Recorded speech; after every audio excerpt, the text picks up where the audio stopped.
And you're live, Your Worship. All right, thank you very much, Kayla, and welcome council and members of our staff and members of the public that are joining us tonight. This is the council meeting of the 28th of September, 2020. Council met at 4 o'clock as part of an in-camera session, so we're picking up our agenda at item number 2, and that would be the approval of the agenda. So recommendation be it resolved that council of the Township of Clearview hereby approve the agenda dated September the 28th, 2020 as presented. So I'll need a mover and seconder. Councillor Broderick and Councillor Deneen. Any questions? Seeing none, all those in favor? And the motion carries. Council, before we get started, I want to also recognize that Councillor Leishman is not with us tonight, but we of course wish her all the best in her time off, and we hope that she's enjoying her evening time away from us. How's that? Council, item number 3 is disclosure of pecuniary interest and general nature thereof. Is there any disclosures to present tonight? Councillor Broderick. Thank you, Your Worship. I am party to the litigation, which was the subject of the council discussion under item 9.1 on the agenda for today's meeting, and as such, I have a pecuniary interest in the outcome. Okay, so thank you, Madam Clerk. Please record that, and when that comes up, we will acknowledge that as well. Thank you, Councillor Broderick. Any other members of council? All right, hearing none. If there's anything that comes up here in the meeting, please bring it forward and we'll deal with it then. Thank you, Councillor Broderick. Item number 4 is our public participation period. The public, of course, are encouraged to speak and contact council through our web portal that has a form to fill out. This week we have 9 items, so I'm going to go through them here on your behalf, council, and I'm going to draw upon some of our staff members to assist us as well on some of these answers. So we'll start with item number 4.1. Mr. Witzke has had a question in regards to the purchase of the Mowat Street Main Street property. Council, you may recall that discussion. I'd like to ask our CAO if he could join us, Mr. Sage, and I believe he may ask Mr. Ron for that too. Mr. Sage, how are you today, sir? Good, thank you, everyone, members of council. Yes, I will defer to Mr. Ron to answer that question. Thank you. All right, thank you, Mr. Sage. Mr. Ron, have you had a look at this question regarding the purchase at Mowat Street and Main Street properties? Yes, Your Worship. The CAO made me aware of the question. Just to clarify, the property was not abandoned. It was under heavy renovation. Basically, there was nothing left of the house. The DC background, the 2019 DC background study includes an alignment of Superior Street and Mowat Street in Stayner, and that is because the Ministry of Transportation requires that alignment as the town grows. Any property purchase is done in camera so that, you know, if it was public, somebody could come in, buy the place and try to so much as hold council for ransom for a higher price. So negotiations for property purchase are in camera. Since that property purchase is complete, I can tell you we paid $250,000 for that property. Directly south of Mowat Street, there's a double bell manhole that would cost $500,000 to move. Very cost-effective purchase, even if when we knock it down and proceed to building that intersection. All right, thank you very much, Mr. Ron, for the full answer on that, and appreciate that. Thank you, Mr. Ron. Item number 4.2 is Ms. Margis. Thank you very much for your question. It's in regards to the Niagara Escarpment Commission and the World Biosphere Protection. I'll state that the direction to staff was to prepare a report and a bylaw. Staff did as directed, and council will consider the report. Staff did consider the NEC NVCA in their report. Hope that answers your question. Item number 4.3, Mr. Halsall, thank you also for your comments. As mentioned earlier, staff did consult with the NEC, the NVCA, and the ATV Club. These are already part of the staff processes to develop reports, and the ATV Club already has a route in our township, and so council will now consider this report later on in this meeting. Number 4.4, Mr. Bailey, I believe, I want to thank you. and advise or ask that if you observe unsafe drivers of any vehicles on our roads, please call the OPP for enforcement immediately. Item 4.5 is from Mr. Halsell. Thank you also for your question. Public participation is official communications with the municipality. Your letter is now part of the record of this meeting, and we have had a record number, in fact, of comments and public participation since our meetings have turned to the teleconference format. So thank you for your question and your comment. Mr. 4.6, Mr. McElwain. Mr. McElwain, thank you very much for your comment.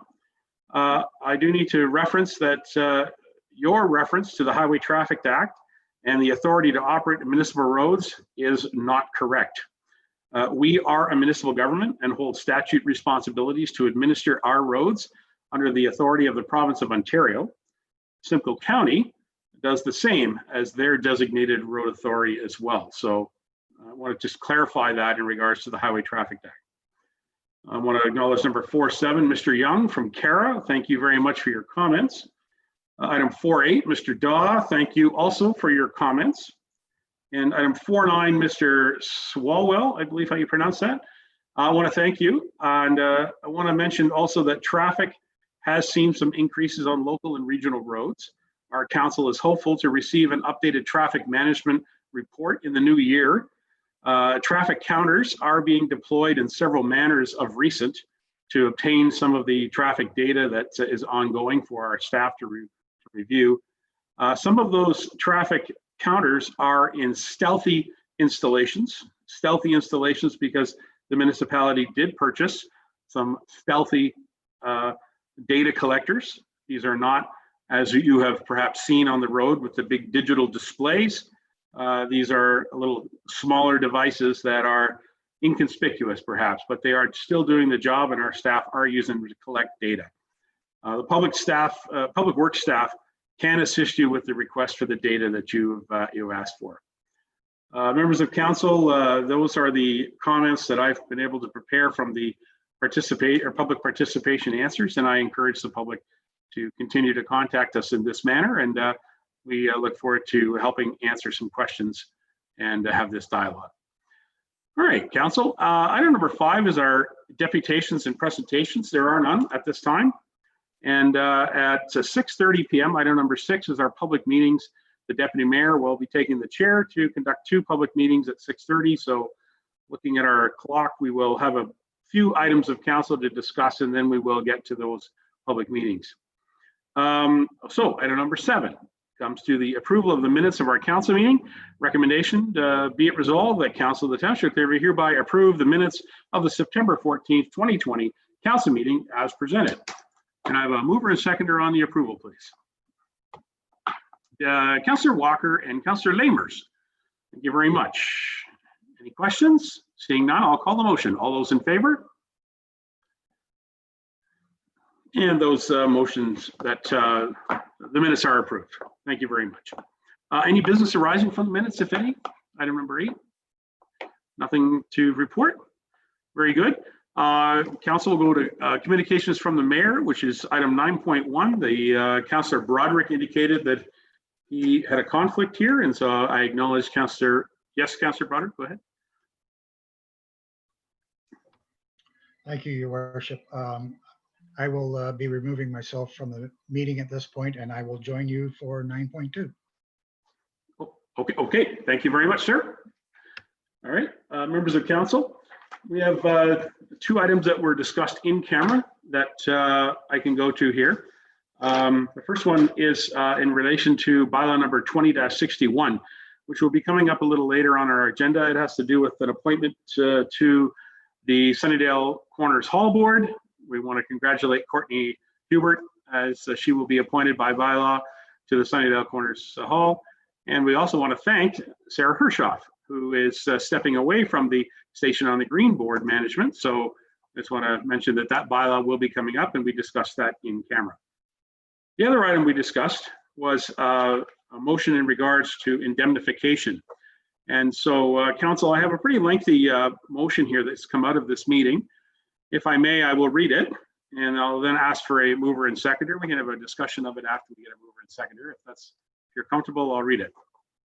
Certainly, I will need a drink of water after it because it is a full page long. Whereas a notice of motion was put forward by Councillor John Broderick at the July 13, 2020 council meeting regarding ATV access in Clearview Township. And whereas a vote on the notice of motion was taken by council, including Councillor John Broderick at its July 27, 2020 meeting. And whereas Councillor John Broderick acted in good faith by going to the Integrity Commissioner for advice on the Municipal Conflict of Interest Act and Code of Conduct. And whereas Councillor John Broderick acted according to the advice he received from the Integrity Commissioner, and subsequently a court action has now been filed. And whereas Council has reviewed the indemnification bylaw number 0446 and has received an opinion on the bylaw from Jim McIntosh, co-managing partner from Barriston Law LLP, external legal counsel to the township. And whereas the township insurance provider provides reimbursement for costs pending no contravention is established by the courts. And whereas council has a policy in place to indemnify members of council for administrative court actions arising from carrying out their duties on behalf of the township. Now, therefore, be it resolved that council of the Township of Clearview indemnify Councillor John Broderick with respect to the costs of responding to the court proceedings and any consequential liability that arises, and further that any cost recovered from the insurance provider or other means be payable directly to the Township of Clearview as reimbursement for costs borne arising from the indemnification. Council, I'll look for a mover and seconder, please. Councillor Dineen, Councillor Walker. Any discussion on the motion, please? No members of council for discussion? Then council, I'm prepared to call a motion. Before I do, I just want to state that this indemnification also applies to volunteers and board members of our designated board. So it's not in the motion, but I wanted to state that as a fact so people understand that bylaw number 0446 applies to council, staff, and board members as well. Anything further? I'm prepared to call the motion. All those in favor? And the motion carries. Thank you very much, council. That was a good discussion in camera, so I appreciate you supporting this motion as we come out. Madam Clerk, if you could just record that we had our mover and seconder, and I'll hang on to this and sign it when it's presented to me by you. Is that okay? Thank you. All right, council. Item 9.2 is the NVCA monthly newsletter. Is there any questions or comment about 9.2 under communications from the mayor? I can go to Councillor Patterson. Is there anything you'd like to add, Councillor Patterson, as our representative on the NVCA? Go ahead. Yes, we did. Can you hear me clearly? I'm hearing a little bit of noise on mine. Okay, you're hearing me okay too? Yeah, well, Thank a little you. bit of static, but you can hear me. I'll just give you a quick update. So Thank at you. our last board meeting on Friday, we did proceed with the draft of the 2021 budget for the NVCA. And a copy, I believe now, is in the hands of each municipality. I got a copy today. I'm assuming that staff has received it. We have a 60-day period to comment. Our discussion at the board was to have this discussion in the board meeting in December. We are asking for a 30-day return of the review by each municipality. It's not rigid, but that gives us time to discuss any matters that that may arise within the municipalities within the budget. We did stick to the objective. Actually, we were a little bit under. In our budget guidance, in the August meeting, staff suggested a 1.5% increase and projecting $100,000 in lost revenue.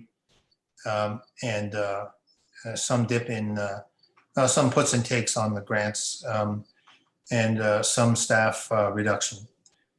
So we came in at about 1.3. You'll see, I think, the CFA, the actual levy for Clearview is $470 greater than it was in 2020.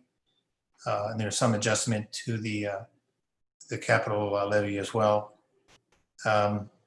All that'll be contained in the budget. I would ask and get some advice from the chair and the clerk that council consider inviting, as many of the municipalities are doing, inviting the board members to come to council.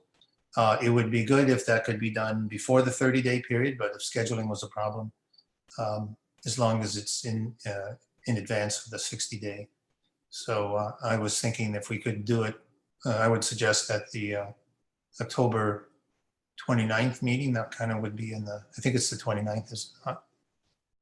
Sounds good to me. That might be an opportunity to have the NVCA here. So the question would be, do you need a motion for that, and when to make it? Okay, well, I absolutely support the idea of having our partners make their presentations. We will be going into budget discussions. I know we will be receiving a calendar very soon about our budget discussions. And I'm not sure, maybe we could include them in one of those council sessions, because we will be adding some more. Go ahead, Madam Clerk. Through his worship to Councillor Patterson, in the past, the MVCA has just approached us, so they can contact the Deputy Clerk, Brenda Falls, and advise of their availability, and she'll be able to facilitate a meeting for them to come and speak to council. So whether it's a budget meeting or a council meeting, if they just reach out to us, then certainly we can facilitate that. Sounds good. So Tom. appreciate that information. Are you suggesting then that there's no need to work through council to set the date? That would bring it into the clerk's office and the staff will include it? Yes, Brenda is really good at organizing us all. So if they just contact Brenda Falls and just advise, advise of their availability, and we'll consult with his worship, and we will put them into either a budget meeting or a future council meeting. So expect that letter from the NVCA. Thank you. Great. All right, thank you. Any questions of the monthly newsletter? All right, seeing none, then I'm going to just read this resolution. I'll look for a mover and seconder. Recommendation be it resolved, the Council of the Township Clearview hereby receive the communications from the Mayor for information. May I have a mover and seconder? Nobody hearing me? I'm just checking here. 1, 2, 3. Okay, I'll do that again. Be it resolved that Council of the Township of Clearview hereby receive the communications from the Mayor for information. Is there a mover and seconder on the floor? Mr. Walker, Mr. Patterson. All right, all those in favor? All right, motion carried.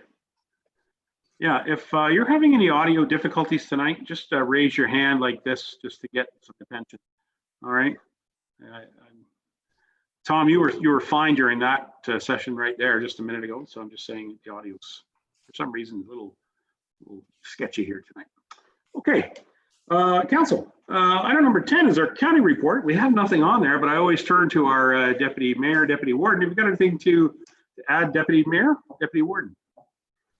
Thank you, Your Worship. Yeah, the only thing new that I'd like to talk about was last week I attended Sunset Manor, which is the long-term care facility owned and operated by Simcoe County, and I was there to receive a check from the local golf course, check for $12,500, and we thank them very much. And it's to go towards the Montessori program, which is to do with our seniors for therapies dealing with dementia and other things related to age and that type of thing. So it was great and wonderful to receive money from them. That's great, thank you. If I may just add one thing about the county, deputy mayor and deputy warden, you know, sitting here at the desk of the mayor, I often see the bus show up here, the Lynx bus.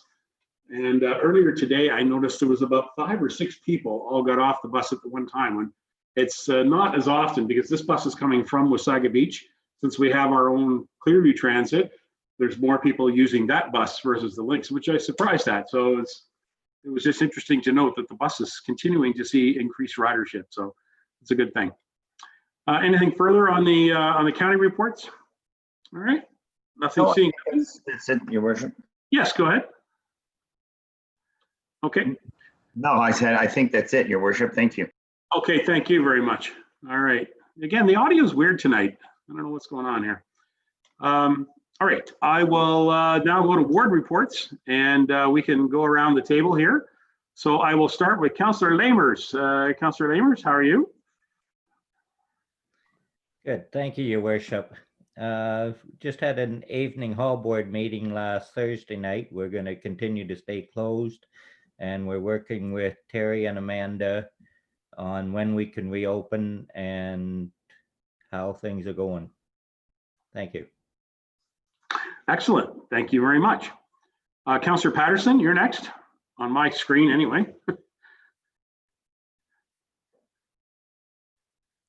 I think my report is complete with the NVCA. All right, thank you very much, Councillor Patterson. Councillor McKechnie?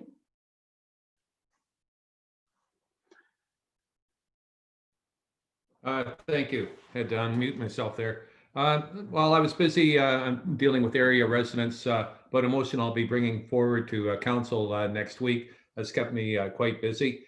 I'd also like to give a little shout out to Lynn Wilkinson and his son Evan. They did a great job erecting the new fence up at Lavender Cemetery. Really good job. Lovely cemetery. And also thanks very much to the Village of the Green for donating that fence. So they did a great job of recycling that fence. So, and a shout out to the Singhampton citizens for rebuilding the posts at the cenotaph in Singhampton. And, you know, very professional looking job. They did a super job. And this shows you how much I know. I had a look at those posts and they were in pretty rough shape. And if it were up to me, I would have just bulldozed them down and put a little garden in there and it would have been all done. But the Singhampton residents, they rebuilt the posts, took a lot of time and effort, and they did a super job. So well done on them. So thank you. That's great, Councillor. Good for them. And it does look good. Interesting you mentioned the cenotaph. We're still unsure as to how Remembrance Day is going to play out across our community. I know it's still a little more than a month away, but word that they may have significant changes as a result of COVID and restriction on gathering may come into play. So let's just hope that the community understands that.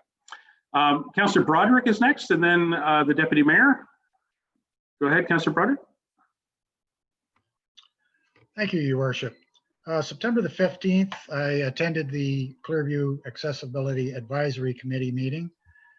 Also on the 15th, the Clearview Library Board budget meeting.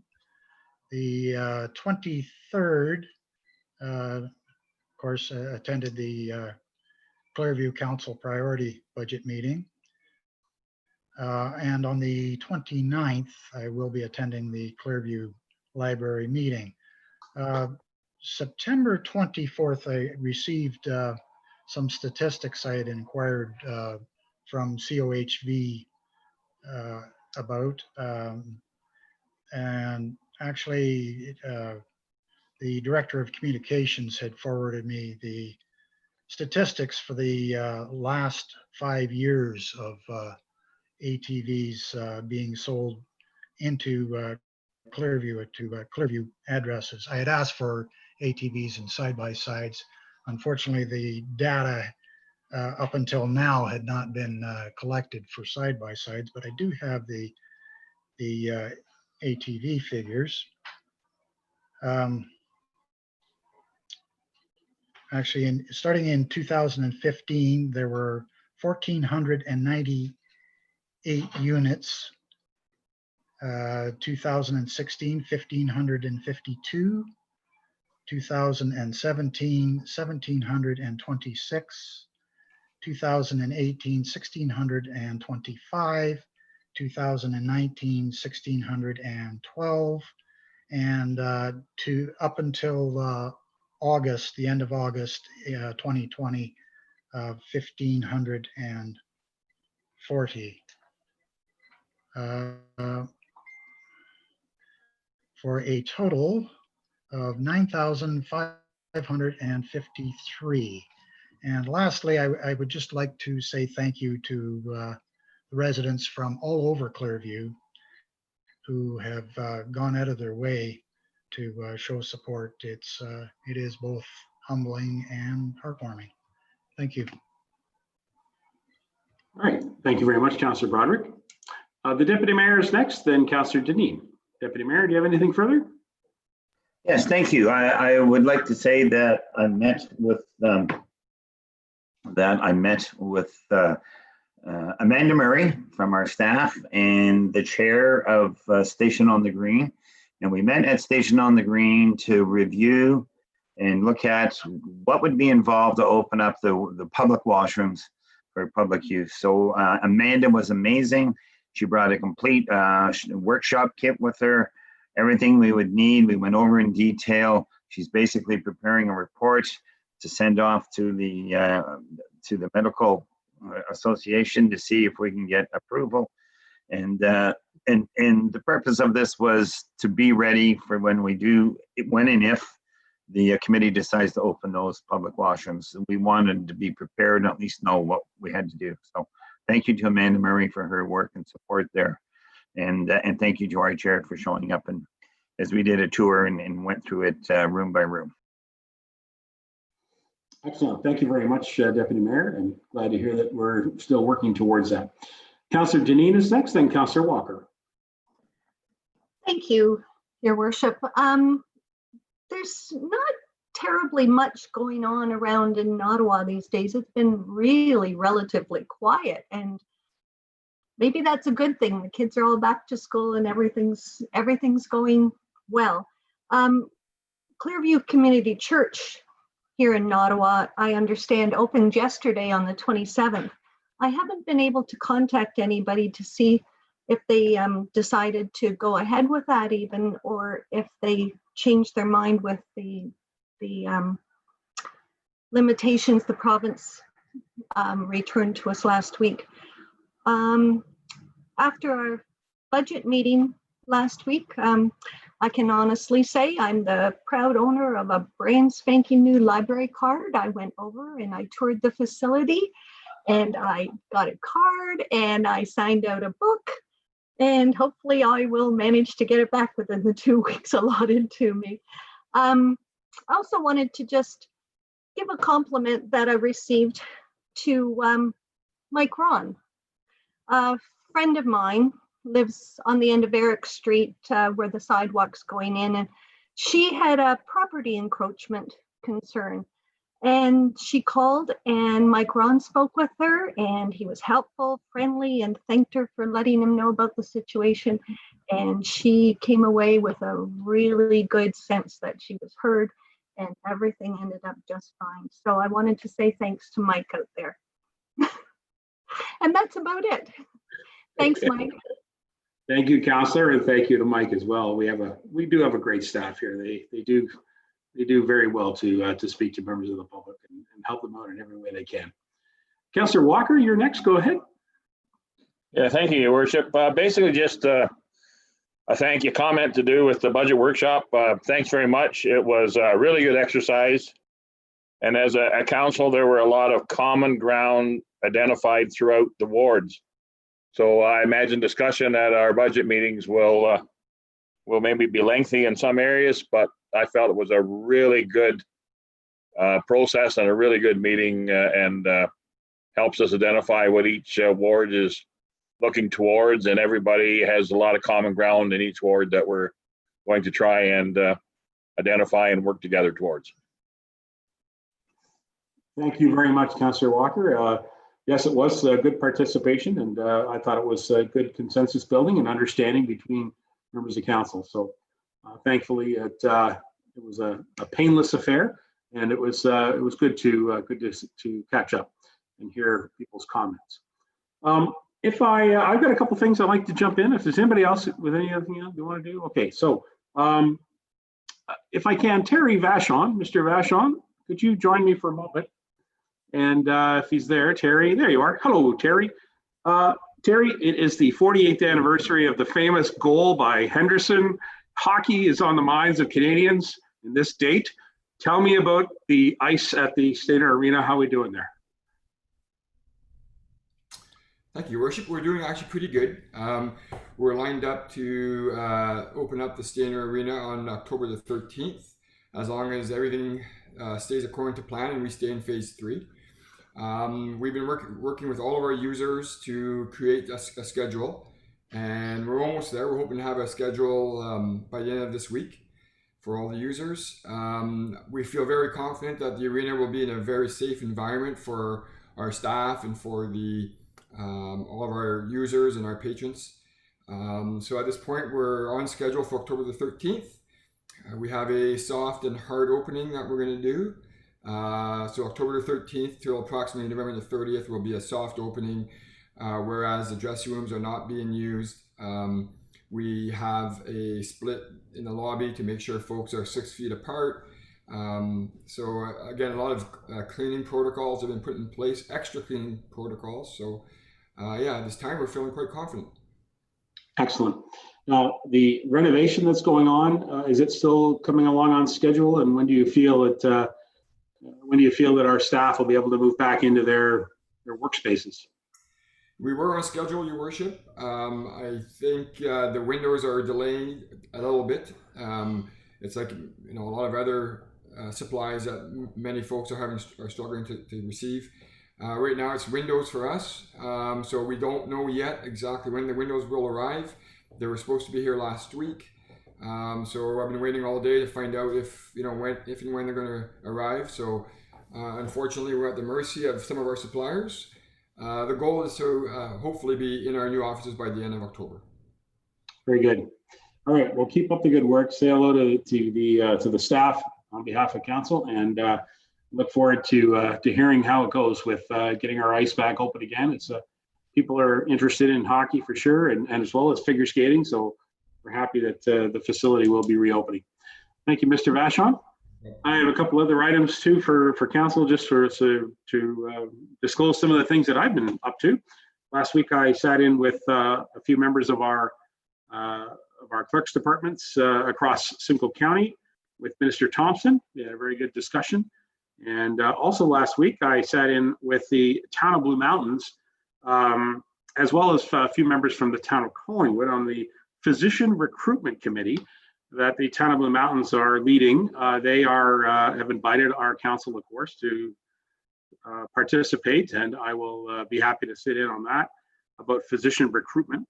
Some very good ideas that are coming forward, and certainly keeping up with the idea that we are a growing region, and our hospital has always going to have an increase in the number of patients that are going to need attention. So that's why physician recruitment is a good idea. On top of that, there's also a lot of physicians that are retiring. So it's something for us to keep in mind that replacing physicians that are already serving our community is something that has to be stayed on top of. And the last thing I want to mention is that it would, of course, be Small Halls Festival weekend. And unfortunately, we are not doing that. But I do want people to remember that currently the Small Hall Festival is on track for 2021. So it'll be right around this time in 12 months' time. So I look forward to seeing you all there. We'll ring the bell and we'll celebrate our rural culture and our rural, small halls. So acknowledge all the volunteers that keep our small halls operating.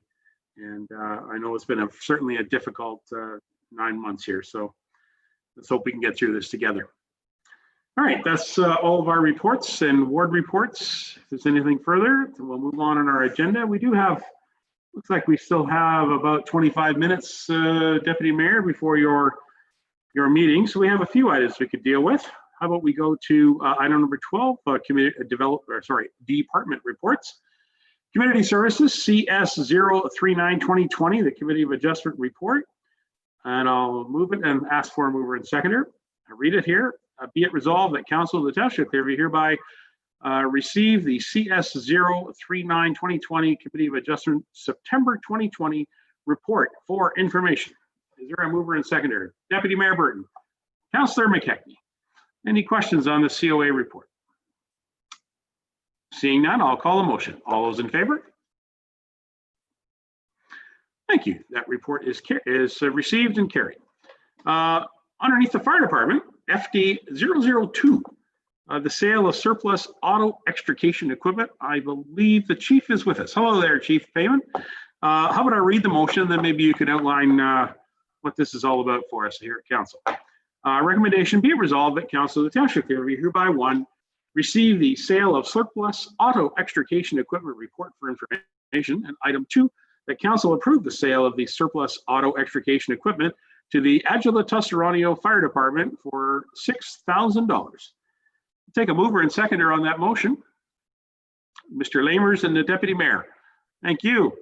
Chief Payman, why don't you outline for us and for people that are viewing this meeting here tonight, what this is all about and how this is a great program. Sure, thank you, Your Worship. So as council is probably aware, about 3 years ago, we began to upgrade our auto extrication equipment.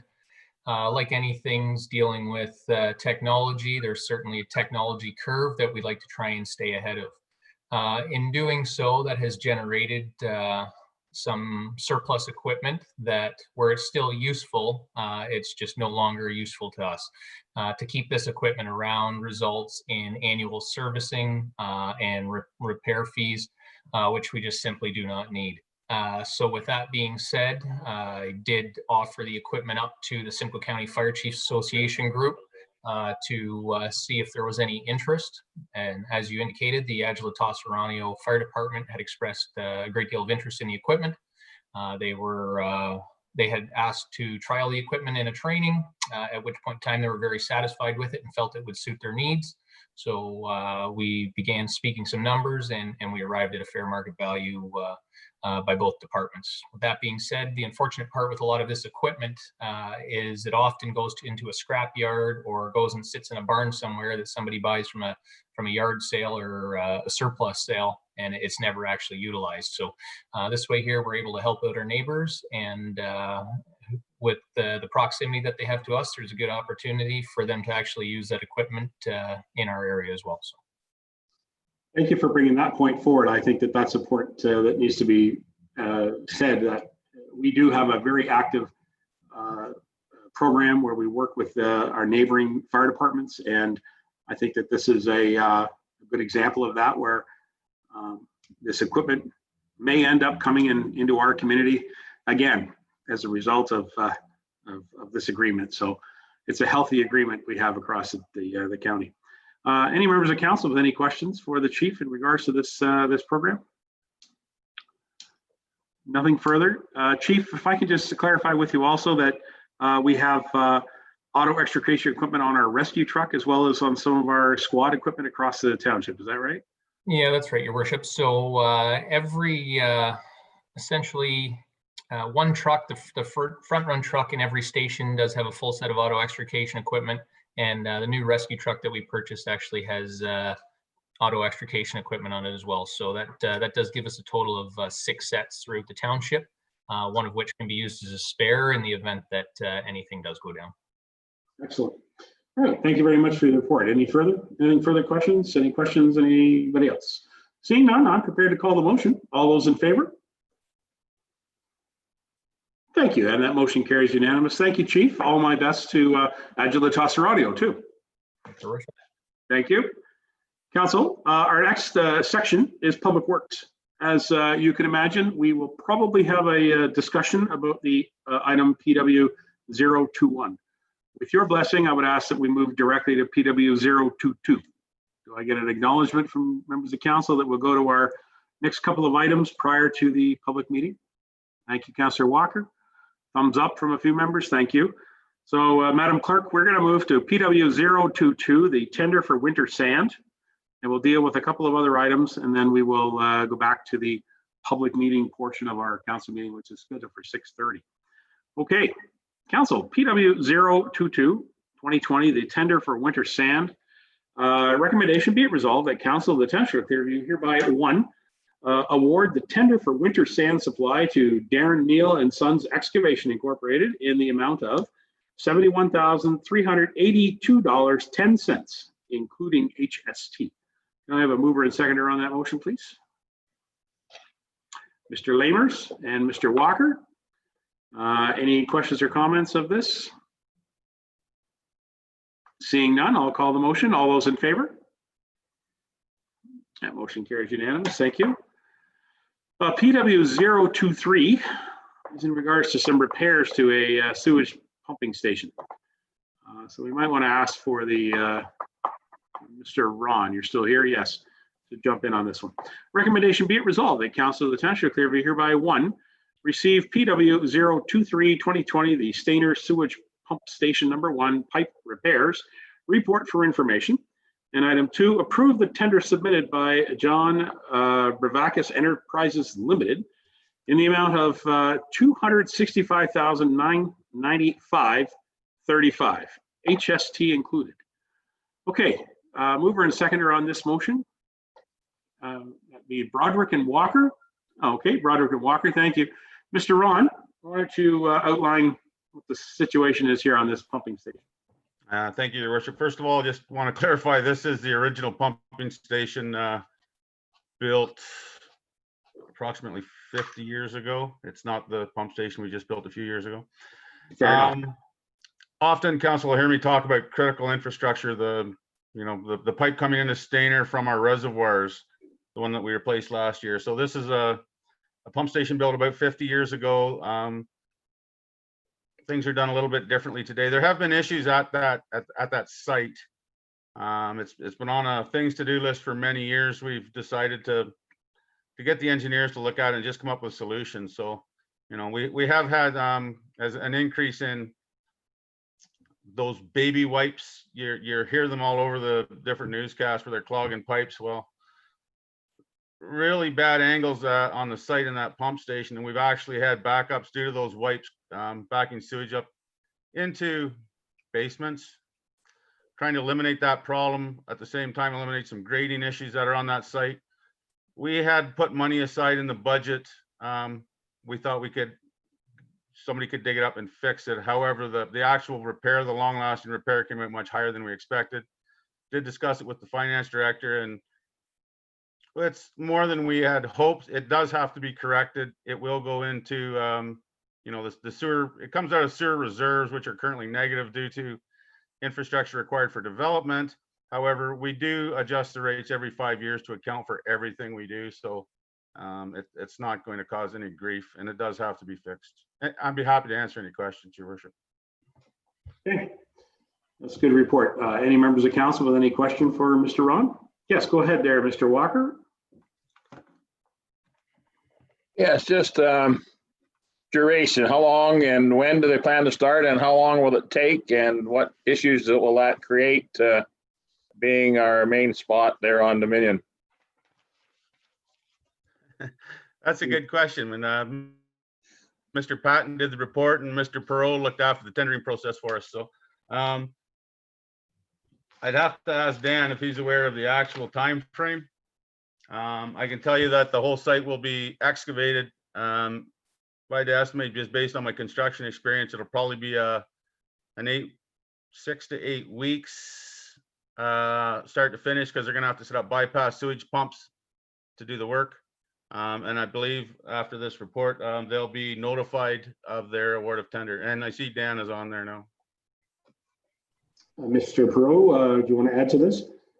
Thank you, Your Worship. I can get that information. It typically, once it passes council, we would then initiate a contract with the contractor, and then set up a meeting to set a schedule from them. So we're not that specific yet. We won't know probably for maybe a couple of weeks what their scheduling's like on their end for the start date. But Mr. Ron is correct that it's likely a 6 to 8 week project.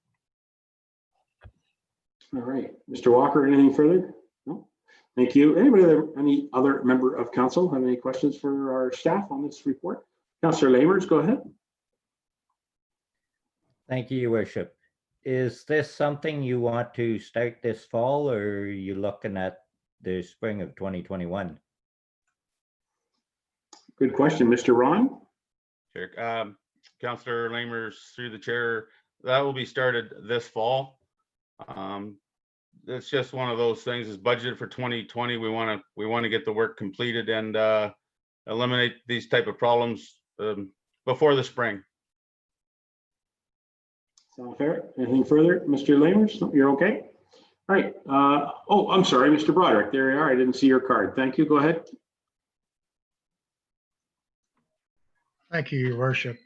Through Your Worship to Mr. Ron, I'm assuming with the bypass pumps, this will have no impact on any of the residents in the area? No impact would be a good question. We're all smiling on that one. Okay. Very little impact. How about that? Mr. Ron, go ahead. Sure, Councillor Broderick, through Your Worship. Anytime you move sewage, there are some smells. They do keep, the pumps are in the bottom of the manholes. The hoses go to the bottom of the wet well, and they do put some packing around it to minimize the issues. But I don't want to say there would be zero impact. I think I would be lying, but it'll be minimal. It's not like we're pumping it across the ground or anything. It is contained in hoses. Oh, go ahead, Mr. Broderick. I probably should have clarified. I wasn't referring to any odor impact. I was more referring to the movement of the sewage itself. Mr. Ron, nothing further? Yeah, so the movement of the sewage certainly won't cause any grief in anybody's homes. Typically, the smell is the questions. There will be some traffic congestion on that street. It's a very narrow street and a small site, but other than that, it's just something we want to get done. And maybe just a little further to Councillor Lamers, in the spring, this time of year is the best time of year to do deep excavation. The groundwater table is at its lowest point in the fall, so that's just why we want to do it now. Thank you. Makes total sense. Thank you, Council. Anybody else? Nobody else? Just a question in regards to policy, Mr. Ron or Mr. Perot. Do we have backflow preventers on our sewage system, and are these something that we install on some of the mains to prevent any back pressure on the sewage system? I recall us having this discussion when we were building the new pumping station, so I just wondered if this is something that's happening as part of the repair to this now 50-year-old station. Sure, Your Worship. There's a number of safety factors built into the pump station, high-level alerts, alarms. There are overflows and bypasses. Backflow preventers would typically be installed at a property as part of plumbing. So not many of those are in Stayner. I think more often it's becoming more frequent. Maybe I'd have to defer to the chief building official to find out how many they go in, but we don't generally put them in the larger pipes, except for maybe an outflow to a creek where you wouldn't want critters crawling in it. Yeah. All right. Well, we've had a really good discussion here about this wonderful topic. How about we wrap this up? Is there anybody else with anything further? All right. Thank you, Mr. Ron. There's a mover and seconder on the floor. So how about we move this one forward? All those in favor? Why, thank you. Motion passes and carries. All right, Council, we still have a few more minutes. So I tell you what, let's do the bylaw that I mentioned earlier when we were talking about 9.1. This is the amend the appointment bylaw number 1906. Now, for persons at home, that bylaw is listed as on desk. I have it here in front of me. Again, as I mentioned, this is something that we discussed in camera, so we have this, and so now I'm prepared to read this bylaw, and we'll amend our appointment bylaw. So the recommendation is to be it resolved that bylaw number 20-61 being a bylaw to amend appointment bylaw number 1906, appoint a member to the Sunnydale Corners Hall Board and remove a member from the Station on the Green Board of Management. Be presented and read a first, second, and third time and finally passed on the 28th day of September 2020. So I'll need a mover and seconder on the motion. That'll be Councillor Deneen and Councillor McKechnie. And again, for clarity, Courtney Hubbard is being appointed to the Sunnydale Hall, and Sarah Hershoff is being removed from the Station on the Green Board of Management, and I want to thank her for her service. Any questions of that? Seeing none, I'm prepared to call the motion. All those in favor? And that motion, any opposed? No, that motion carries. Thank you. Thank you. I see the deputy mayor has disappeared from my screen, but I see that Councillor Broderick is there too. Okay. Council, I guess we are, you know what, Councillor McKechnie, I think what I can do is announce item number 13 because there's no motion here. We can just announce what it is. And this motion will be read at our October 5th meeting. It's a notice of motion from Councillor McKechnie. It's in regards to an interim control bylaw. You mentioned it during your ward reports. Did you want to say anything at this time, Councillor McKechnie? No, I don't know. I think it's pretty self-explanatory. I'm dealing with a number of residents on this, and it's still a work in progress. One thing I have mentioned to the community, though, and I'll bring this to council's attention, because we've been, inundated with emails on this ATV bylaw. I've asked for the residents not to send a lot of emails to council right now. I asked for them to basically just get together as a group, speak as one, and rather than sending, like hundreds of emails off to council. So that's what they're in the process of doing. And so council, you'll receive some information on this as the week progresses, but basically we'll just deal with like it's there, and we'll deal with it next Monday. Thank you. Thank you, Councillor McKechnie. And Mara Burton, our Director of Planning, has just joined us. Mara, you concur that you would like us to see emails directed towards staff on this issue, is that correct?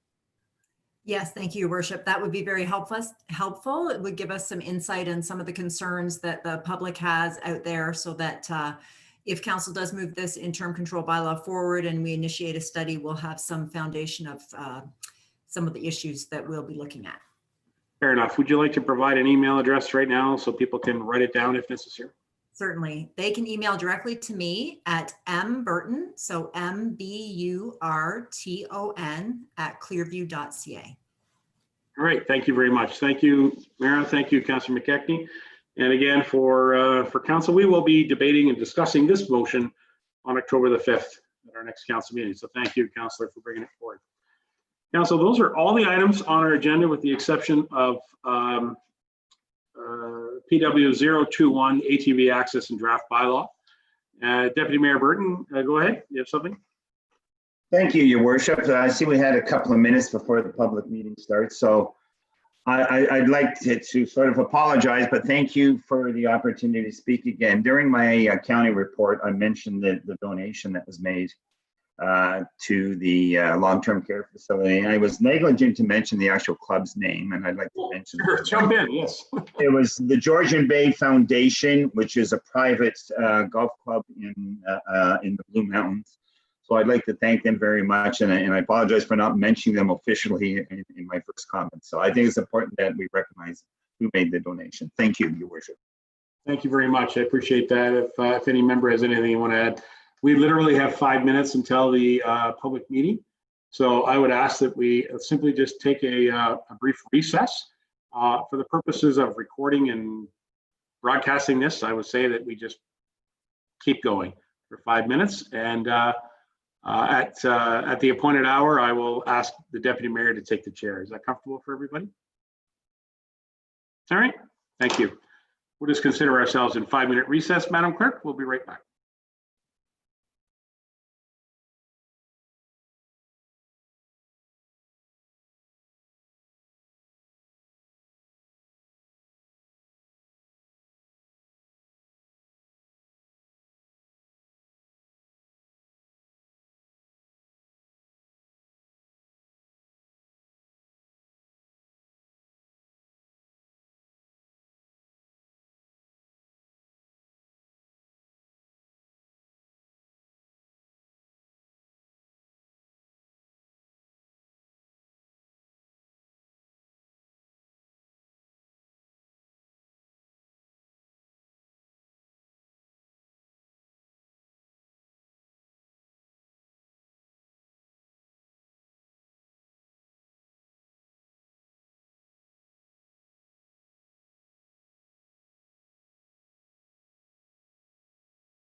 All right, Mr. Deputy Mayor, I see you're here. Perhaps other members of council can rejoin us, and we will commence with the public meeting here shortly.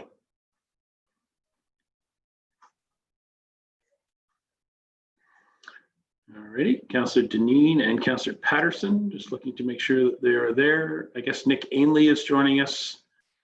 Is that correct, Mara? I think Nick is, yes, there he is. Hello, Nick. Hello. There you go. All right. Okay, I'm sure Councillor Deneen will join us shortly. Mr. Deputy Mayor, I am going to relinquish the chair over to you, as is our procedure during public meeting process. And so you have the chair for this item number 6 of our agenda. Thank you.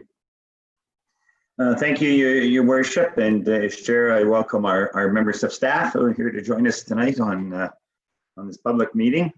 We will now initiate the public meeting portion of tonight's agenda. We thank everyone who provided written comments ahead of tonight's public meeting. If you wish to be notified of the decision of the Corporation of the Township of Clearview on an application being discussed this evening, please contact the planning person in charge of the file. This information will be provided in presentation. As identified in the notice of public meeting, please be advised that your written comments or request to be notified will form part of the public record. Your communication and any personal information therein will be made available to the public unless you expressly request its removal. If a person or public body does not make a written submission to the township with respect to the proposed applications before a decision is made or a bylaw is passed, they are not entitled to appeal the decision to the local appeal tribunal and may not be added as a party to the hearing of an appeal unless the opinion of the board, there are reasonable grounds to do so. The following public meeting will involve a brief presentation by our planning staff, including a brief explanation of the written comments received, an opportunity for the applicant or their agent to present their application, respond to the written comments, and opportunity for the questions from council. We will now begin the public meeting with respect to the first file. And I will now call on planning staff to start with their presentation. Thank you. Thank you.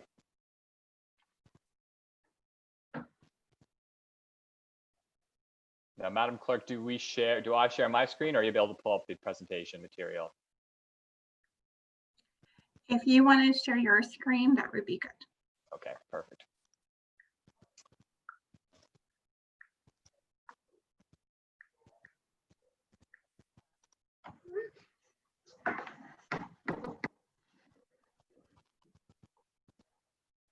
Does everyone see the presentation screen? Excellent. Okay. Thank you very much. My name is Nick Ainley. I'm a planner here at the Township of Clearview, and here tonight to facilitate actually 2 public meetings for zoning bylaw amendments. So the first one tonight is for zoning bylaw amendment 2020-033-ZB. So this proposal, the applicant's actually seeking to amend a portion of the subject land's existing rural zone to a rural exception zone. So it's going from an RU zone to a RU-XX or exception zone. The purpose of the proposed amendment is to rezone a portion of the lands currently identified as an unassumed road allowance that's located within the site to a rural exception zone, as well as recognize a reduction in the minimum lot frontage requirement for all lands that are located within the site that are to be amalgamated. And they're basically recognizing an existing deficiency in the frontage from 45 meters down to 20 meters. The effect of the application is to facilitate the merging of the unassumed road allowance with the abutting lands that facilitate the larger subject lands site. In terms of the site itself, so the subject lands are actually located at 854 6th Street in Clearview. So while they're municipally addressed as 864, they're actually comprised of approximately 21 individual parcels of land located in that within the area outlined in red here. So those would be, that's an aerial image, it's a 2018 aerial image of the site. So in terms of the existing policy framework, so this township's official plan currently designates the subject lands as rural, greenland, hazard land area, as well as agricultural. And the township zoning bylaw currently zones the lands as rural, as well as environmental protection. To give you some visual reference, so this is the official plan map from the township. So all the areas in, so again, subject lands are outlined in red, with the yellow area being identified as rural, the front of the property at the rear, with the Greenland hazard land area located following a natural heritage feature through the site. And then there is some agricultural, a small strip at the rear of the property. Similarly, in terms of zoning, so the subject lands, again, outlined in red here. So the front component of the site is currently zoned as rural. You can see the unassumed road allowance configuration here. The central portion of the site is environmentally protected, zoned as EP, and then the MVCA regulatory area follows that EP zoning, with the rear portion of the site currently zoned as rural. So in terms of the lands that are actually subject to the rezoning, so while the whole area is identified as the subject lands, it's only the component that's outlined in purple or a pink hatching here that is subject to the rezoning from a rural to the rural exception zone. And again, it's to rezone the unassumed road allowance because the road allowance doesn't actually maintain a zone. So now that it's no longer a road allowance, we must recognize it as the rural zone. And then the exception is to recognize that there's an existing 20 meters of frontage. And for a rural zone, the requirement is 45, and we recognize the deficiency down to 20 meters. Notice and circulation. So the notice of the zoning bylaw amendment was given in accordance with the Planning Act. This was done on September 4th, 2020. It was done via mailing to all adjacent property owners in 120 meters of the subject site, as well as a posting of a sign on the property. Details of the application support materials have been made available to the public should they wish to view it, and have also been circulated to relevant commenting agencies for review and comment. In terms of circulation maps, you can see here subject lands are outlined in orange, and then so all properties that are in the tan or yellow color, they did receive mailing notification of the notice. Now, in terms of public comments, so comments given our virtual setting right now, so comments received will be read and summarized by the planner on file during tonight's meeting. That's myself, and any comments are received and circulated to council and the owner agent in advance of the public meeting. So for this file, we did actually receive one letter as well as one email, formal letter. However, because they didn't state any actual concerns or comments, they basically just sought further clarification and be kept apprised of the current application. They're not circulated this time. Similarly, we did receive several phone calls from adjacent property owners. And again, no specific comments or concerns were stated about the application. They're just seeking further clarification with what the notice entailed. So in terms of the overall review process, so tonight is the public meeting to gather input from public as well as members of council. Following tonight's meeting, staff review and consider all comments that have been received. And at a subsequent council meeting, we will prepare a recommendation report for council's review. Council has the opportunity to either approve or deny the application. And then assuming on their decision, there is a 20-day appeal period. And if no appeal is received within that decision date, the decision comes into full force and effect. So here's my contact information. So that's the brief presentation for myself. I understand the applicant's here, but I believe we're happy to answer any questions that the council members may have. So first of all, thank you, Mr. Amy. Before we go to council, can the applicant confirm he is here in the meeting tonight, and does he wish to make? I'll stop. Comments? Standing, I don't have any comments to add at this time. Okay, thank you. Okay, so now I will go to council members. Does anybody on council wish to ask a question of either the applicant or Mr. Ainley? Councillor Lamers. Thank you. Just one question. The 45 meters to 25 meters, is that small pink line right on 6th Street? Correct, yes. So that would be the unassuming road allowance, and because it's merging with the overall property, it's existing at 20 meters, so typically 45 is required, but because it's existing, we're recognizing that it is only the 20-meter frontage. Thank you. Is there any other member of council that has a question? Your worship. Yeah, thank you very much, Mr. Chair. I'm just interested in the portion of land at the end of Caddo Drive. I believe the township will still retain or has retained ownership right up to the edge of that new property. Is that correct? Well, will the applicant be looking for access to Caddo Drive as well as 6th Street? Like, are they looking for 2 points on there? Do you know, Nick? It's my understanding that they are not. As a part of that, it would just be simply off of 6th Street to provide entrance. whereas that would remain as an unassumed road allowance to that portion on Caddo Drive. Okay, just wondered, it's just, you know, because the property is so large, I wasn't sure if they were looking for another entrance to that site. So, thank you. Does any other member of council have any questions? Going once, going twice. That brings us to the end of the. Chair, we do have 2 members of the public that also wanted to address council with their Okay. comments. Thank you, Madam Clerk. And are they present? Could they state their name, please? And I'll appoint who's going to speak first.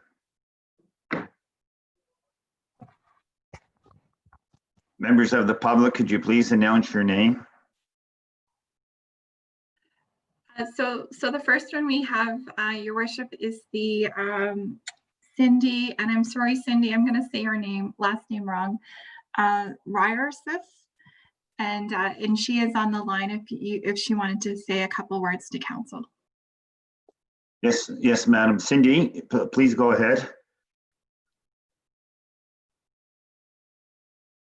You seem to be, Cindy, you seem to be muted.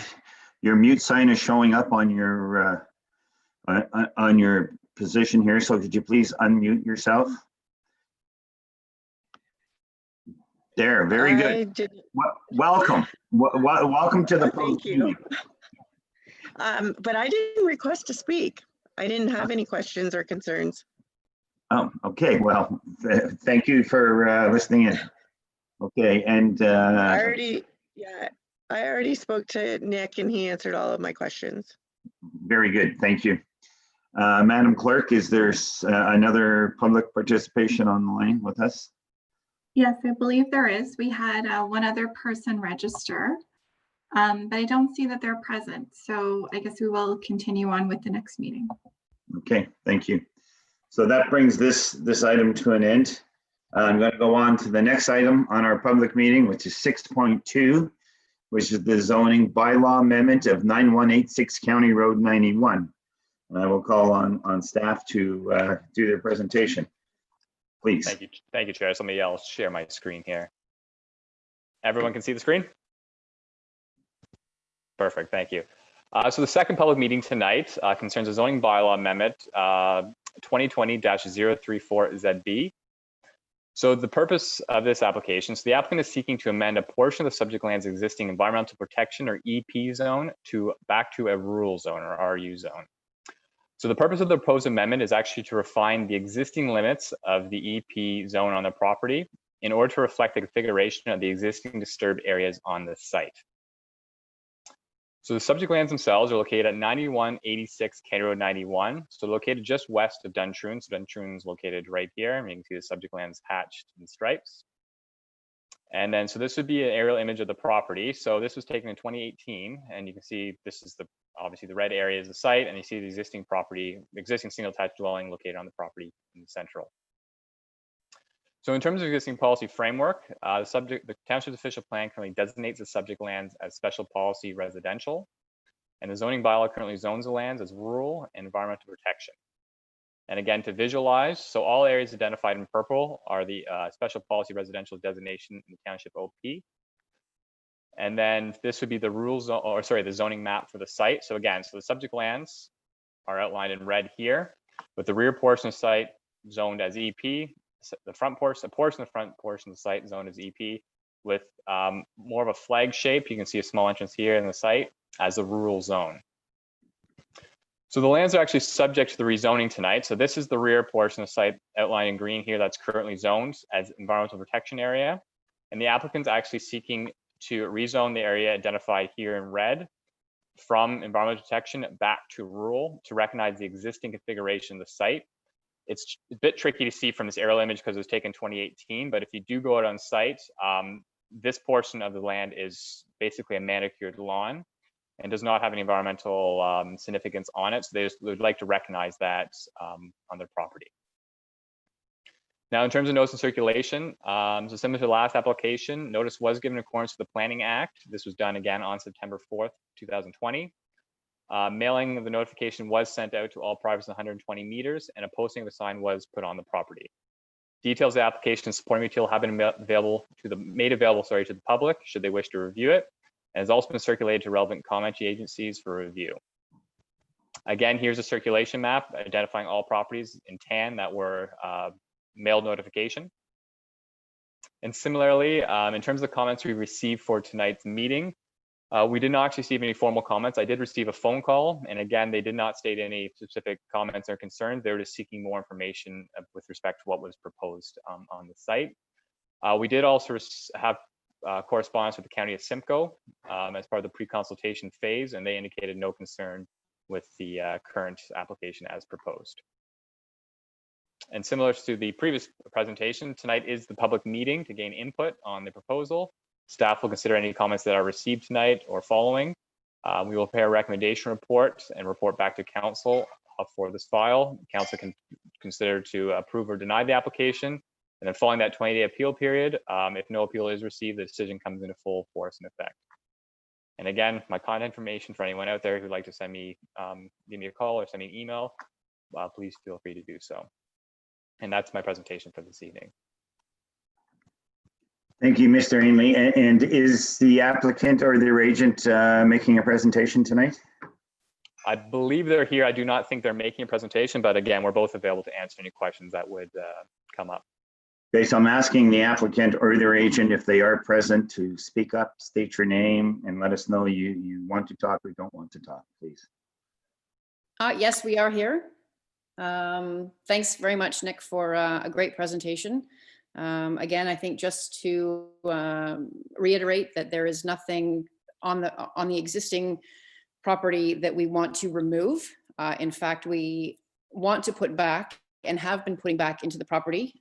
This year alone, we've replanted 13 trees in the back part of the property, and we'll continue to do that to try and bring the property back to what it was that the previous owner had removed. Thank you for that, and please stay online just in case somebody from council may have a question for you, please. Okay, I'm going to go to council now. Does any member of council have a question for the applicant or for Mr. Ainley? Going once, going twice. Okay, thank you, Matt and Jacqueline, for participating.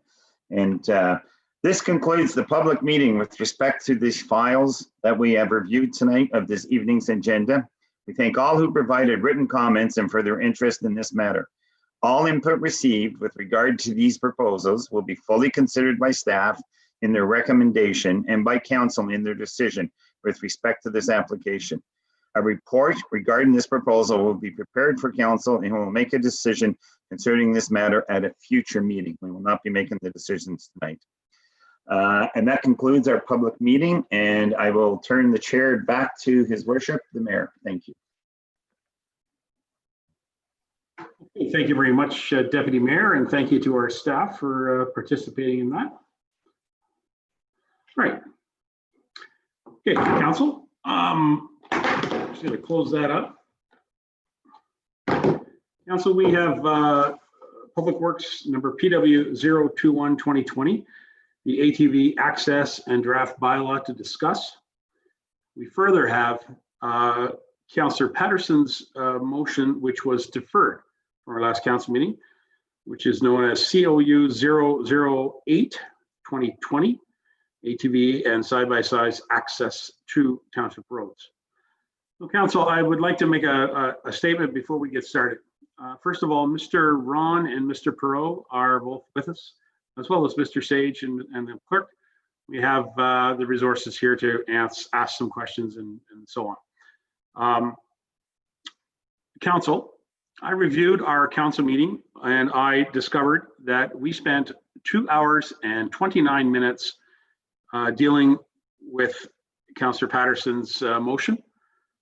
And because there was no decision made other than deferral, we've had a very full debate on it. I'm hoping that you may have reviewed it yourselves. I did. If you have any questions about the debate, my thought going forward as we try to be respectful and receive all of this information in one big motion here, I would suggest if council is agreeable, that we would take Councillor Patterson's motion and that we would review it now.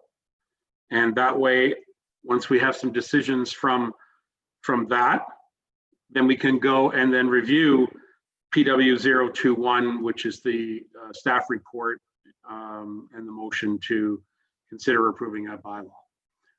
Is there any objection to, as the chair and the mayor of this meeting, is there any objection to that procedure? Any questions? Yes, Mr. Patterson, go ahead.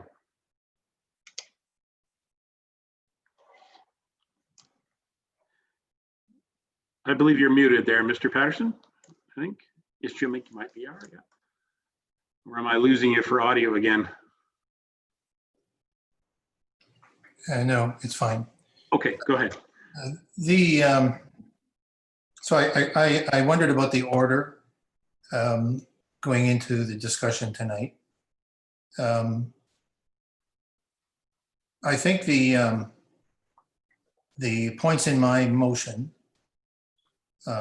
are material to the actual report, the draft report. The concern I have is the extent in which we will review the bylaw. It's actually the process. I realize we have talked about some of the details and expect to have some additional discussion on that. However, one of the questions I have is how staff is going to review or receive council's comments as we review the bylaw.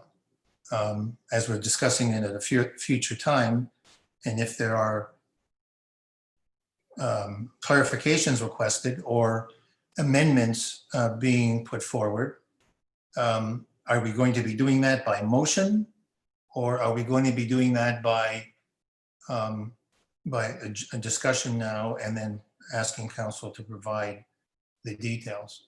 So I would rather know some of the concerns councilors have with the draft going forward, then we go back into a discussion at this time on my motion, because some of the discussion that we're going to talk about, it'll be disjointed. Some of the things that I'm talking about regarding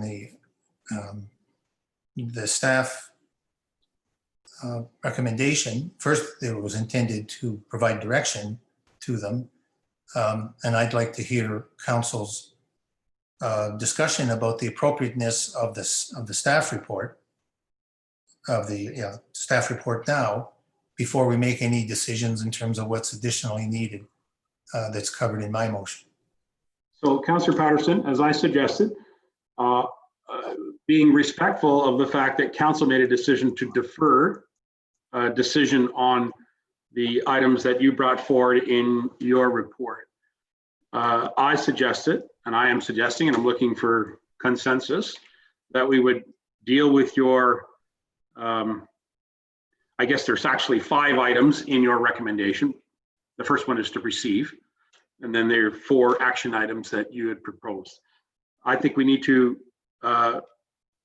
deal with that, and then we will then ask for a mover and seconder on the original motion. We'll get a report from our staff, and we will then be able to debate it at that point. So I think that's where I'm looking at this, Councillor Patterson. So I'm at this point not looking to debate issues. I'm asking for, if you're comfortable with this, and frankly, just to be respectful to our staff, and I recognize the Deputy Mayor, to be respectful to our staff, our clerk prepared the agenda and put the staff report 021 on the agenda prior to Councillor Patterson's 008 report. One way or the other, they're both of the similar topic. I think we're here to discuss this now. So it's my thought to be respectful of the process that we deal with that first. That's what I'm looking for, the consensus. Are you putting a motion forward? You know what? Because it's all within the same category. Consensus is all I actually require, but I'll ask the clerk if she would like that. So your worship and council, there is a section in our procedure bylaw which states that the business of each council meeting shall be taken up in the order in which it's stated on the agenda, unless otherwise deemed expedient by the chair or at the request of the majority of members present. So the chair can move that item up if he so wishes. All right, well, thank you for that discussion. Previous in this very council meeting, I took the liberty of moving things around to accommodate our public meeting. So there's a precedent, I guess, small as it is, but nevertheless, that's what I'm suggesting. So I'm asking, is there any objection to that? And Deputy Mayor, I recognize you. Go ahead. Thank you, Your Worship, and I totally understand what you're saying. In my opinion, in this, I'll say this in my opinion, and with due respect to both parties involved, and whether we go ahead, to me, it would seem appropriate to read the motion of 0212020, to read the motion and get a mover and seconder for that.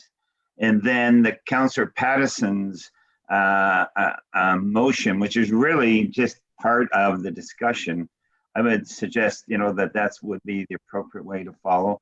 And I do want to advise you that I do want to make an amendment to the existing draft bylaw. So that's something I would like to put forward as well. So I'll leave it in your hands, but that would be my suggestion, is at least let's read the motion first, get it moved, get it second, and then bring Councillor Patterson's whatever comments follows in that order. Well, thank you, Deputy Mayor. See, I interpret this as the chair, that the councillor presented a motion at our last meeting. Council deferred it, and therefore putting it on our agenda. So I believe that this motion needs to be discussed or deferred again or tabled. There's the option to table it. This is not a really good thing to do, in my opinion, but nevertheless, it is an option. It's in our procedural bylaw. And so that's why I felt we needed to deal with it first. And then we would ask for the mover and seconder, read the report, hear the staff report. Madam Clerk, go ahead. I just want to caution council, it's not a good idea, and it's actually not procedurally correct to have two motions on the floor at the same time, unless it's like secondary motion to defer, to table, or something like that. So so just don't get caught in a discussion where you have one motion on the floor and then you want to introduce a second motion. I'm sure that's not the intent, but I just wanted to clarify that. All right, thank you very much for that clarification. So Deputy Mayor, I'll take your advisement, but I think the procedure that I'm suggesting would be the course that we should go tonight. All right, anybody else? So that being said, Councillor Patterson, we have a motion that's been deferred. It's on the floor now.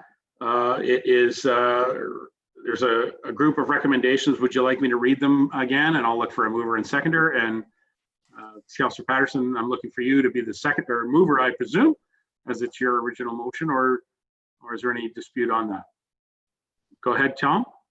Just a point of order. I thought I heard you agreeing with the Deputy Mayor's suggestion of putting 21 on the agenda. Are you not?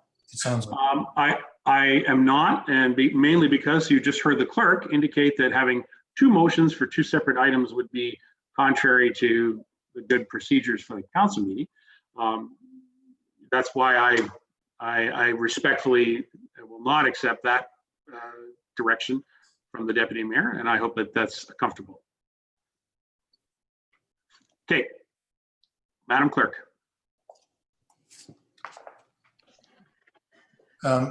Maybe just a point of order then. Okay, go ahead. If you're saying the motion's on the floor now and introducing 2021 would be putting two on, then why are you looking for a mover and a seconder? I'm looking for a mover and seconder on COU 008. Madam Clerk. Why do you need it if it's on the floor? Is what I'm saying. I'm trying to understand your logic here. All right. So Please stand by. Councillor, yes, Councillor Patterson is correct. The motion was deferred, so it's already been moved and seconded. So you can start the conversation now on the resolution. All right, well, I appreciate that. I was just concerned because it did not indicate that this motion had been moved and seconded. We all know that it was moved and seconded, so I was confirming with the Councillor Patterson that he continues to be the mover on this. I believe it was Councillor McKechnie who was the seconder, if I'm not mistaken. Is that correct?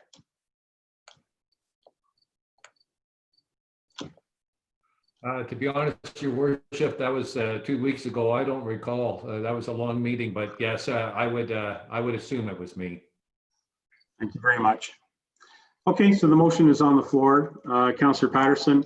Again, as I stated here, as we just started this session, this portion here, that we had a discussion for 2 hours and 29 minutes to discuss this, and we didn't get a resolution.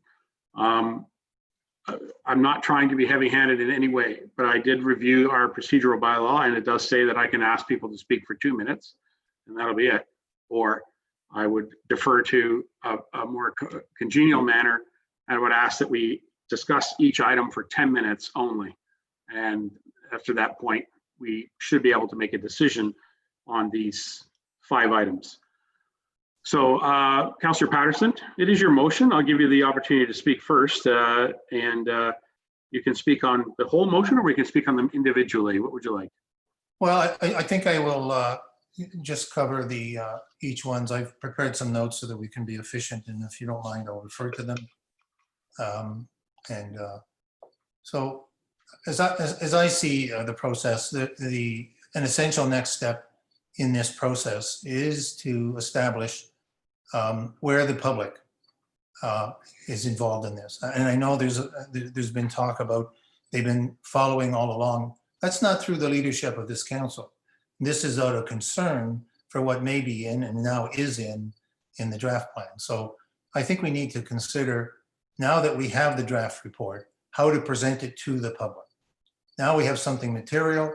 Now they can see what the benefit of the work that staff has done and council has aided in since July. I think I have presented in the past, and I use the words public engagement, and I'll say it again. Public engagement doesn't define itself as just a meeting. It doesn't mean it should be a survey. It doesn't mean there's a particular type of survey. What I'm looking for is a public justification of verifiable and true sense of where our various communities are. Yes, we are working on behalf of all of Clearview. And yes, there are differences within the various settlement areas and hamlets in the township. That shouldn't surprise anyone. It's the nature of why we have been formed into ward systems and why the preference still in this council is to be elected by ward. And so I want to acknowledge to the public, and I want to say clearly to them when this process, as it proceeds and when it's finished, is that we were truly representative. I think there are a number of justifications that brought the direction from council to staff that formed this staff report that needed to be vetted. Okay, and so as in my 4 points will make reference to that. I think the things like the health claims need to be referred to the Simcoe Muskoka District Health Unit or some other authority. Again, they may be beneficial. I think at best they're marginal, and I think too few given the situation in our township. Thinking from a community point of view, too few in our community will benefit from them. As per efficient local transportation, staff made no comment. And again, too few residents would benefit from the intent of this staff report. And in fact, if we were to experience a surge of visitor traffic on certain days, it would make our congestion safety worse. So ATV access is a very small recreational convenience for ATV riders. And certainly in our settlement areas, an inconvenience at best and a disruption at worst to our neighbors and their neighborhoods on a more regular basis. And I would say, based on the area that I represent, for example, Ward 5 is clearly not in favor of the proposal as presented in the staff report. So I would ask that we give serious consideration to each of the points because they aren't separate. They all interwork, including the comprehensive traffic management study. So I hope we do spend the time that's necessary, try to be as efficient as possible, but this is not something we put on the clock, especially not now. Now that we have something substantial, now that it appears that we're closing in on a final decision, now is not the time to decide we've had enough public consultation. To my mind, with this report now available, we haven't started. What you've gotten in the past is simply the need quite vocally expressed on both sides of this discussion. And unfortunately, it is both sides. There's very little middle ground or area to find a consensus solution. They are asking us to be involved. We need to respond to that call. I reserve the rest of my time, if there is such a thing tonight, to respond to councillors' comments. All right. Well, thank you, Councillor Patterson, for your opening comments on this this motion. This sort of wraps up some of the items that we talked about for 2.5 hours at the last meeting. So, Council, I'm looking for anybody else who has any comments and any recommendations on how we proceed. Mr. Broderick, anybody else? Mr. Walker, go ahead, Mr. Broderick, and anybody else? Okay, go ahead, Mr. Broderick. Thank you, Your Worship. Let me to start with the sheer numbers that I introduced tonight. Let's not minimize this. There are a lot of folks within the municipality that own and operate ATVs and side-by-sides. That should be very, very, very clear.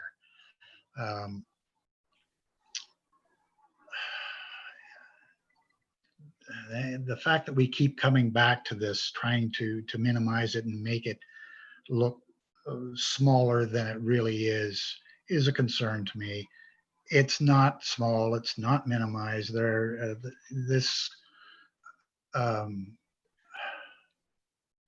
are a lot of people here that this directly affects. And the people that it most directly affects are the people that own and operate ATVs. I'm going to leave it at that for now. Okay, thank you, Councillor. Councillor Walker is next. I'm looking for any other requests to speak. Councillor Walker. Thank you, Your Worship. To Councillor Patterson, define public engagement. I know you've talked about that various times. You must have in your mind an idea of what you're looking for to define that. Did you have anything in mind to define that public engagement aspect? I know COVID has certainly put a deal on the public part of it. I'm just wondering what else you might have in mind to discuss about which way we could go on that. Go ahead, Councillor Patterson. Thank you. Yes, as a matter of fact, you saw the one, while I didn't put it forward as a debatable item, I used it as an example. For example, the mail-in ballot. I wanted to show a representation of a consultation with an expert in the field, one that we use to do our voting, and get some idea how, at that time, we could get understand what the public view was. So that's one form of public engagement. I do believe the optimum, well, let me backtrack. I do believe an essential part of any engagement is a public meeting in the sense that we know it to be as we do the planning act. We know we can't do that now with COVID. So I think what we should do is consider other ways that we can engage the public. I have consulted another expert who, in fact, has helped this township out before, so they're knowledgeable, to do either a voice, a phone survey, which was very reliable. We did one for the Creemore Medical Center to decide if we were going to spend the money to do the renovation, and that was quite successful. And there's another form now that it could be computer generated. It guides people through, not unlike what we did for computer voting, internet voting. Okay, so there's those ways as well. And they don't have to take a long time. Both of them are relatively short. Once they know the intent, they would then have the questions professionally put together, and that's another form. So that gives you a range, okay, of what we could do if we put our mind to it. Councillor Walker, anything further? Yes, Your Worship. I struggle with this right now. I find that over the past 2.5 months that I have been versed with a lot of comments, pros and cons from the public. And I feel that in all the years of council, this year is the one that has given the most comments and referrals with regards to public engagement has been what's happened this last 2.5 months. I've heard from pros, I've heard from cons, those for, those against, those that aren't sure if they want them or not, but yet they're kind of in the middle with certain restrictions. So I feel that, I've heard from a lot of people, and I'm not sure I'm going to hear from anybody different if we go to a public meeting or to public engagement. So I'm kind of just saying that I think what we've had so far has given me enough direction, enough insight as to the numbers and the concerns that the people have that are out there. And that's my feeling on the public engagement part of it. And the others, I'm not so sure. I think some of that was incorporated in the report, and I think we should just move forward. All right, thank you very much. Deputy Mayor is next. Then I saw Councillor McKechnie. Is that correct?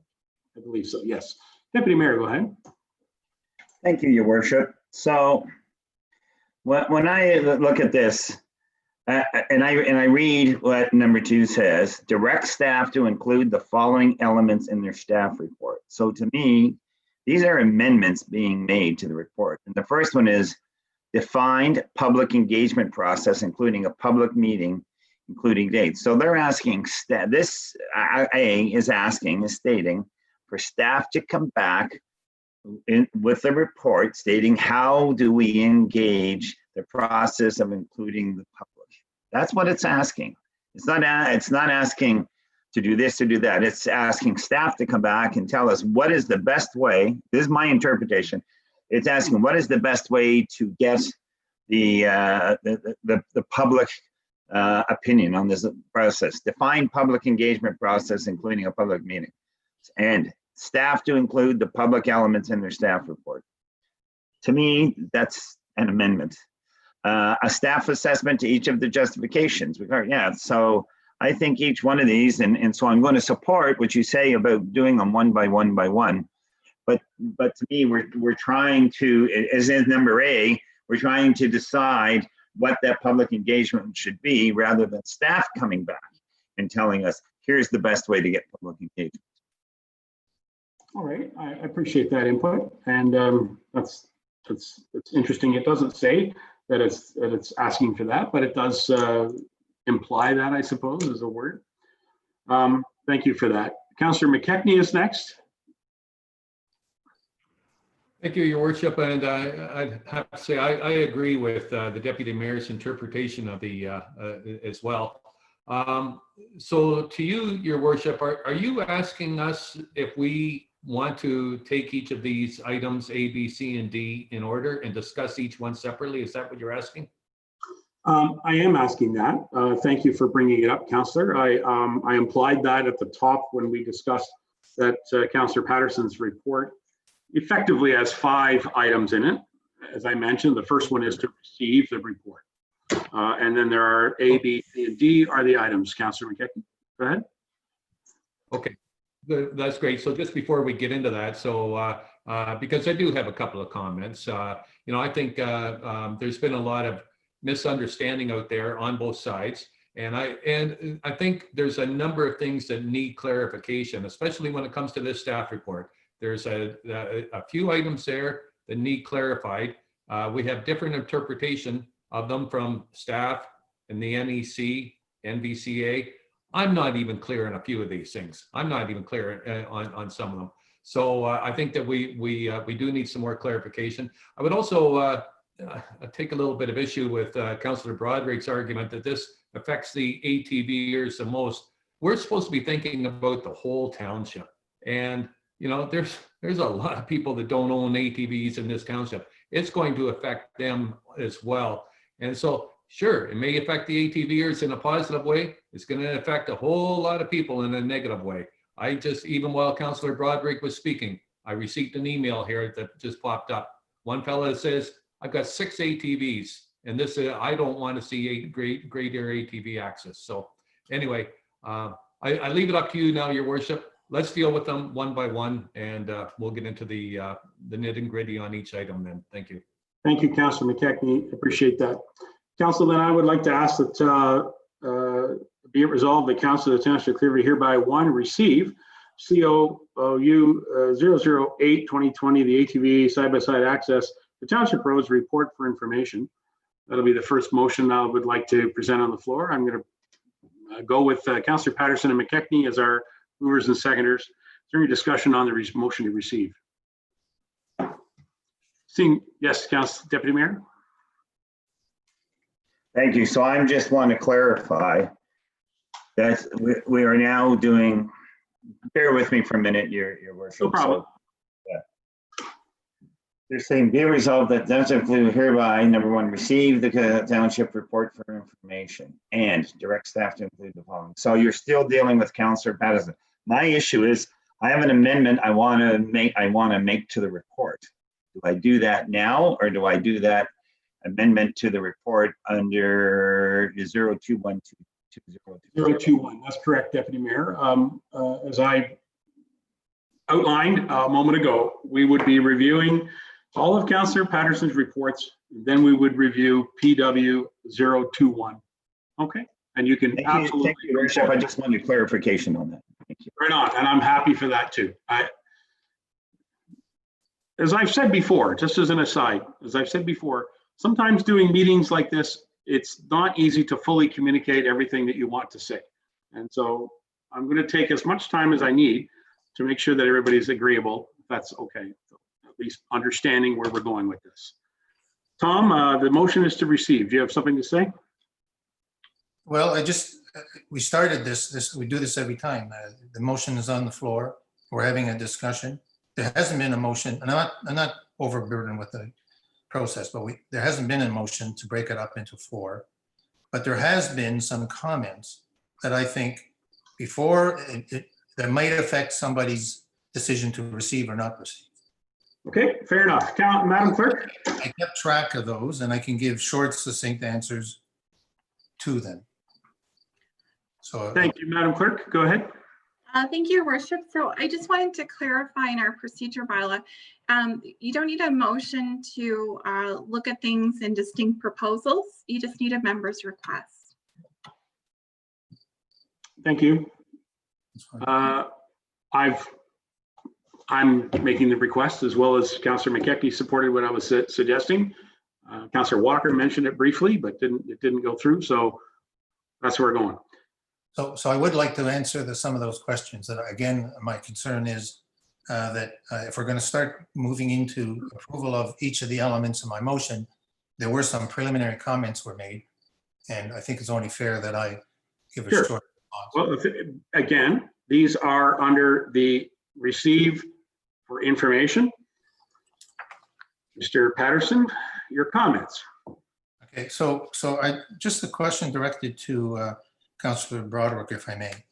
I want to understand what the ATV sales stats that were sent this afternoon, what they represent. Yes, Councillor Broderick, I see a request to speak though. Can I just go to the Deputy Mayor? Yes, sir. Yes, thank you so much, Your Worship. And I know you get your hands full trying to chair this meeting. I can appreciate that.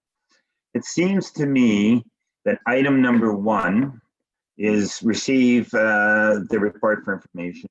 Item number 2 is a series of things well done. To me, my opinion, they're 2 separate resolutions. Item number 1 is receive it, the report for information. Then the next one is a series of recommendations that is going to be put out one item at a time, and we should be voting on those one item at a time. Thank you. That's exactly what we're doing. That's exactly what I was hoping we would do. You heard the clerk affirm that we can do that by members' request. So now you've supported that member's request as well. There's a question posed to Councillor Broderick, and I acknowledge Councillor Deneen. Councillor Broderick, would you like to answer Councillor Patterson's question? Thank you, Your Worship. Sorry, I didn't ask the question yet. Oh, Councillor Patterson, you did. You asked a question of Mr. Broderick regarding the information that was supplied today. I jumped ahead. Thank you. Go ahead. Tom, what that represents is the number of units sold according to COHV's records into municipality or into addresses within the municipality of Clearview. Okay, that clarifies the question. So John, I too was looking for information on just how many residents. So I could say honestly, as I felt, how many people are benefited from this. So I have there's no other way of saying this. So this afternoon, that information didn't make sense to me because those columns, the N01, the N03, public can't see this, but bear with us. Those are what's called the forwarded sortation codes. They are what represents the location, the addresses. That's what you're attempting to do. And I appreciate you trying to do that. None of those are in Clearview. All of Clearview is in L0N.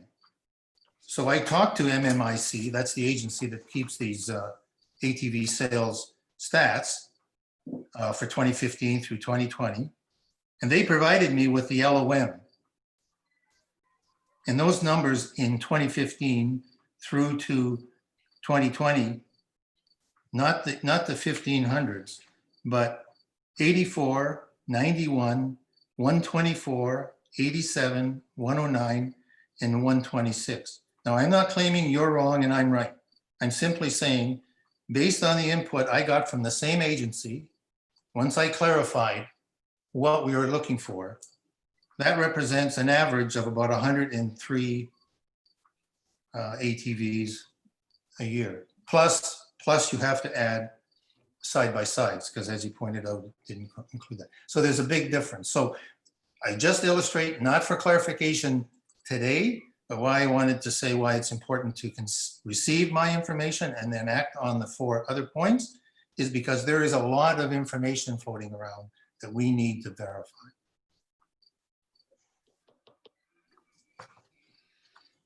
Thank you, Councillor Patterson. Councillor Deneen had her card up, I believe, a moment ago, and now I see McKechnie. Again, we are on item number 1, to receive. Debate to receive. Go ahead, Councillor Deneen. Just so I have it straight, and I'm sure somebody will clarify this. It's to receive the information, period. The and is totally gone out of this conversation. That's correct. Thank you. It's a request to respectfully receive a report made by the councillor. Okay, Councillor McKechnie, anything? I'm just shocked at what Tom just said. So I would like a rebuttal from Councillor Broderick on that. Councillor Broderick sent us an email today saying that, there were 1,500 units a year sold in Clearview. Now Councillor Patterson is stating that he's checked and it's only like 80, maybe 100, 120 a year. That's quite a difference. So we need to get that sorted out. There's some big, I don't know. I mean, that has to be sorted out. So if Councillor Broderick could speak to that, that would be great. Thank you. And if he can't speak to it, let's shelve that email that he sent to us today. That should be set aside. That should not be regarded at all. Thank you. Thank you, Councillor. Councillor Broderick, I'll give you the graces of having an opportunity to talk about the numbers you got from MIC, I believe it is. Yes, thank you, Your Worship. They actually represent 26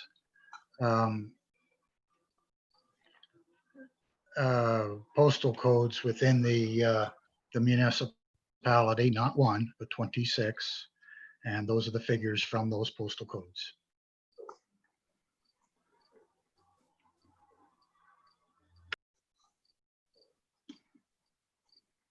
I have nothing to say. Councillor McKechnie, anything? No? Okay. Deputy Mayor? All due respect, do we really have 26 separate postal codes in Clearview? No. To be honest, Deputy Mayor, I don't believe we do. And so thank you for bringing that up.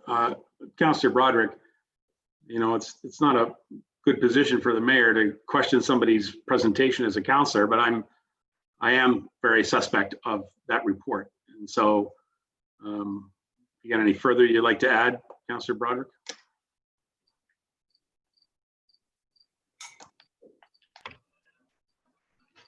That's the figure that searches showed up. So that's all I can say there.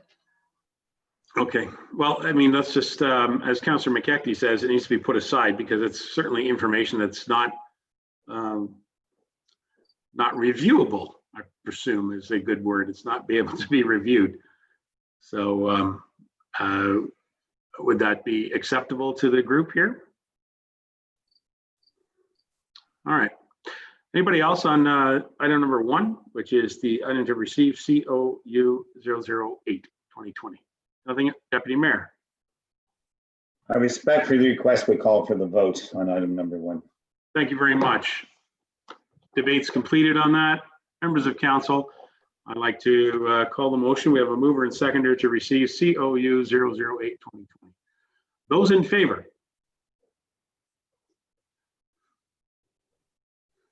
And there you go. That's received. Thank you, Deputy Mayor. Item number 2 is be it resolved that Council of the Township of Clearview direct staff to include the following elements in their staff report. Item A, a defined public engagement process, including public meeting, including dates. Deputy Mayor?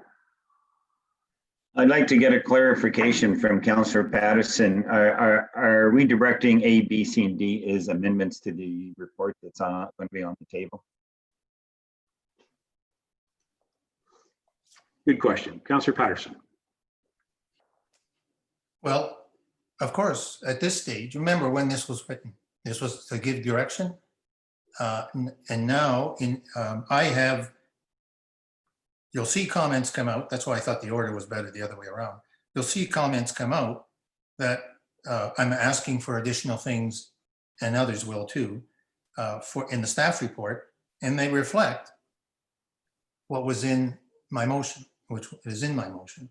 So I asked right at the beginning, I'll ask again, how is council receiving items on the draft report? I know we're not debating that one now, but if we're simply saying there's too many layers to this, too much complications, and staff expects council to send in their comments, and then there'll be a discussion on fully understand what those clarifications and suggestions are, and then at a subsequent meeting, decide on what the amendments would be. My suggestion is this is maybe not so complicated. Each item can be understood, but there are many interworking items here.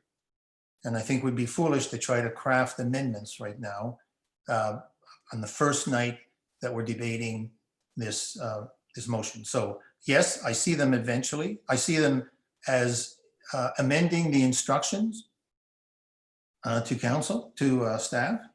So we can, I think would be wise to consider them because if we said to council, if we said to staff, please provide your recommendations on public engagement, okay, in the draft report, they would see that as an amendment. So that's my intent. But I think we're doing it kind of ass backwards, but let's make it work.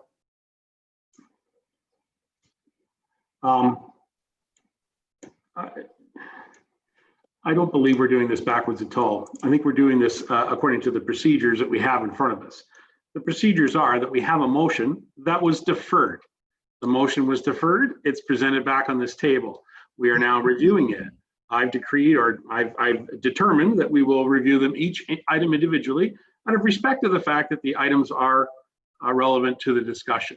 And in fact, also relevant to the point that was made by the deputy mayor about whether these would be amendments to a future bylaw.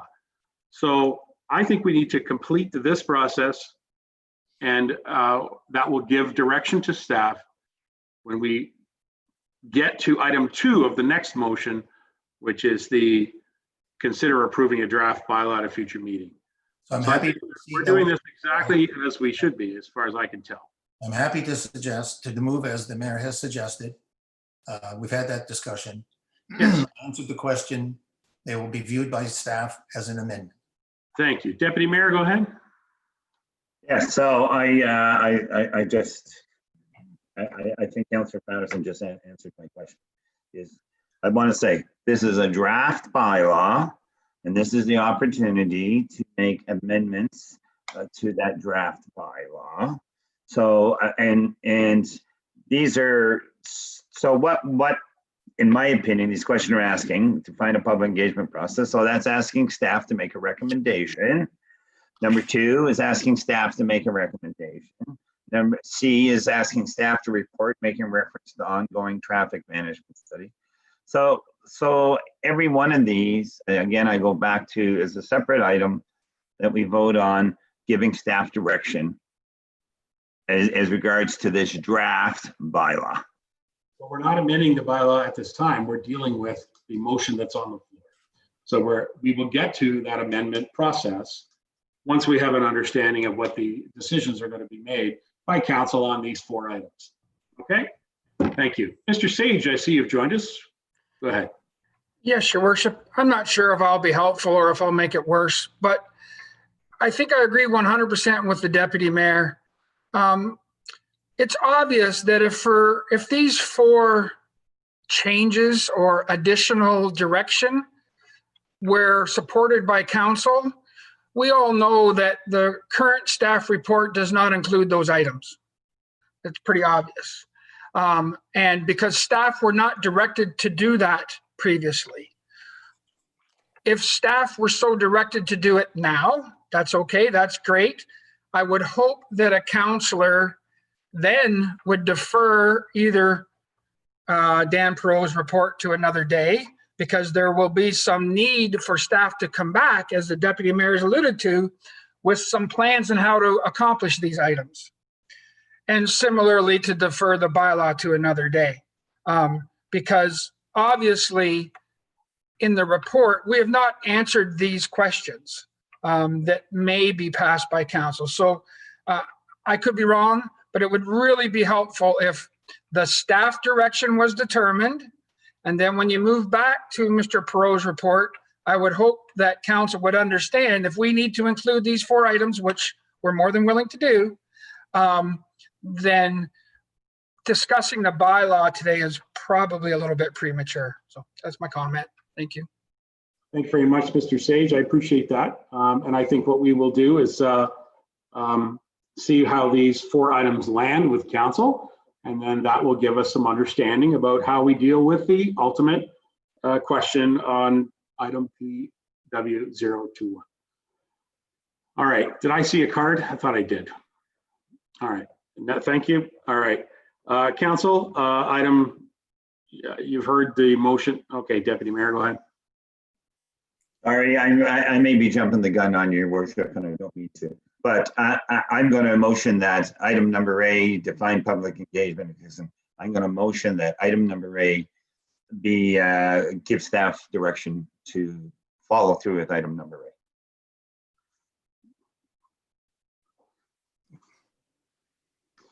Okay, I'm confused, Deputy Mayor, because I already have a mover and seconder on all these motions. If I'm correct, that Patterson and McKechnie. So I'm not sure what you're asking to do there, Deputy Mayor. Go ahead. Well, I understood that we're going to vote on them individually. So we're going to vote on them individually. Then, and just out of clarification, so then you're saying, as we're voting on them individually, Councillor Patterson and Councillor McKechnie are the movers and seconders for each item. Is that correct? That's what I would, I'm going with that. If there's any objection, thank you. Thank you, Your Worship. I just wanted clarification once again. And Thank you, sir. No problem. I apologize for asking something twice. I apologize. No problem. No problem. Madam Clerk, you wanted to say something? Nope. Okay, you're good. Council, again, we have the defined public engagement process, including public meeting, including dates. So that's, I've already read it. It's moved and seconded. Are you prepared to vote on this, or is any further discussion? Don't see any further discussion. Members of council, we can vote on that subject right now. Are there members that are prepared to vote? Looking like we are. Okay. Those in favor? And those opposed? And that motion is defeated. Item number B is be it resolved, the Council of the Township of Clearview hereby to direct staff to include the following elements in their report. Item B, a staff assessment of each of the justifications provided in the ATV and side-by-side motion approved on July 27th. Any comments on item B? Yes, Deputy, or sorry, Mr. McKechnie, you're right below the Deputy Mayor when I look at you there. Go ahead. Yeah, well, we're twins. Anyway, no, as you know, I spoke about this at the last meeting, and I felt that it was a weak motion, and all the whereases, needed to be looked into a little bit further. For instance, the one that I had brought up mainly was about the health study that York University did in 2010. And, but Councillor Broderick didn't mention that in 2011, it was debunked, that same study. And now today, we get an email from Councillor Broderick saying that there's been almost 10,000 ATVs sold in Clearview Township in the last 5 years. Councillor Patterson has checked into it, and he refutes that claim. I find it hard to believe, for instance, that there's been 10,000 ATVs sold in Clearview in the last 5 years. We only have 6,000 households in this township. How can there be 10,000 ATVs sold? Anyway, we must have a very rich community if there are. So I would like to see that staff assessment of each of the justifications in the motion remain. I think the staff need to look into it, and just to come back in an updated draft bylaw with their comments on those assessments of all of the whereases in the motion. So I would like to see that remain. Thank you. If I may, Councillor, to the CAO, Mr. CAO, the whereases and whoever's and whatever's and the justifications as are mentioned in here, they are, as I understand, and I've been here for a few years on this council, they're simply to give the councillors a bit of a narrative of the story of where this motion comes from. But council take direction when it comes to be it resolved that council direct. So Mr. Sage, this would be highly unusual to have staff give comments on any of the justifications. Is that correct? That is correct. But as I alluded to, council, at the last meeting when Mr. Patterson's motion was deferred, there are some of the claims made in the whereases that we don't have in-house expertise to either support those claims or to rebut those claims. So if you see the meeting from last time, we would have to hire assistants to determine the validity of those whereases. Fair enough. All right, so members of council, any comments? Yes, Councillor Patterson, anybody else? Councillor Patterson, go ahead. So the claim, and we've heard it earlier, and we know that we needed to do more research. We claim that many of the ATV users will benefit from this. That question is in the whereases. It is formed in our minds why we need to go ahead with this. There was a purpose for Councillor Broderick, as we all do, to put it in there. And so supporting this direction only provides clarity. Defeating it says the council is prepared to live with a very factual contested number. I don't want to use the contested. I want someone to provide me with the true data. We shouldn't be going into this with some of these unknown situations. The other whereas implies that there's an economic benefit. Okay, I mean, for goodness sakes, we're all looking for that, especially now as we're coming out of COVID. Is that the case? I haven't seen any evidence. I don't see any compelling evidence for any of these. With respect to a healthier community, not supporting pathogens, promoting physical fitness. Let's say that is true. It is only beneficial to a very few people. That is my contention. Okay, so I think these things are material to the final decision. And what would motivate a councillor to say, I don't know that information. I actually wonder if it's true, but I'm not going to ask staff to make one of the more important lifestyle decisions we've come to in this township. It's inconceivable that we're not going to have a public engagement process beyond what the public has been able to squeeze into us. And now we're saying, let's go to the next level. Let's not worry about the information that we don't understand and can't verify. And it's not saying, and it's not even saying someone's wrong. It's saying, where are the numbers? Councillor Patterson, if I may, I think that it's very clear when someone is a councillor and prepares a report and prepares information and brings forward the best information they can, that they are doing it in good faith. And we all expect that. We respect each other to bring forward those motions. Each of us as councillors and mayor and deputy mayor, we have to make decisions on our own here. We have to make the decisions and use the information that we have. Certainly there's much of the information that I'm rejecting. Other information I'm interested in. And we all have to make those decisions in our own way when asked to, at a meeting like this. So while I've read some amazing justifications in various reports and various, mover and seconder, various motions that have been brought forward. This one was very interesting. I had not seen a report or I'd not seen a justification with the word pathogens used in it in the past. So that was a new one to me too. But I don't believe we should be asking our staff to try to make those justifications for a councillor's report. Respectfully, the councillor provided a report. If you wanted to debate the issues in that justification, that's when it was presented.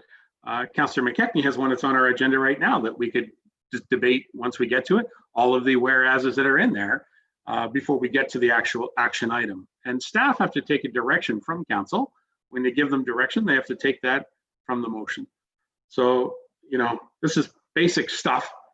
And, we all have to believe in what we believe, and so that's how we have to make decisions. So this is a difficult one for me because I also am looking for facts, and I've certainly received a lot of facts from members of the public who have engaged us by sending emails to us at council@clearview.ca. As early as Friday this week, I had a gentleman come in and speak to me right here in my office. I've had many people come in here, and as I've said to you before, we've had many bits of information come to us to help us make this decision. And I don't believe it's our role to be pushing back at our staff to try to justify what councillors are saying. I think that this is, something that you need to ask the individual councillors, not to be pushing it back to our staff. And so I think the time has come. This discussion point has already been made. And I think that we have missed the bus on this one when it comes to being able to qualify what those justifications are. So anyway, other members of council, I saw Councillor Patterson once again. Other members of council, Mr. Patterson, go ahead. So as I heard CAO Sage, we're not pushing back on staff. What I heard said was, we may not have the resources to find that information, should council consider it important. So what we're saying is those 8 justifications are not important. Well, then why state them? And the obvious one is that thousands of ATV riders have been waiting for it in Clearview and want to benefit from it. And I don't know what the number is. As you saw, I'm making an attempt to try to understand that number, as was Councillor Broderick. And I would like to know that. I would like to know how many people we're providing recreational convenience to in all our roads at the risk and at the inconvenience and at the disruption to the many of our residents that don't like it. And I will speak with some authority for Ward 5. Ward 5, mind you, there are some ATV users that may want it and or do want it, but the majority do not. And it would be an imposition by this council to put a all-in-one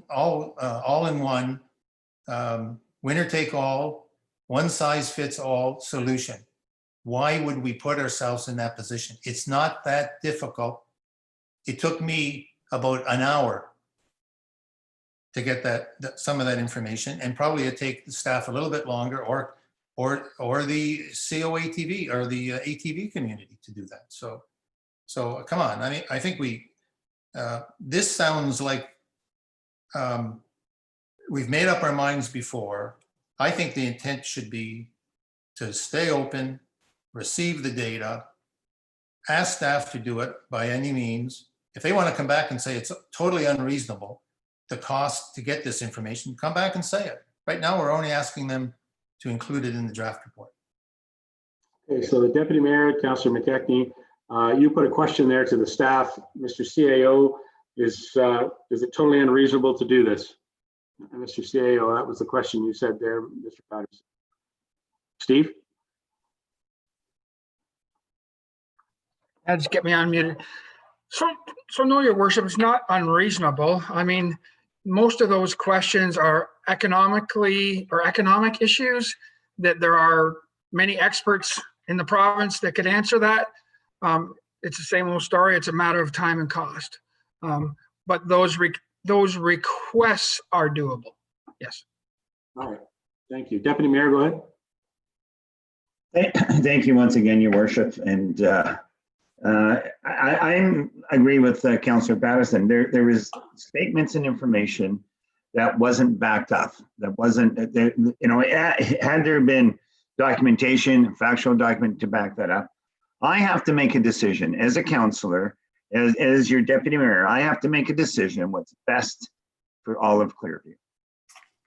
So in order for me to do that, I need correct and accurate information. And the CAO has made it clear that they're willing to do that and correct that information and collect that information. I'm sorry. and present it to council. And I think we need that information, you know, and I just want to know that it's accurate, you know, and that information, it's very possible that Councillor Broderick's information is accurate, but we don't know this because he didn't provide any documentation to back it up.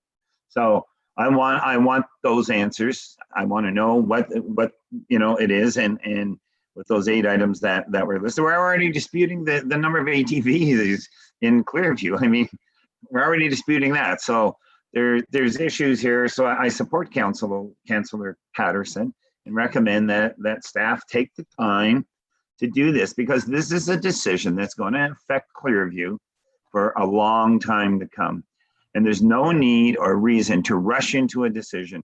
We should take the time, get the accurate information we need so we can make an educated decision. And we owe it to the taxpayers and the residents of Clearview to make a decision on accurate information. Mr. CAO, I recognize you. I also recognize Councillor McKechnie next. So go ahead. And if I just could, Your Worship, I want to caution council on put 5 people in a room when we can probably get 6 opinions. And we all know that.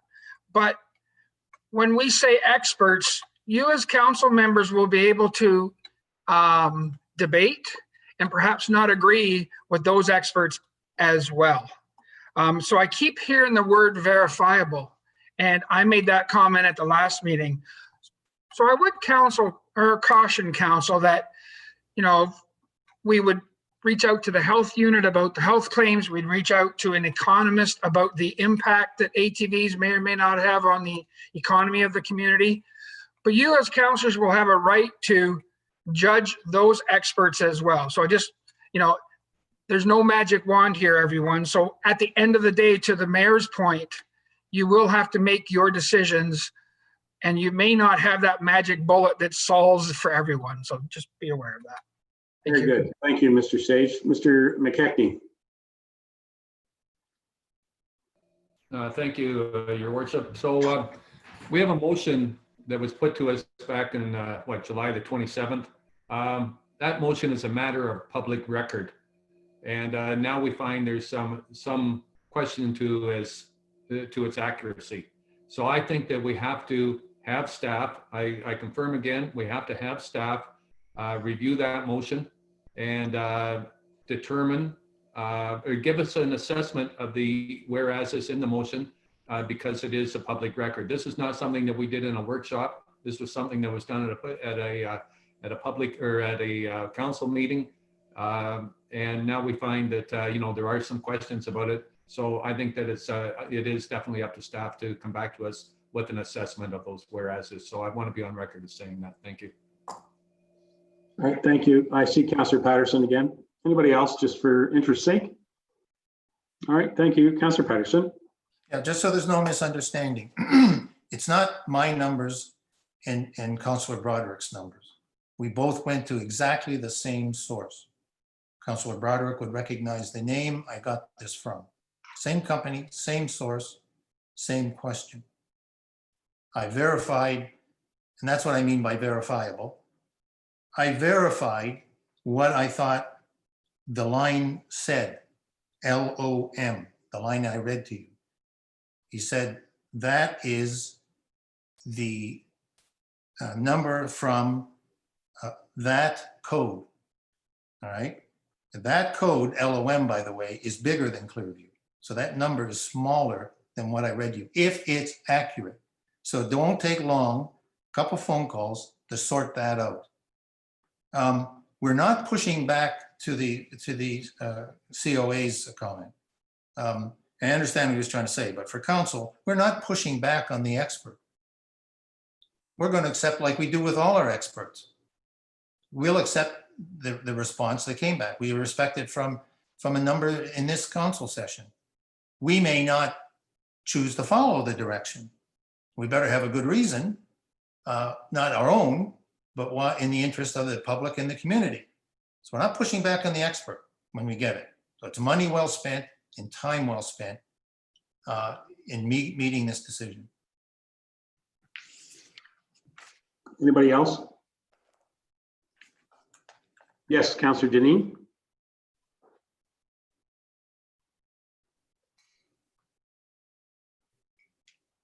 I think your microphone's muted there, Councillor. Are you muted? Councillor Deneen, try it again.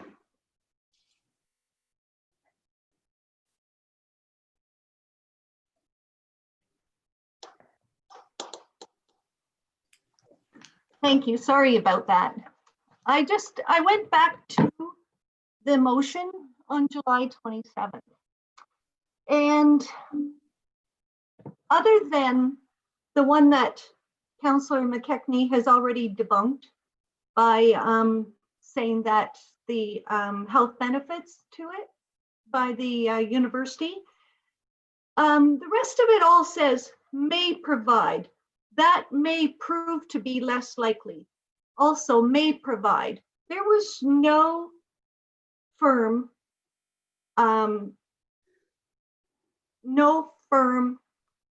reference to anything. It was all just may provide. That may prove to be less likely, may provide. And there was nothing in there other than the health benefits by the university that has been debunked. That was a definite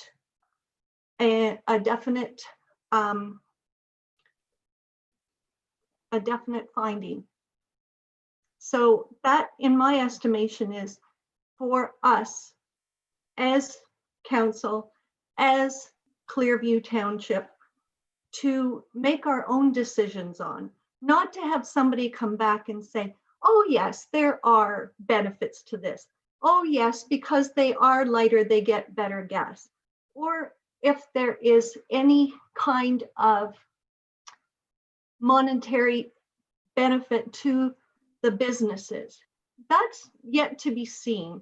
You don't know with the constraints that have been put through the routes and basically cutting Creemore, the main routes off, which are definitely bad roads to be transversing. You don't know the answers to these. Nobody could possibly, and there were no definitive answers given there, or there was nothing put there that was decisive and concise, except for the one that Councillor McKechnie has already told us about. It was all supposition and for people to make up their own minds on. Okay, thank you very much, Councillor. And further, it also gave direction to staff to prepare the reports. So that's what it did. I believe we should move on. Councillor Patterson, yellow flag, go ahead. Yes, thank you. We have to be careful what we're saying tonight when people are listening, for goodness sake. We've just said essentially that there's data we could benefit from to judge whether or not this is something that should be introduced into the community. And we're saying it's all supposition. It might happen, it might not happen. And there, it'll be too hard to determine. It isn't, and it is. It isn't difficult to do, and it is important that council founds their decision on solid data. We all believe that. We all believe that. I mean, I can't wait till the next controversial motion comes. It's not going to be filled with, well, perhaps it will, or maybe it could. It's going to be whereases with strong statements of justification. Well, let it happen. What are we afraid of?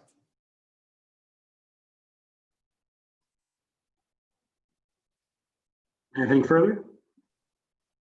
Probably. Always. Always. Look at council's not afraid of anything. Council has to deal with these issues as they come forward, and it's our responsibility, as the deputy mayor said, to make decisions for the entire well-being of the whole community. That's what we're doing. And so the motion that was approved on the 27th clearly gave direction to staff to do what they did. And they have prepared the motion.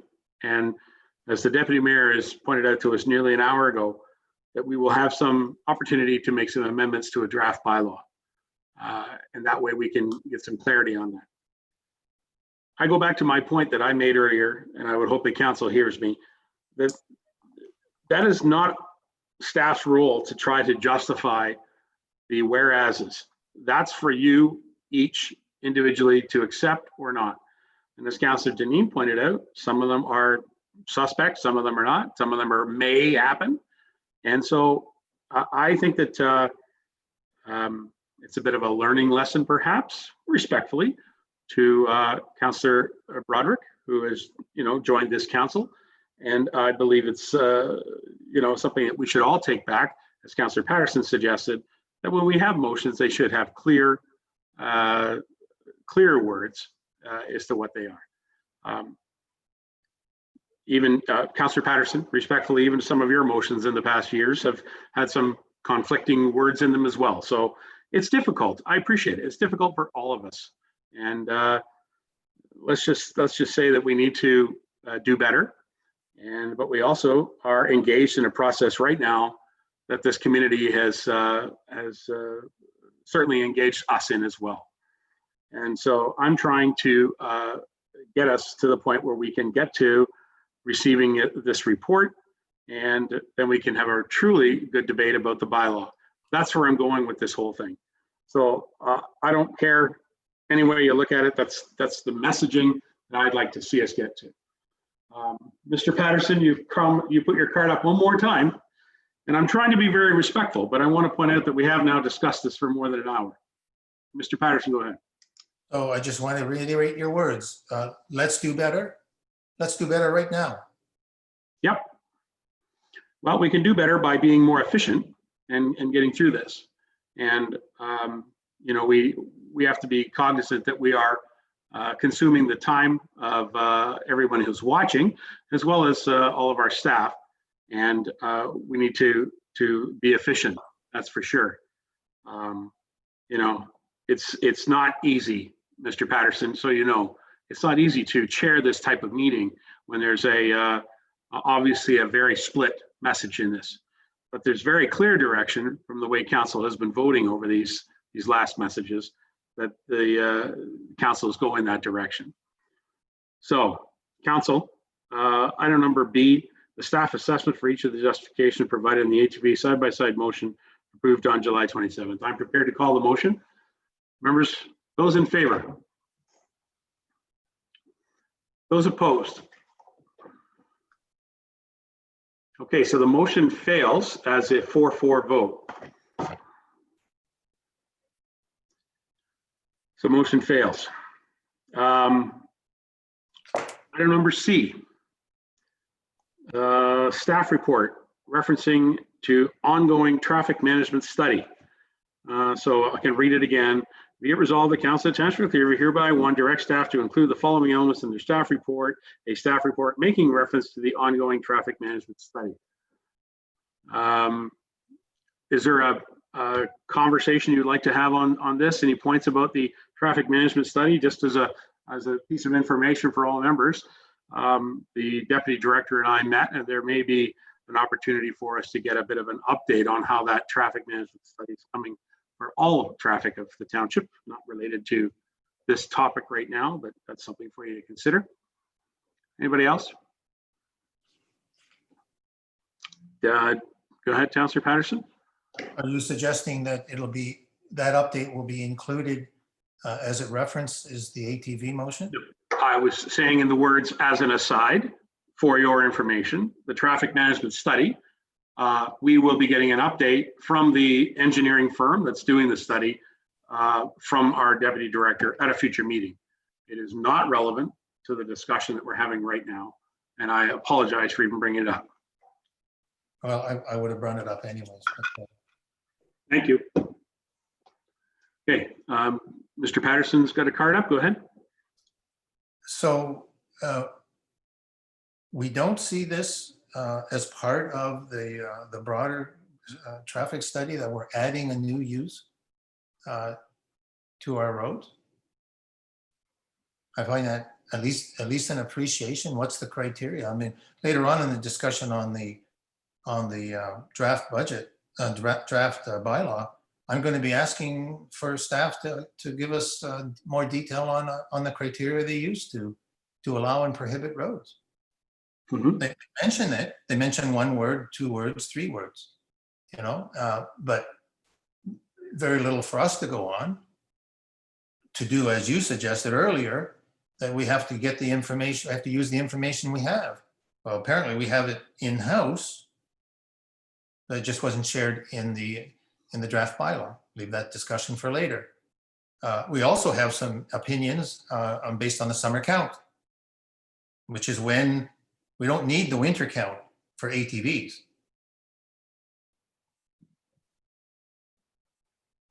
Mr. CAO, could you comment on the traffic management study, or perhaps you could defer that, I guess, to Mr. Perot, if there's any input that they would have in regards to the traffic management study on the work that's the engineering firm is doing on that, and if it's relevant to the work that's been presented to us regarding ATVs. Mr. Sage? So I will have to defer to Mr. Perot. I'm on this item, Your Worship. Thank you. Go ahead, Dan. Nice to see you again. Thank you, Your Worship. With respect to the comprehensive traffic study and my conversations with the traffic engineer at RG Burnside, you know, in preparation for the report and it coming forward to council, and specifically my conversation with ATV use. ATV use is considered as a secondary use under road design, similar to horseback riders, bicyclists, pedestrians, if their pedestrians are using a road as a walkway or shoulder as a walkway. They're all considered as secondary use. Primary use of a road, again, is for cars, trucks, motorcycles. So in consideration for ATV specifically, again, it's a secondary use under the design criteria. All right. Thank you very much. Mr. Patterson? So I understand that completely, and I agree with that. Thus my concern. While it's a secondary use on the road, you cannot say the same thing in terms of, without some analysis, some appreciation of the assessment of it. It's not, it may be a higher risk.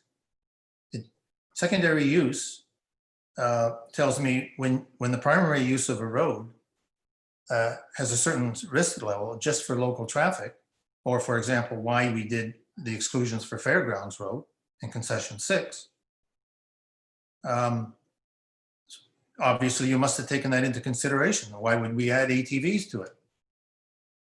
Why didn't that? Why wasn't that consideration given? And is it as a secondary use? Why is it necessary to add it? Well, go back to the other argument. Well, because a lot of people would benefit from it, and I dispute that fact. So if only a few would do it, and only one can cause an incident, I would have to ask the question why we do it. And I think we do have the in-house staff to help us through that one.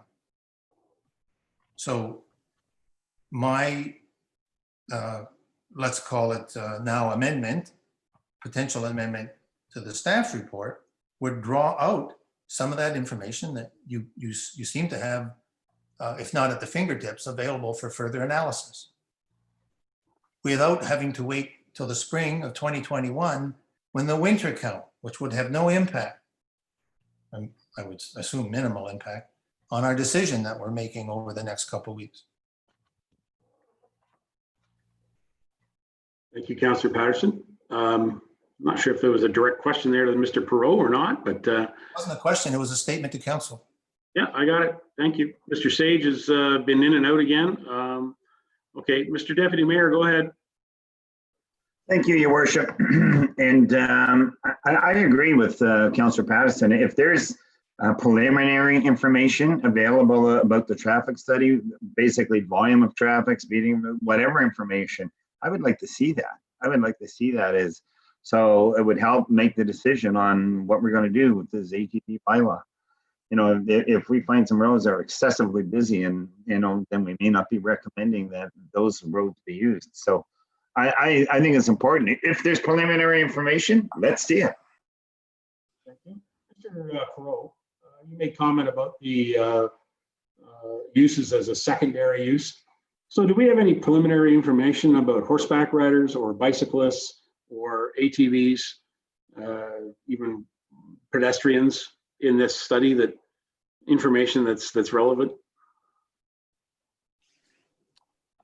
And through your worship. So I have, again, you know, from council's direction, we've been asked to provide council with a comprehensive traffic study, and reaching out to our engineers and traffic experts at RJ Burnside. They've prepared a memorandum with what I would call a terms of reference, and what analysis they will or will not provide. There is no preliminary report per se, but it's more of a terms of reference, or what they will look at as part of the study. And they are prepared, Burnside's traffic engineer, are prepared to come to council at a later date, proposing the second meeting in October. I don't know the exact date, I'm sorry. But that then to finalize, I guess, a terms of reference or a direction from council so that they can provide a report.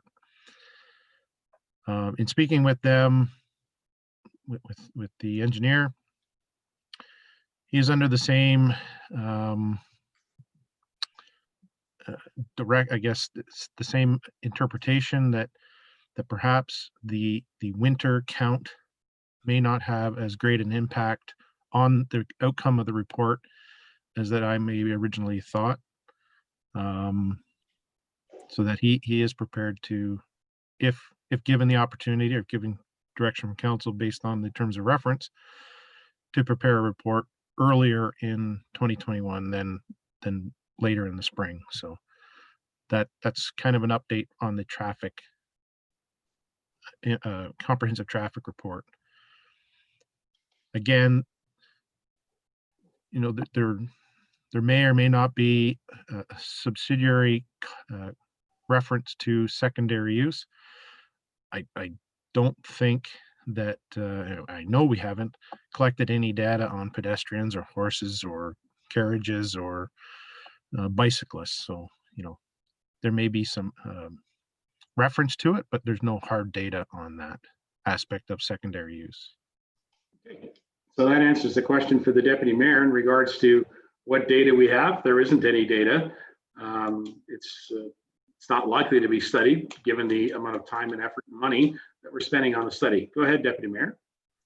Thank you. So I think Dan Perot just confirmed what I was going to say. Is that secondary use is non-motorized vehicles. Motorcycles, cars, trucks, not classified as motor. They are motorized vehicles that are licensed to use on highway roads under the Highway Traffic Act. So yeah, I would suggest that secondary use is bicycles, horses, walking, etc., which are non-motorized vehicles. Mr. Perot, is that a fair assessment that secondary use is non-motorized? Because I think you said earlier that ATVs would be considered secondary. Yeah, I think it's maybe a bit of both. They are motorized, and they have to be licensed, and they have to be insured. You know, tractors come to mind. You know, farm implementation equipment. You know, when we're talking about road design itself, and that's what the traffic engineers look at when they do these types of studies: is the geometry of the road, the speed, who are using those, you know, the users of the road, you know, those types of things. So, you know, yes, ATVs are required to have licenses and they're motorized, but they're not considered as part of a design of a road and the geometry and speed and etc.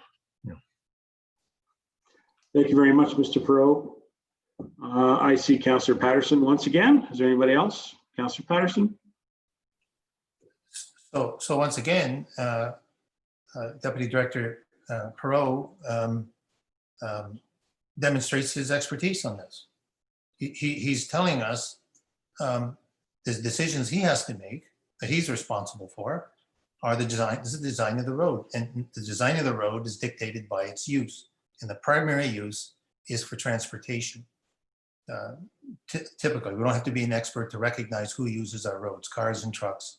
And then you have the secondary use, the cyclists, the horses, the riders, the pedestrians, and now we're adding ATVs. So so they are concerned about building a road. If we were building the road today and we said we're going to have all these primary and secondary routes, we'd have lines and pavement in lanes added. But we don't have the money to do that. So the consideration council has to have is get the best information to say, are we keeping our road safety? Remember, we all say this over and over again as public servants. The safety of our residents is our #1 concern.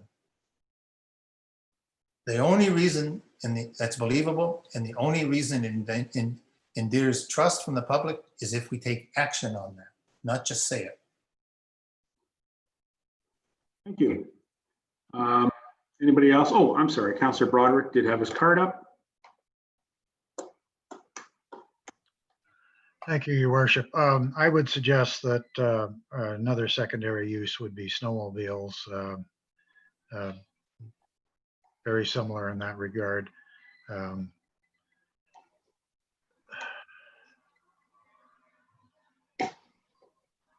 Lost my train of thought. Sorry, folks. Fortunately, we don't have trains on our roads. We do have cars and trucks, but not trains. Okay, so in regards to the traffic management study, I believe this council will be receiving a traffic management study at length. I'll get to you in a second, Councillor. We will be receiving it in the near future, I mean, it's only a few months away right now for January. As the director and deputy director indicated, that there's an opportunity for us to get a bit of an update on the terms of reference that they're discussing. And I think it's clear though that the road design standards that are used in our province look at all uses of our roads, and the ATVs, which we're discussing here specifically today, are already designed into the road. They can actually traverse our roads, much like a combine can traverse our roads. You know, they don't build equipment and allow them into the country unless it does fit criteria. And so it is on our roads today. And so it's part of the design standards already that are out there. It's the question that we are facing is whether we are going to prohibit them or permit them to operate on our roads. So Councillor Broderick, you had your card up again. Did I interrupt you or throw you off? Thank you, Your Worship. What I was going to move to is I'm not even sure that it's fair to say that we're introducing them to the roads. In reality, they've been out there for 40 years. What we're doing is recognizing this late. Yeah, thank you. You just broke up there at the end, Councillor Broderick. Your audio broke up, but I heard you say something about they've been around for 40 years, and I would agree that that's a reasonable statement. Anything further there, Councillor Broderick? No? Okay. I was just going to say that not only have they been around for 40 years, they've been on our roads for 40 years. We're just recognizing them at this point. Got it. Councillor Patterson, you had your card up again? Well, just a clarification. Did I hear from Deputy Director Perot that RJ Burnside will be bringing a preliminary report on our October meeting? No, you heard that they would be bringing a terms of reference on how the study is coming forward. Deputy Director Perot, is that correct? In terms of reference discussion is what is going to be proposed? Yeah, thank you, Your Worship. Yeah, that's exactly it. A framework, if you will, or terms of reference. You know, they have councils.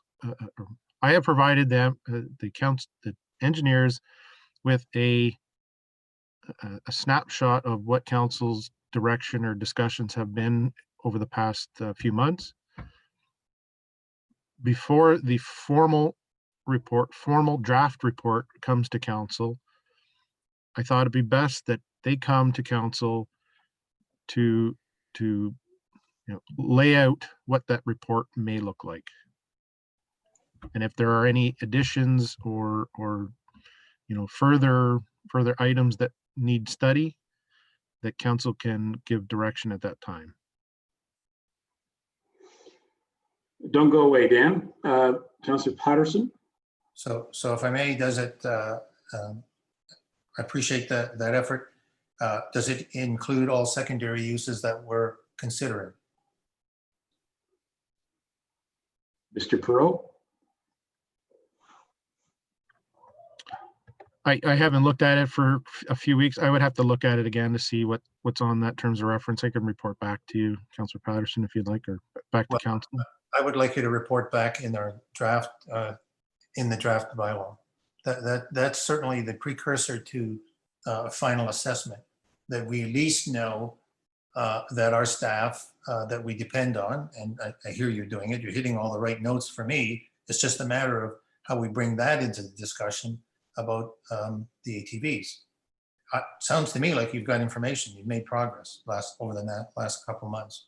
That would be useful to this decision, especially if you're talking about the end of October, and put it in. I know you've got the experience, and staff does, to put it in the terms that would be helpful in making this decision. What's the rush? Through you, council, or sorry, through you, Mayor. With all due respect, I don't think that the secondary use of a road will have an implication on the direction that council gave originally on speed reductions and traffic calming. A few of those items that were originally directed through council to look at those traffic calming issues, because they're not being studied. So if council wants to give direction on studying those secondary uses, then that would be considered. But again, a secondary use is just that. It's a secondary use to the road, and that the direction was to look at either speed reductions, traffic calming measures, traffic rerouting,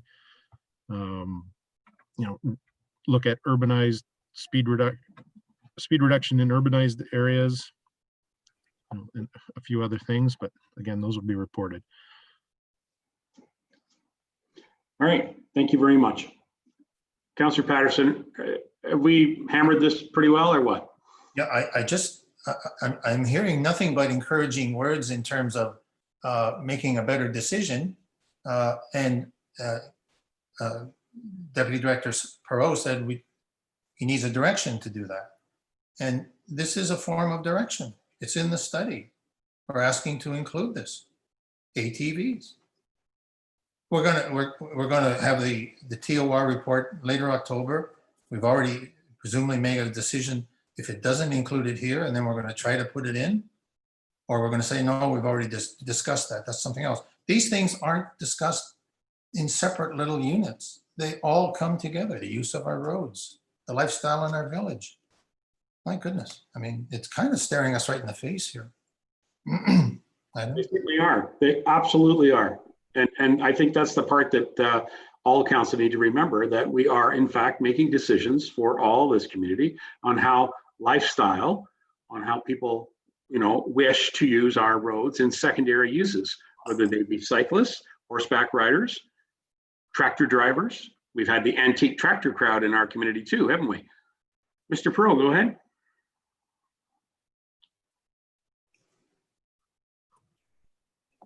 Thank you, Your Worship. And taking that a little bit further in it, we can talk about the traffic report all night long, I would suggest, and it's probably going to be a topic of conversation in October. But, you know, we would have to go back and do more analysis and study, you know, further on, a lot further past this presentation by Burnside later in October, because we'd have to go back and review that. It's going to be hard to do, I would suspect, to gauge any analysis on ATV use if you don't have ATV use on the road. So we just don't know what that number is going to be on any given road, you know, and we probably won't know that for years to come, what the impact is going to be on that. There's no way, I don't think there is a way to predict that. Right now we have a way to predict or to count how many bicyclists use, let's take Fairgrounds Road, for example, that use Fairgrounds Road in a given week. We do not know that number of ATVs on that given road because technically they're not permitted on that road. And then until there is ATVs on the road, we won't know that number.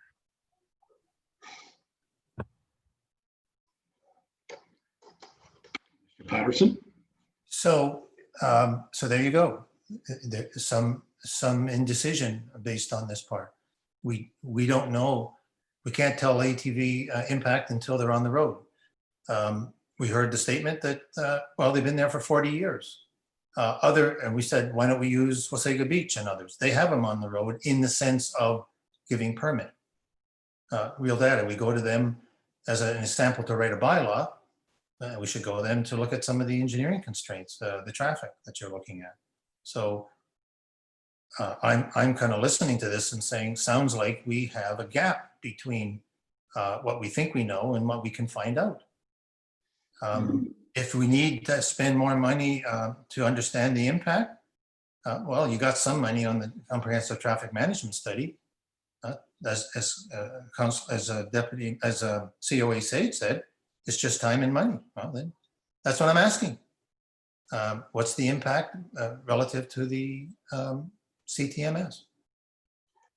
That's what that piece is for. Yeah, I hear you, Councillor Patterson, particularly when you mentioned Wasaga Beach, because it was in the motion to work with Wasaga Beach and Springwater Township and take a look at theirs. And, you know, they were able to bring these resolutions forward and make these bylaws without having to do these extensive traffic management studies and expensive reviews. It just so happens that we're in the middle of one, and now we're, you know, potentially making it even more delayed by changing the direction of that traffic management study, you know, at your suggestion, and that just delays the whole process even more to get the information out. I would suggest that, you know, the deputy director's point is really valid, and that is that we don't have the data because we don't have the data as far as how many, they're not been permitted. We don't have the data. There's no data available because anything that is suspect to whether it's actually legally allowed to use it or not. For certain, horseback riding is permitted. Do we have those numbers? Cyclists is permitted. Do we have those numbers? We don't have those numbers. So the point is that we can't make those type of decisions, you know, here, trying to debate a issue of ATVs and try to complicate this in the traffic management study, which is another whole project that we debated. And frankly, you brought it up that we needed to do this to help us deal with our excessive speeding in our community, which is one of the options. Traffic calming, we have a traffic calming program that the deputy director is working on. We're doing a lot of things right here in this community. And I'm becoming really frustrated thinking that all we're doing is talking about more studies and more plans and more reports. It's just time and money. And we keep spending tax dollars money doing it. And I'm not sure that we're getting anywhere because we're not getting any different. Individual members of council need to decide, are they in support or not? And it's respectful that each council member brings forward their reports like Councillor Patterson has been doing. And so we're trying to get through this respectful report here. That's what I'm hoping that we can do. Anything further on item C? Seeing none, I'm prepared to call the motion. Do you want me to read it again? I think you guys have heard it. Direct staff to include a staff report making reference to the ongoing traffic management study. I'm going to call the motion. All those in favor? Those opposed? Motion carries, or motion fails. Motion fails, sorry. It's everything else I'm quite used to saying motion carries. Item number D, the staff be directed to consider a phased-in ward-by-ward implementation plan. Before I put it out there to other members of council, I want to put a little statement on this too, just because I really find this offensive. It's very offensive to the way this council has been making decisions about bylaws for years. Well, jeepers, I'm going to say, was it 2008 or 2009? I should have prepared myself on this, but it bothers me. Approximately then, we made a change to our backyard burning bylaw because it was inconsistent across the whole municipality. And the argument that was made at the time, I still believe still stands, and that is that we pass bylaws that are for the entire community. We don't pass bylaws for individual wards. We pass bylaws for the entire community.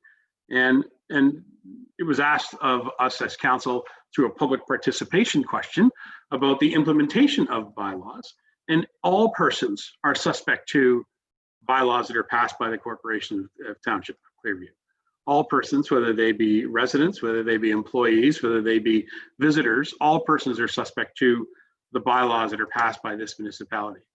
So I find it incorrect. I find it not a healthy way to look at this ward by ward implementation plan. I think that that's incorrect. I just took the liberty of speaking first, which is unusual for me. I always go to my council. Go ahead, council. Is anybody else? Mr. Lamers? Thank you, Your Worship. To Tom, how can anybody ever try to phase in a ward by ward implementation? You wouldn't be able to patrol it at any means.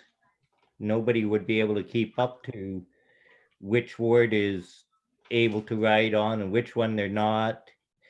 You just complicate the whole system.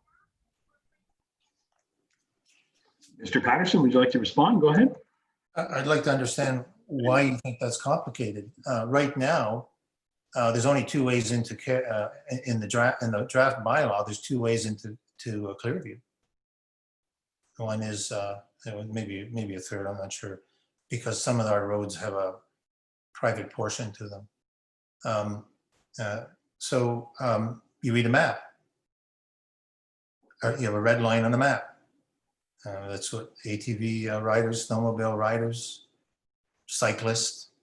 I'm not sure how many horsemen do it, but we do that. So it's not complicated. I mean, I don't mind an argument saying one size fits all. All our roads are the same. If you think that all the traffic is the same, all the marketing in our business districts is the same, and so it's one policy. That's it. But right now, you see in the plan right now, the draft plan, it's not the same. Okay, there's been some concession, at least some consideration for the impacts. All right, Stainer Chamber and the BIA, same organization, trying to do the same thing, different business plans, different situations. All right, traffic, we're doing again. The words are there. We're looking at terms of reference and criteria on our roads. We're not talking about operational practices and that sort of thing, like burning pits and that sort of thing. What we're talking about is the road capable? Does it provide risk? When a road becomes a road that's not being used as a road, I don't even know what the definition is anymore. Unopened, unmaintained, summer road, non-assumed. I don't know what the decision is. So I'm going to say a road that can't be traveled safely by a car or a truck. Okay, and Have we vetted any of those? I've got a map of Ward 5 marked up at many spots that are going to be trouble spots, to my mind, because there's no signage. At least I haven't seen it. There's no provision to mark up the properties. So each geographic area, call it a settlement area. Don't call it a ward. Okay. Singhampton, Duntroon, Dunedin, Creemore, Stayner, list them all. New Lowell, they're not the same. They live by the same principles, we hope. We try to use the same criteria when we do road design. We have the same recreation master plan, but some don't have an arena. Okay, we suit the decisions we make to the people that live there. And if you don't like doing it by ward, then let's do it at large when we get around to organizing council. I don't understand what the point is if we can't speak to our wards. And then as soon as there's some concern about does it really suit that area that we're representing, oh, we have to go back to a one size fits all. It's not complicated. Okay, what may happen is people just disregard it. Enforcement, okay, other than a pamphlet from the OPP is needed. And that's why I say phased in, because some areas will be easier to initiate than others. And I can tell you that it's going to be complicated for reasons of enforcement and just basically inconvenience and disruption to some of our wards. I'll say Ward 5, because we're trying to do this without due regard for the public input on this. So it's not hard to do it. It's what's hard, it seems, in this council is the will to do it. Councillor Patterson. We also suffer the consequences of the will of council, as you and I and each of us are all residents here. It's the will of council, and that's what prevails here. And as far as you're trying to tie all this up together, I think the issue is clear that there is a vision for the entire community of Clearview Township, that we are working as one community and we are bringing this together in every decision, how our tax rate impacts everybody, how our environmental plans impact everybody, everything. We bring it all together as one community. Our recreation plan is a good example of it. It was well vetted out, and you're right, there isn't arenas in every community, but there certainly are arenas available to everybody in all of this community. So they're all available. So anyway, I don't understand how we can go down this road thinking that we're going to do an implementation of ATV use ward by ward. Deputy Mayor, I see you. I also see McKechnie. Anybody else? Go ahead, Deputy Mayor. Thank you, Your Worship. And I want to say that I don't think it's impossible to implement a system. I don't know if the term ward by ward is the right way to go, but I support the concept of what Councillor Patterson is saying.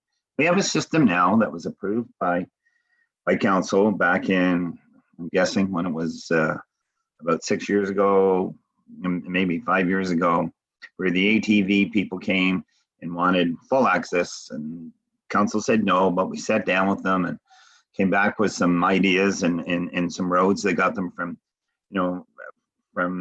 Trail A to Trail B, and that system has worked pretty well. I mean, it's worked pretty well, other than the ATVers who have been abusing and going where they're not supposed to go. So it is possible to implement, and the new ATV draft bylaw already has restrictions on it. Has restrictions on it that you can't go on Mill Street in Creemore.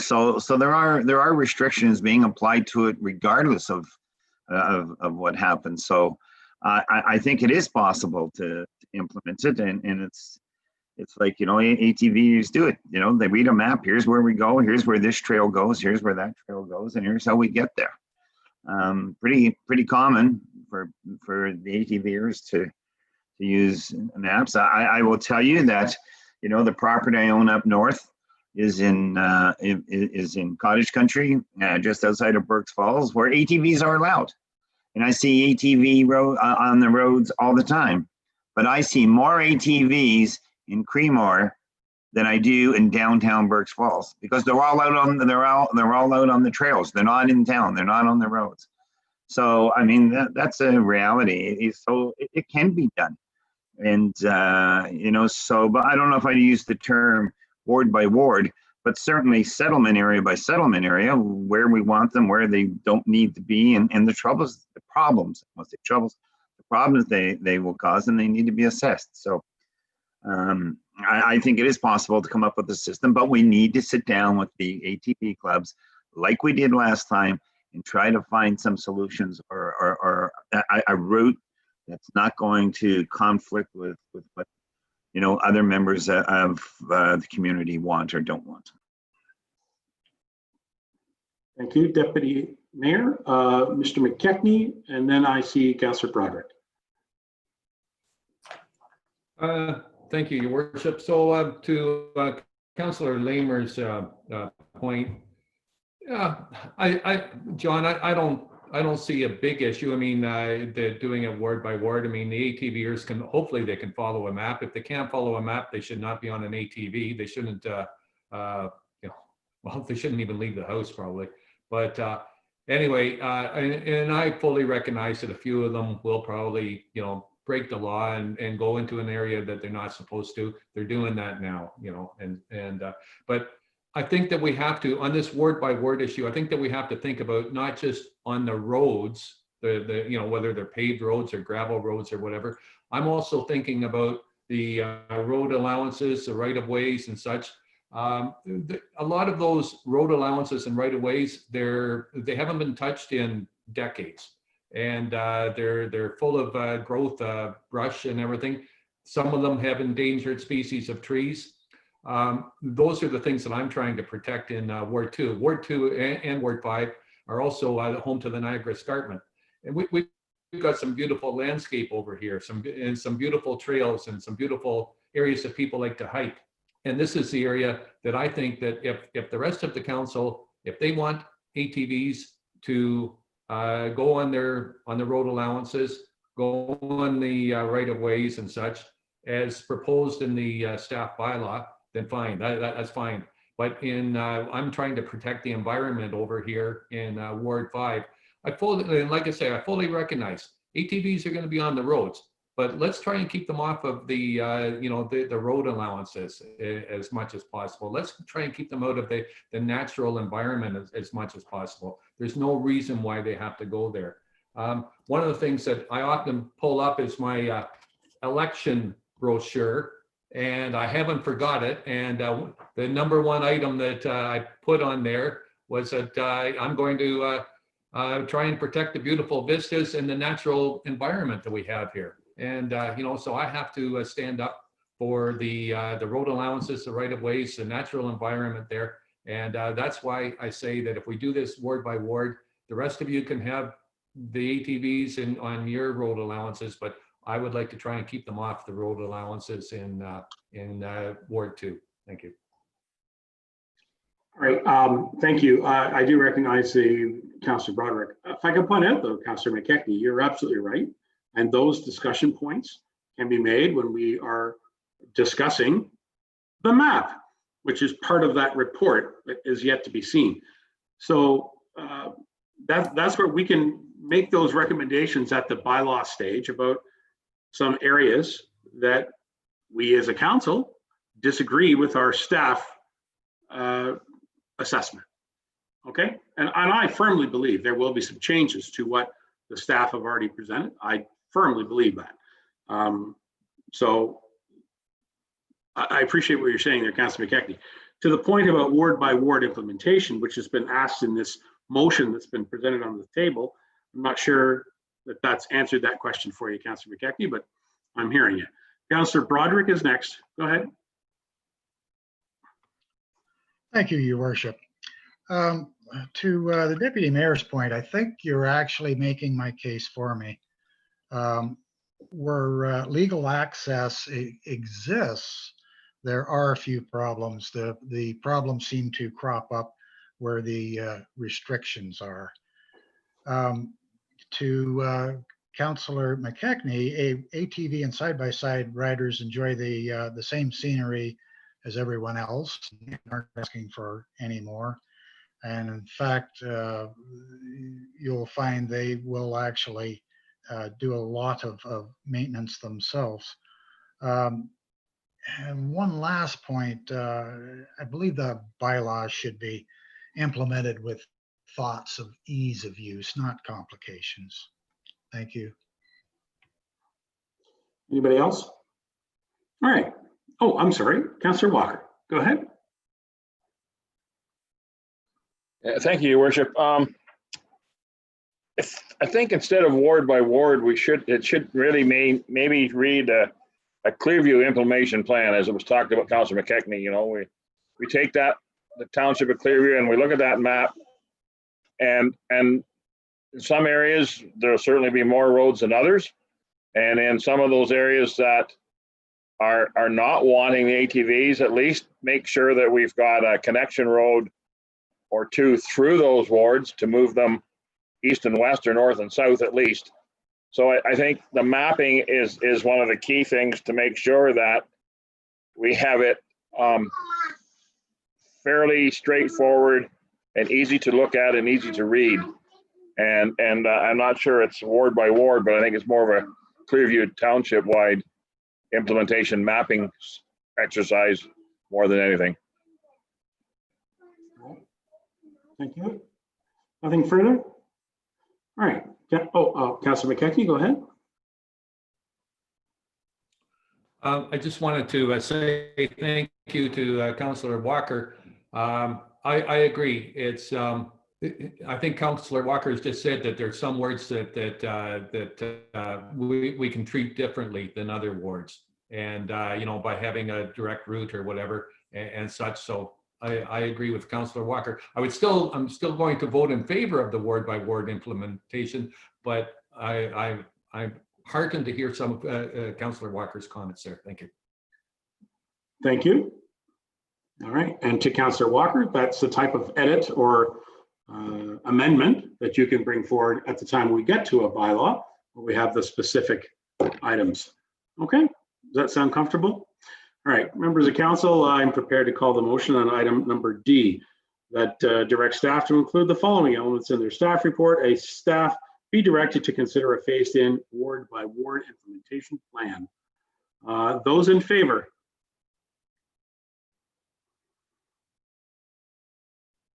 Thank you. Those opposed? And the motion is defeated. All right, thank you, council. We were at PW 021-2020, the ATV access and draft bylaw. I'll read the recommendation. I'll ask for a mover and seconder, and then I will defer to Mr. Perot to speak for a few minutes, and then we can have a bit of a discussion on that. Recommendation be it resolved that Council of the Township of Clearview hereby one, receive report PW 021-2020, the off-road vehicle access on municipal road allowances. And item number 2, consider approving the attached draft bylaw at a future meeting of council. Okay, can I get a mover and seconder on the motion, please? That'd be Lamers and Deneen. Councillor Lamers, Councillor Deneen. Thank you very much, council. Mr. Perot, it's been a long evening. I just want to point out to members of council before they begin that we took 1 hour and 46 minutes to deal with an item that we talked for 2 hours and 30 minutes. Okay, I'm going to restart the clock and now we're going to start again. Hello, Mr. Perot. Good evening, Your Worship. So as you stated, there's been lots of discussion on some of the topics that may or may not have been captured in my report in the draft bylaw, but I will try to get through these as quick as possible. And in the direction given by council on July 27th, my report focused on greater access to Clearview Township roads. It did not focus on trails because we didn't want them to be on trails, Clearview Township trails. We could not permit them on any other trail system, owned by the county or other than an avenue to get to already approved trails by the county in county forests. So the first part of it, I think that the Highway Traffic Act, I think it's pretty self-explanatory. There are changes have been made to the Highway Traffic Act and subsequent regulations of the Highway Traffic Act that give different authority to municipal councils to permit ATV access or prohibit ATV access. I then looked at surrounding municipalities, mostly in Simcoe County, obviously. I did want to point out to council one mistake that was noted and pointed out to me under the Wasaga Beach section of the chart. The times that they restrict or prohibit ATV use is actually from 11 p.m. to 5 a.m., not 7 a.m.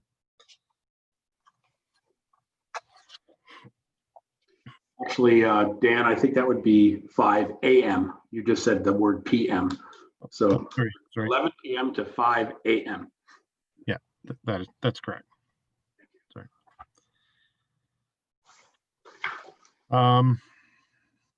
And the next section essentially, outlines or reiterates that the Township of Clearview does not have authority or jurisdiction over county roads or Ontario highways.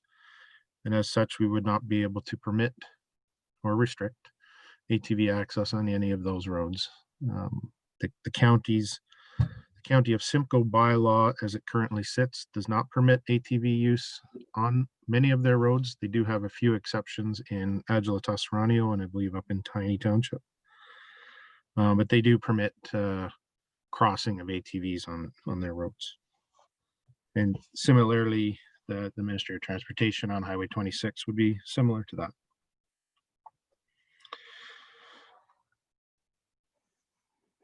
Then I go into the OPP. So some of the partners or agencies that the municipality deals with on a regular basis, being the OPP, NEC, the Niagara Escarpment Commission, and the MVCA. So reaching out to the OPP, and I think this may be, in my mind, the biggest issue that I think is going to be come across, whether if council does proceed with the draft ATV bylaw, is the enforcement part of it. Because if we restrict ATV access on certain roads or road allowances, the education to those ATV users is going to be paramount, because although the OPP will respond to calls of service, they do prioritize those calls of service based on their volumes, and going out to a call for an ATV on and you'll see later on my proposal to restrict ATV use on Fairgrounds Road. If there is an ATV on that road and OPP is called for that enforcement purpose, they're going to have to prioritize that and respond.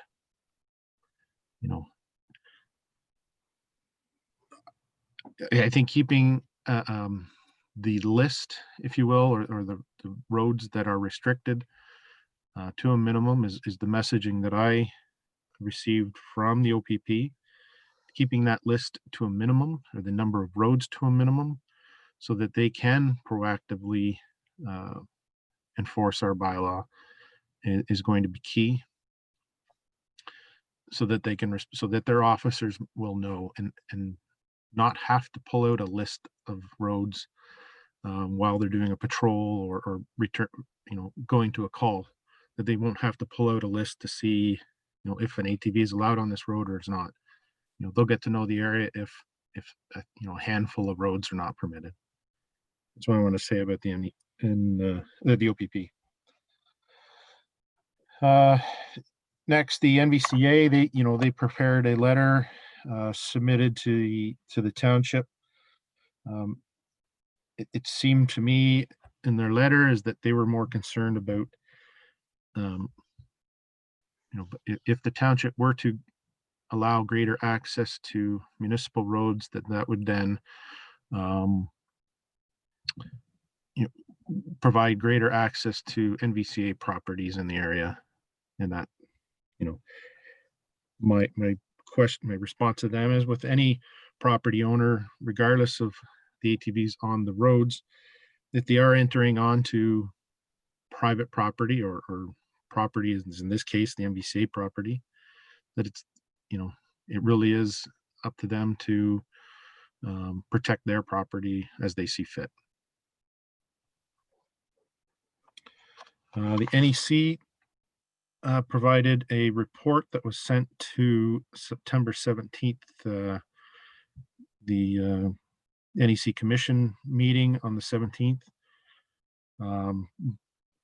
Very good report. John did a really good job on this report.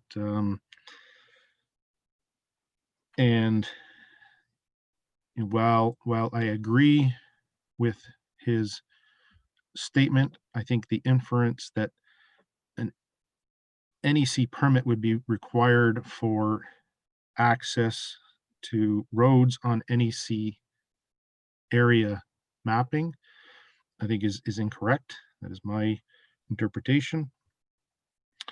I agree that if a work were to be done on any of those road allowances, upgrades, trails, widenings, etc., that a development permit would be required by the user.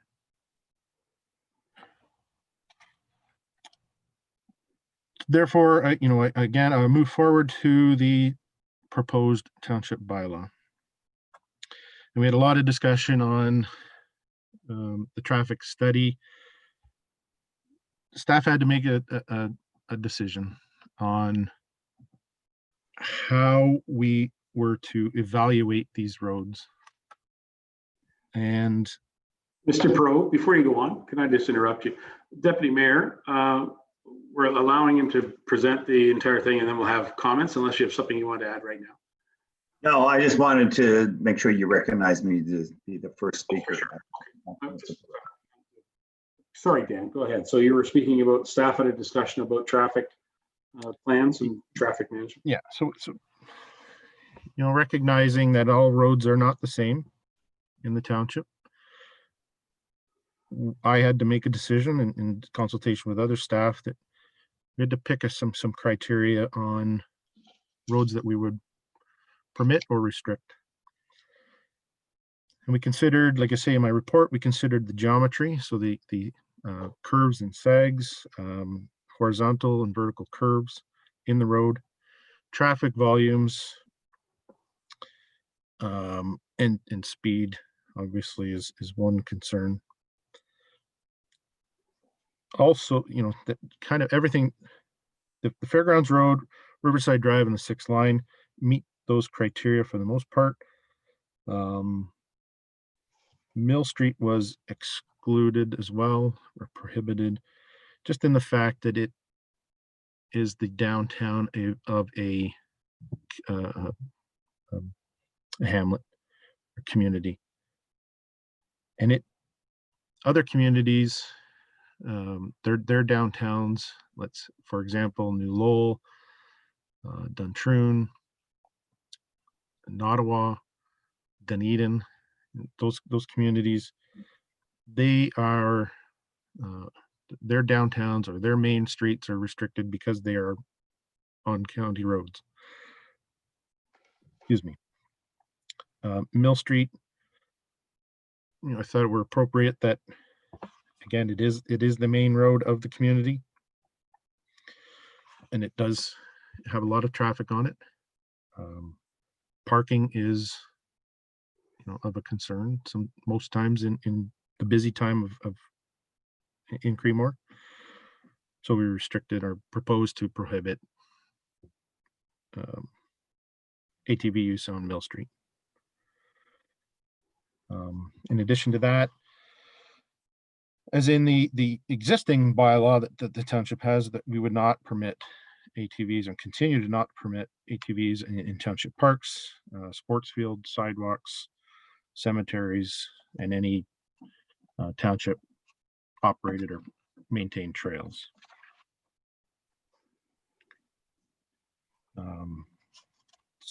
So if you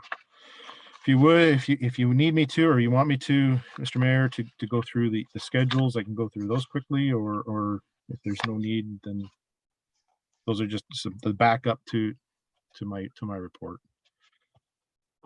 If you may go to Schedule B, which is what we just sort of looked at on your report. And the comment there, I would be interested to hear is in regards to your comments about County Road 91 between County Road 124. As far as why it wasn't selected either, or why it was proposed to be permitted. Yeah, again, it's a technical question, so I'm asking you to give us a technical answer. Yeah, so for similar reasons as to why I selected Fairgrounds Road and the 6th concession to prohibit them because of the geometry and speed. This one more particular because it is only 60 kilometers an hour speed there, but it has a high rate of traffic. And in some sections, the geometry is quite severe in that area. So that was the criteria that meant. Great. Good. Okay. Thank you, Mr. Pro. I'm sure there'll be a few questions, and we will begin. Please stay there. We will begin with the Deputy Mayor, and I'm just going to ask, is there any other cards that want to pop up right away? Mr. Broderick, of course. Thank you. Anybody else? Deneen. Okay. Thank you. Go ahead, Barry, Deputy Mayor. Thank you, Your Worship. And I thank Dan for his report and the efforts he put into it. I do disagree with his interpretation of the NEC position. So what I'd like to do, Your Worship, is present my amendment and get a mover. I'll move it, get a seconder, and then I would go into the discussion of all the documents and why I'm presenting that amendment, if that's okay with Your Worship. Well, you know what, Barry? What are you amending? The receiving of the report?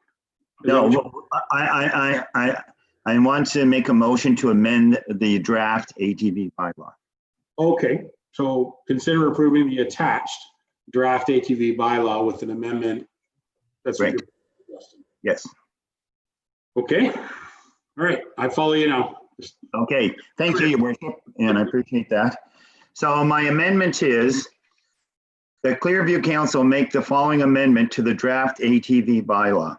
Is the Niagara Escarpment is recognized as a worldwide natural biosphere and protected under the Provincial Niagara Escarpment Plan Act as passed by the Province of Ontario's legislature, that ATVs or other motorized vehicles are not permitted within the Niagara Escarpment Plan Escarpment Natural Area in the escarpment protection areas, including unused roads, road allowances, and unmaintained roads.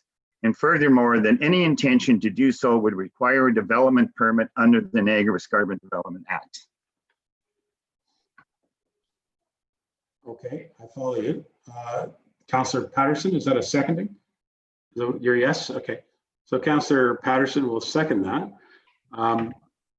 Mr. Perot, can you just review your comments you made just a moment ago about the NEC before we go to full debate on that?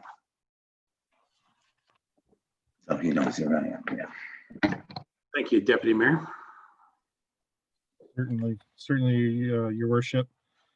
And I'm just going to pull up the NEC report that they submitted on the 17th of September. And in summary, John Stewart, who authored the report, says in his summary at the end of his report that if a municipality is considering the passing of a municipal bylaw to permit the usage of off-road or all-terrain vehicles on lands under their ownership, including unopened, unimproved rights-of-way within the Niagara Escarpment Plan area, it should be understood that an NEC development permit may be required for those lands that are subject to NEC development control, and if the use is permitted in the applicable land use designation. Under the regulation, under the Niagara Escarpment Development Control Act, when applying for a development permit, they can request a development permit for 5 items: the opening of an unopened road allowance, expand the width of a road, change the road from seasonal to year-round road, change the surface of the road from gravel to pavement, or roads requiring cuts or contour changes. Under this draft bylaw, we're not suggesting any of those. We're allowing greater access to those road allowances that exist already under the township's road network. Yes, Deputy Mayor. Okay, thank you, Your Worship, and in all due respect, Dan. So this is the C1 report that I copied everybody on. So I'm going to read the recommendation. So the recommendation is very clear that the commission endorses the NEC staff position that the recreational use of motorized trails is not a permitted use within the escarpment natural area or escarpment protection area land use designation of the NEP. And then furthermore, in that report, it goes on to say on page, just bear with me for a sec. On page 7, it goes on to say that as the issue pertains to unopened or unimproved right-of-ways where there is a no existing road, the introduction of a motorized trail use would constitute a change in use to the lands, thus requiring an NEC permit. Staff's position that motorized trail use on the unopened, unimproved right-of-ways on lands designated escarpment natural area would be prohibited by the policies of the NEP and would require an amendment to the plan if that use were to be envisioned. So right now, it's not a permitted use, and to allow these to become a trail is a change of use. And so that clearly states that it would be a change of use. Then I also want to make the comments in the summary and conclusion on page 8. Further, and despite interpretations to the contrary, the changes made through Bill 107 do not supersede that of the Niagara Escarpment Planning and Development Act as it relates to the development, which includes a change of use to any lands within the area and development of control. So just to confirm that, I sent an email to the director, to Director Ramsey, who replied to me, and that was just late last week. And it goes, in response to your question, the implementation, construction of a trail or motorized vehicles would require the NEC development permit. And then it says, a change of use of the land in section 13, subsection 1, subsection B of the Niagara Escarpment Plan Development Act restricts municipals from passing bylaws for any purpose if it is conflicts with the NEP, including permitted uses in various land designations. So everything about this says we do not have the authority to allow them into the NEC protected areas, I always get the term the terminology wrong, protected areas and natural areas. So that aside, there's a lot of definitions going on here. What's a road allowance? What's not a road allowance? Is it an unmaintained road? Is it? Bottom line is we have this world biosphere that is environmentally protected by the province. What municipality with any conscience would support allowing motorized vehicles into these areas, into these unused roads, it doesn't make sense. We need to protect our environment, especially in today's world. And I strongly suggest and that's where Dan and I maybe disagree, but clearly allowing them into this area is a change of use. There's no doubt about that, because it's not permitted right now. It's not permitted under our existing ATV bylaw. It would be a change of use, would require development, a development application. Thank you. Thank you, Deputy Mayor. Deputy Director, if you don't mind, or Mr. CAO just was there and disappeared. I wasn't sure if he was going to jump in or not. I think Steve probably will jump in, but I just want a clarification from the Deputy Mayor then that it is not to restrict on already constructed roads. Is that, am I correct in assuming that? Like there would be already constructed roads or seasonal roads that do run through the NEC area. Yes, so if I may to answer. Yeah, so it refers to, you're correct.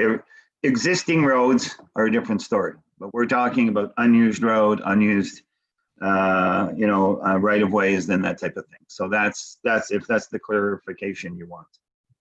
And I'll wait till Steve, but I think I would need more clarification from the NEC on what their interpretation of an unopened road versus an unimproved road, because my interpretation of that is totally different than I think what theirs is. Okay. Steve, you want to jump in here? Just not to make the discussion go on longer, but we have done a little bit of homework with our neighbors to the west, and they have permitted ATV use on literally hundreds of roads, including county roads. County Road 1 goes through probably the most picturesque portion of our escarpment in Ontario. You might argue that in Wyerton Bay, and pretty sure they don't have a development permit. But that's all right. I think to the Deputy Mayor's point, as Dan alluded to in his issue that the NEC said may require, and then other staff members at the NEC will require. I think to Dan's point, and I think the Deputy Mayor clarified, it's hard to start quoting roads, but we now have some roads that go across the escarpment that we allow ATVs on now. But I think to sit down and define which ones are that the Deputy Mayor is talking to, we need some clarification there, and that's fine.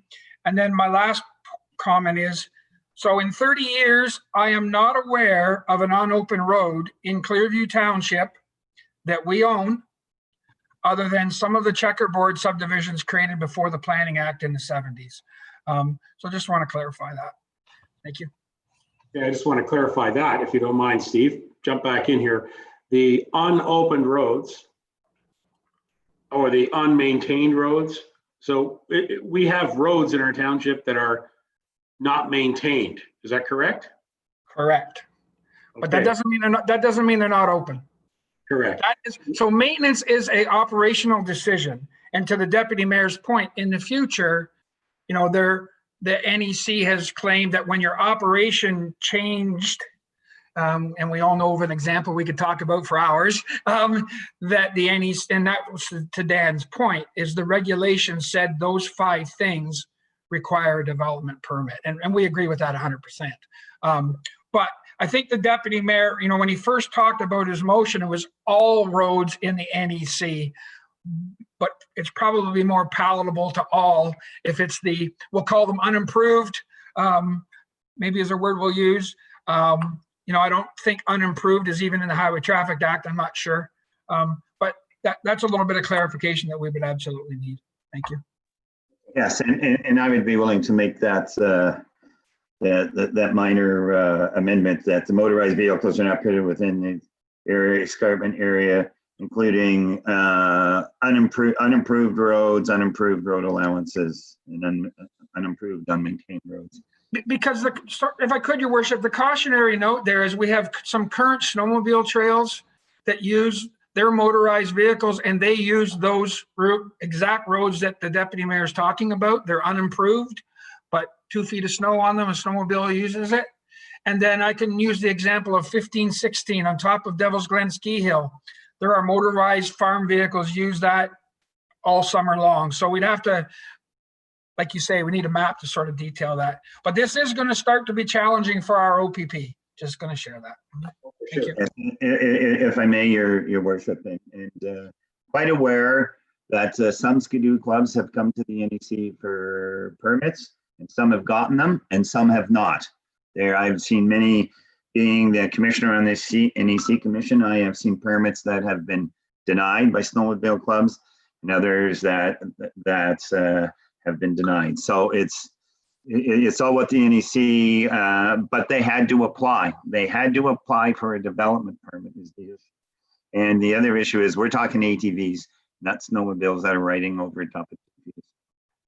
But I appreciate the comments from Mr. All right. Okay, so we're good. Obviously, I want to get some opportunities for other members of council to ask any questions of the amendment that's been presented. To be honest, I think that there will be other amendments that we're going to be hearing as well. That's my opinion. So we can deal them one at a time here. Go ahead, Councillor Patterson. I see your card. Anybody else? Councillor Patterson, pick it up. There you go. Okay, I'll go back to, to the deputy mayor. Did you just accept a friendly amendment I did. by the staff? I did, and I believe the term was unimproved. Yeah, as a seconder, I don't accept it as a friendly. I'll tell you why, is because we're ignoring again the difficulty that we're having with not common terms here. You and I have talked about this. You were going to go in with a discussion about the roads and that are on the lands that NEP has jurisdiction. And until I hear from the NEC, I'll take the advice from the NEC. Until I hear from the NEC, their interpretation of this, then I think we're jumping the gun on this. I agree with the deputy mayor's motion as worded initially. If we can't have agreement from the NEC, then I would also agree to the friendly amendment. But at this stage, there's too many things that we're overlooking tonight, and that's an important one. So, if I may, your worship, does that mean you're drawing your second, Councillor Patterson? I will, yes. Okay. Mr. Burton, is there a seconder for your motion on the floor? Deputy Councillor McKechnie? Councillor McKechnie is seconding it. Thank you. Again, anybody else with any other comments on the unopened? Councillor Lamers, I see. Go ahead. Yeah, as the CEO Sage and the deputy mayor alluded to, we need better clarification to the unopened or unmaintained, or we need better clarification on that from the NEC. Go ahead, Deputy Mayor. I think Mr. Sage and I just came to an agreement on the interpretation. I think there was a friendly amendment put forward by staff. I accepted that friendly amendment, and that clarified. It was very specific that unimproved roads, unimproved road allowances. We did become very specific on the motion. And I don't think there's anything to clarify from the NEC because they're very specific on what their motion says. It's very, very specific. Yeah. Councillor Lamers, you're comfortable with that answer? Thank you. Okay, Councillor McKechnie is next. I can understand where the confusion is on some of the terminology and everything. It goes back to my little talk earlier about trying to protect the environment. My feeling on this motion, and the reason why I'm supporting it, is it looks to me like we have something in front of us that says basically that if you can't drive your car there, then we're not going to allow the ATVs there. We're talking about unimproved roads and road allowances and rights of way and things like that. To me, they're all the same thing. You can't get your car down it. So those are the roads that are going to be restricted to ATVs. And so I would hope that the rest of council would support the deputy mayor's motion. I think we need to, we're sort of talking semantics here. And I think that we can determine the proper definition, maybe get a proper definition from the NEC later, but I think that we need to support this motion now. Thank you. All right, thank you, Councillor McKechnie. Just for council's benefit, Councillor Broderick and Councillor Dineen, I still have you on my list. It's just we're dealing with a amendment at this time, just to be clear. We're speaking on the amendment. Is anybody, okay, Councillor Broderick on the amendment. Thank you. Thank you, Your Worship. Just to be clear, unless we're dealing with the 5 issues the CAO brought up, the only real authority on our roads within the township of Clearview is the township of Clearview. That's a broad statement, Councillor Broderick. I support that ideal because our deputy director is our road authority, and Mr. CAO is also a road authority. And so we have pretty good experts on staff who have given us their information. Deputy Mayor, go ahead. Councillor Broderick, you're wrong in this case because the NEC does have jurisdiction. And a prime example is what's happening with 26, 27. We cannot do, we have to get a development permit to do any repairs on roads, but it states widening them, doing them. And I made it very clear that that in that report, it states change of use. And if it's a change of use, then it requires a development permit. And allowing ATVs on those, I'm going to call trails, unopened road allowances, whatever term you want to call them, you need a development permit to turn them into a trail. Second of all, I can't believe that your ATV people want to drive their ATVs through environmentally protected land. And if that's what their wish is, they're going to have a much bigger problem from the NEC. And I understand they want access to roads. I understand that, but access to environmentally protected land, I can't believe you would support that. All right, let's be polite, gentlemen and ladies. Councillor Broderick, go ahead. I want to be perfectly clear here. We're talking about roads. We are not talking about environmentally protected land. We are talking about roads, Clearview roads. Yeah, but your motion clearly states that you want access to all unopened roads, unopened road allowances, and those are the things that are actually protected in the NEC territory. Okay, so gentlemen, before you go on, our experts and our staff, Mr. Bro, Mr. Sage, and the people they've consulted with, the neighboring municipalities, this report that's before us contains their recommendation.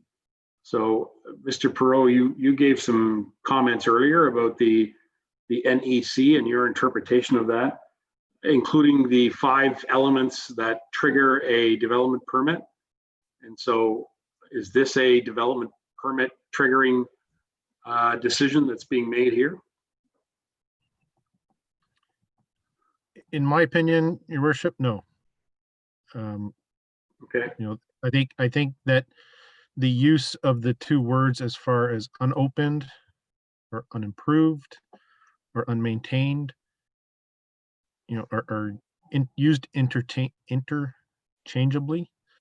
As Mr. Sage pointed out, we do not have any unopened road allowances or closed road allowances that would require us to open them. We have, yes, we have unmaintained road allowances, many throughout the township,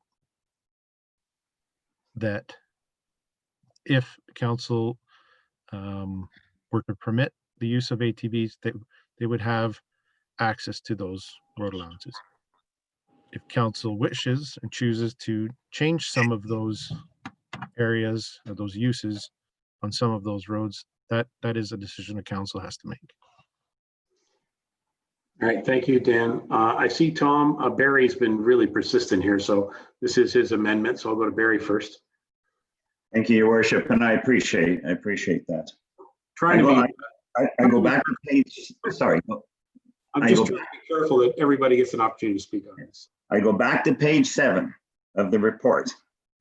As the issue pertains to unopened improved right-of-ways where there is no existing road, so no existing road, define no existing road. An unopened, you call it, we're getting into terminology here, but there's roads there that you cannot get a motor vehicle down. They're trails, that's what they are. And I go on to say that their interdiction of motorized trail use would constitute a change in use to the land, thus requiring an NEC development permit. It's very clear. The statement is very change of use. And any roads that were allowed, whether they're unmaintained road, unused roads, whatever terminology you got, I'm talking about the roads that are trails now. That's a change of use, allowing ATVs on them. That's clearly a change of use. And the NEC is very clear on that statement, as it is in the recommendation, as it is on page 7. It's, respectfully, Dan, you and I disagree on this, but you have to agree, a change of use, can you agree that a change of use requires a development permit? Is that in the list there, Mr. Poole? Through your worship, no, it's not. See, change of use is not in the development permit requirements. Okay, so you guys are going to have to sort that one out. Maybe it's an arm wrestling thing. I don't know. Councillor Patterson, you have something to say here? Go ahead. Yeah, I support what the deputy mayor is trying to do here, and really there's something that we need to resolve. This whole business of change of use, and does it apply also to all the roads? Here's the reason why I would like to consider, and I'm a little bit concerned about not fully defining what we're just talking about, because I heard Councillor Broderick say he's talking about Clearview roads. Now, I assume he meant traveled roads, the ones as Councillor McKechnie said that our cars travel on. So I need clarity on that. The thing that's driving me on this, especially in this escarpment, is the difficulty the Simcoe County has with off-trail. They designate a trail carefully, and then there is damage in the off-trail. We are using Clearview Township roads as trails. If the deputy mayor's motion is successful, it means only that road, those roads. So I would like to know if the deputy mayor's original intent is still the best one, because a simple question: does changing the use of the primary use of the road to a secondary use, does it constitute a change in use into the meaning of the NEC? They would say, no, you need a permit even on the roads, so that we would be totally aligned with the NEC provision or position. I would be willing to do some, I would be willing certainly to support if we had language that worked into that motion. It concerns me. There's too much vague information, too many wiggle rooms. I would like to be assured that for sure, I agree. The real issue here is the unopened, I'll use the word unopened road. I mean, either we know it or we don't know what it means. The cars, where the cars can't travel. So for sure, that's the most important thing. But does the NEC think it applies to the roads as well? Because of the not the damage they're going to do to the road, is I don't know where they're going if they can't go anywhere off that road, if they don't get permission from the NEC. So they may damage and go off, explore and find a route that they can go down. That's what we do. All right, Council, I'm going to halt right here and call the clerk into session here. Madam Clerk, can you bring me a motion to extend this meeting? I'll need a mover and seconder. Hello, Pam. Hi, Your Worship. So the motion would be that council extend the meeting past 9:30 p.m. Thank you. Mover and seconder on the floor, please. Broderick, Patterson. Those in favor?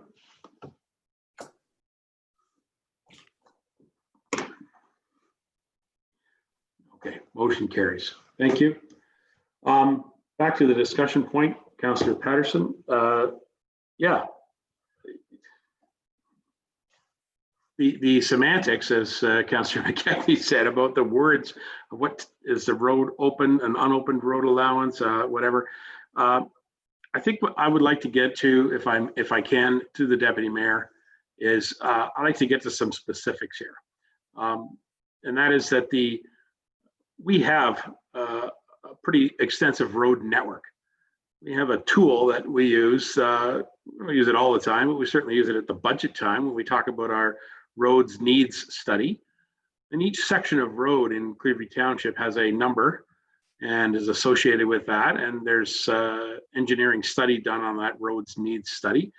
So some of these roads that are listed in the roads needs study are the ones that we're talking about, Deputy Mayor, that are in the NEC area, that are not traveled by cars, but to the CAO's point, they are open.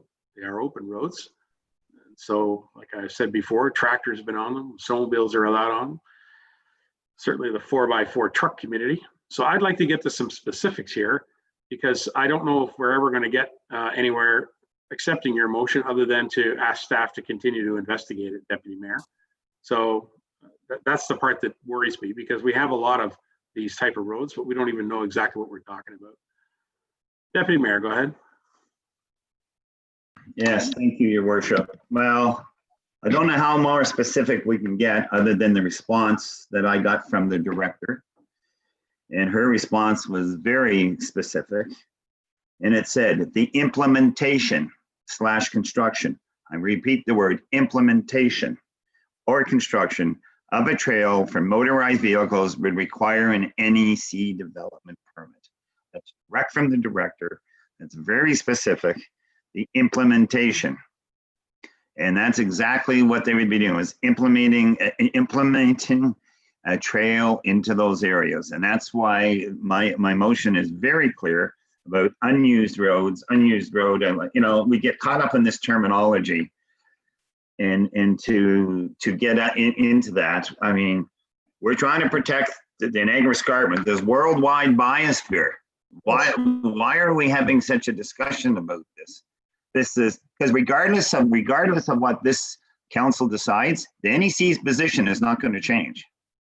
It is not going to change, and that is their position. So I respectfully suggest, you know, that my fellow councilors support this motion. Thank you. Council, if you turn to your last page of this report, which includes the map that Mr. Perot and the staff have provided, the dashed lines in and around the 910 side road dashed line, the dashed lines on the 1516 side road. Are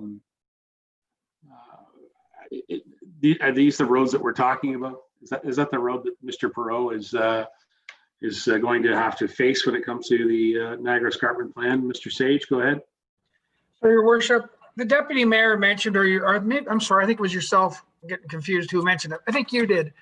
With respect to our GPS GIS road integrated network system. So in our road system, we generally have 3 levels of roadway. year-round use, which means it's a road that is maintained in the wintertime. And to Councillor McKechnie's point, you can drive your cars down those. There's a second tier of roadways in our road system, which are called summer roads only. And they'd be a good example of, Councillor McKechnie, you'll know where I mean. 2122 side road, west of concession 6 out to 24 is a great example of a road that you can only drive your car down 90 days of the year. And then when you look at our GIS GPS system, there's another significant section of road, and they're designated as earth. That's actually their designation as the top of the road infrastructure. It's called earth. I would suggest that that's most likely the roads that Councillor or Deputy Mayor Burton's referencing. You know, I'm not sure you're ever going to get over the hump of what exact roads we're talking about until we do something like we did with the budget, and you literally sit down and say yes, say in or out. I mean, that's getting right down into the weeds for council, but sounds like that's where you're going, and that's okay too. But fundamentally, at some point in time, to meet, if we all agree at the NEC's requirements, you're fundamentally going to have to decide which roads are in and which ones out. And it won't be that hard. Quite frankly, it'd be quite easy. It'd take about an hour, but based on the deputy mayor's motion. But we do have roads that are designated that way from a maintenance level point of view. So I just thought I'd clarify. Thank you. Okay, and that really helps a lot, Mr. Sage. I appreciate that. Mr. Burton, in the staff report, I referenced it earlier. I asked Dan to go to it. He talked about his schedule. I guess it's Schedule A, is it? Is that what it is? Schedule A? No, that's not Schedule A. Schedule B, I guess it is, yes. Which has the 4 roads that are highlighted in it right now. Yeah, Schedule B. Mr. Deputy Mayor, your motion, while I believe it can build some support around this council for it, I think that we should ask our staff to amend their Schedule B that would include specifically those roads that we're trying to protect. Okay? Because we have roads that go through the Niagara Escarpment area right now that are able to transverse in your car, and you should be able to transverse them in your ATV if you're on them. So I think that that's appropriate that we ask the staff to come back with a, you know, to support your motion, to put it into our Schedule B and clearly outline those roads that we are going to prohibit. Is that a compromise that can work for you, sir? Well, I think that's basically what I'm asking for in my amendment. That's pretty much what I am asking for, is that it be amended for those roads that are protected under the NEC jurisdiction to be that they be amended to not allow ATVs on them. I mean, I've made it pretty simple and pretty clear, and so if you're looking to change some wording, please advise me what that wording is, and we can go about that. But you know, I'll give you some wording. I can help you. I would give you some wording, and that would say simply that, and that staff include it in an amended Schedule B for presentation to council when they consider the bylaw. And that way we can review it then. Because then we'll actually know the data we're talking about. I'm sorry, Your Worship, could you just say that one more time? I had a distraction there for a minute. Sorry about that. I saw Councillor Deneen had a distraction a minute ago too. Yeah, there you go. I don't know if you saw that. A cat went right through the frame. It's really funny. I think that to amend your motion would be supporting it by adding another line, and that would be that, and that staff be directed to amend Schedule B to include the specific roads that are in the NEC area that will be prohibited. I would support that. I would support that amendment. I would treat it as a friendly amendment, and yes, I would support. Well, friendly is good too, but I think that's the way to get us to the point that we have a list of the prohibited roads. Like the staff have already presented, council, the staff have already presented some pretty good evidence about roads that need to be prohibited. So we'll just add to that list.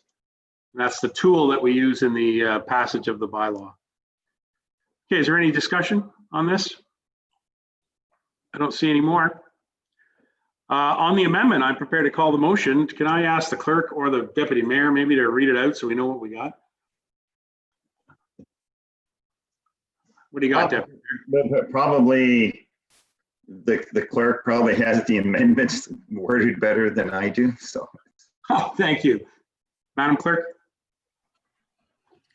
So I think it's kind of been a moving target tonight with this amendment. So kind of the latest version I have is that that staff be directed to present an amended Schedule B to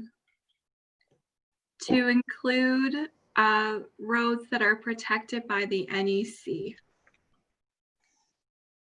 That good? Okay. I'm good with that. Councilor McKechnie? You're the seconder. Thank you. No further discussion, council? All those in favor? Any opposed? Thank you. That motion will carry as an amendment. Thank you. Anybody else with any amendments or discussion points? Okay, I had Broderick and then I had Deneen and then I see Walker now. Mr. Broderick, did you want to go ahead first or did you want to go to Deneen and then come back? I'm giving you the courtesy. You were the person on my list. You want to go ahead? No, that's good. Okay, we're going to go to Deneen. Then it'll be Walker. And then we'll go see Patterson. Go ahead, Phyllis. Okay, I wanted to ask about the original ATV route that went through. And it included a portion of Concession 6 South. And it also included, oh, I'm sure it's the little kind of a cattle path over to Centerline Road from 42 on the 18th, 19th. It was originally included in the route, and I wanted to know why those were taken out. If somebody could. There's no direct access to Singhampton that I can see because of the exclusion of the roads. Glen Huron, Singhampton, they'd all have to go up and around. Maybe I'm wrong, but I just wanted to know the portion between the 18th, 19th side road and Station Street in Glen Huron, which was in the original ATV route. And then it would be the 1819 side road extension from 42 to Centerline Road. I'm wondering why those weren't, why we weren't given. For one thing, the extension of 1819 from 42 to Centerline Road isn't even on the map anymore, and I think it's like a snowmobile trail. I'm not sure. I think I've been across there, and then the 1819 side road Concession 6 South to Station Street in Glen Huron. I'm wondering why those. Okay, perfect. Before I ask for a clear motion and a seconder, Mr. Perot, would you like to comment on the previous or on the bylaw that's currently established and about the trail network and how it's going to integrate into this plan? Yeah, thank you, Your Worship. I think the quick answer to the extension of 1819 side road, I think it may be just a mapping error. Okay. On the version of the map that was used to create I'll call the new Schedule B. Okay. That portion there, I think it was just a mapping error. The section of the of Concession 6.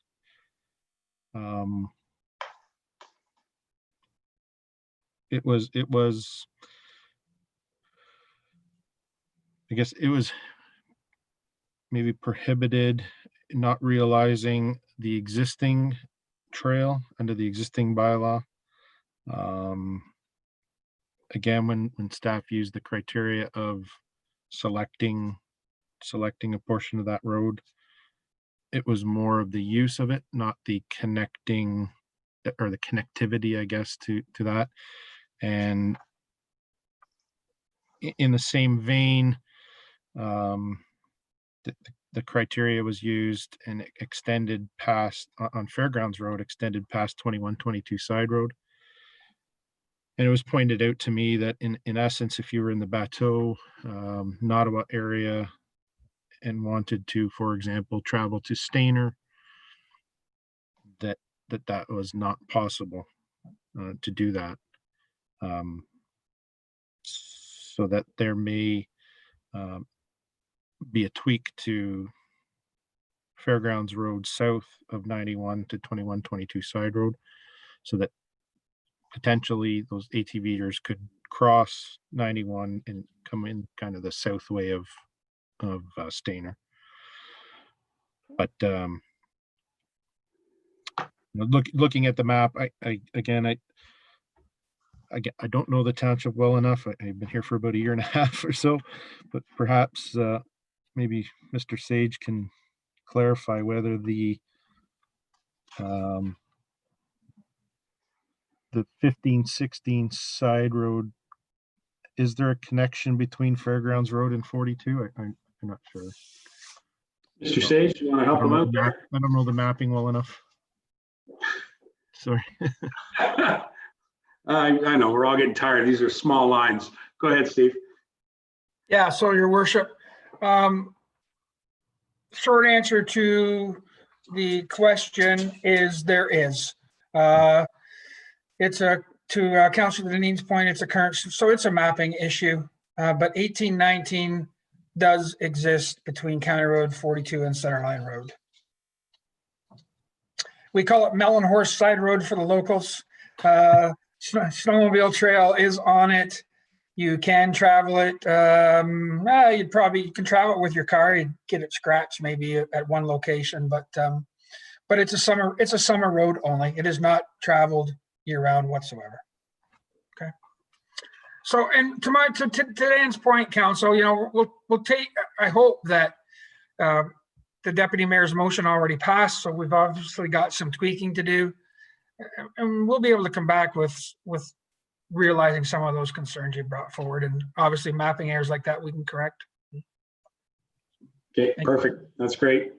So Mr. Perot, to answer the question about the sixth concession, South Nottawasaga, which basically takes it to Station Street. What is that, 1819? You're going to be able to correct that as the existing trail already exists, and we're going to maintain that trail network. Is that right? Mr. Sage and Mr. Perot, go ahead. Yeah, sorry to jump in, Dan, but I will recollect. So the council had quite a debate many moons ago about this chunk of concession 6 with the ATV groups. They made a passionate plea how to get it back then. The issue on Fairgrounds Road and concession 6 that Mr. Perot's report is an issue of, takes two things, traffic and vertical curves, not just one of those two items. But perhaps that portion of concession 6 can take another look at. It might be the one portion that is not as speed and vertically curved challenged as others, I would assume. Okay, so Mr. I agree. I would take a look at that as well, and then also the section of Fairgrounds Road North, or sorry, Fairgrounds Road South that I had mentioned previous, that kind of cuts off the northwest corner. That is not as vertically challenged as the rest of Fairgrounds Road. Right. Well, there's no doubt our geography defines who we are here. That's for sure. Thank you. Okay, Councillor Dineen, you've got a couple of recommendations there, and then I'll get a motion on that. Go ahead. I just wanted to make note too that Duntroon is completely cut off. I don't know how that could ever be rectified, because I don't know if I'd want anybody on the Duntroon Side Road, but at the same token, Duntroon has nowhere to go there. I just wanted to make mention of that as well. they're completely locked in. You know, as is Sunnydale Corners, or, you know, as is Cashdown Corners. I mean, you're right, they're completely locked in. So, I mean, that's going to be the trade-off. That's for sure. It's outside of our control. If snowmobile clubs or ATV clubs wanted to negotiate some changes to that, they're going to need to bring that to the county because those are county roads, right? It's beyond our responsibility, as I said earlier. So, Councillor Dineen, trying to help you along here. You've got a couple of motions, is that right? Or how do you want to handle this? Well, the one is just a mapping, so I don't have to worry about the 1819 between 42 and center line. Am I right, Dan? Sorry, through the mayor to Dan. So that I don't have to deal with. Okay. Dan and Steve understood that needs to be addressed. Okay. Sorry, Your Worship. Yeah, that definitely, that's just a mapping error. That the road allowance is there. That, you know, if council chooses to allow access to that, then, you know, that'll be included as an existing road allowance. Okay. And just to clarify, that last piece we talked about on the 6th is already part of the trail, so we'll accept that as well. Yes. Okay. So, Councillor Dineen, then, do you have any clarity then? If it's included because it was already included, then there's no reason for that. If I can get clarification on that. Do we have to make a motion if it's already included in the original trail? Go ahead, please. Yeah, so through Your Worship, I would suggest that perhaps it does, because it's a whole new bylaw, a whole new mapping outlay or layout. All right. You know, we are, you know, there potentially could be changes further west of there as it traverses through the possible NEC area. That there may be some. So the existing trail as it sits today, while it's in our bylaw now, may change based on council's approval of looking at NEC areas, potentially. Okay. If there are any areas, I can't recall, but it doesn't seem to me like there is, but potentially. Doesn't seem to me either, but I don't know. Okay, so if we're trying to be supportive here and try to bring the discussion forward, there are a few areas that council feel that there could be some changes. Dan has recognized them. So council, we've corrected a couple of mapping suggestions. What's your feeling, council, on accepting the existing trail network as already permitted, and then just adding it to Schedule B? Does that make sense? Or adding it, you know, not adding it to Schedule B, taking the existing network and eliminating it, but recognizing that it's already there. Deputy Mayor. Yeah, my only issue, as long as it doesn't fall into those protected areas of the NEC, because I will say I did support the original trail system that was done 4 or 5 years ago, and I did support that. Yeah.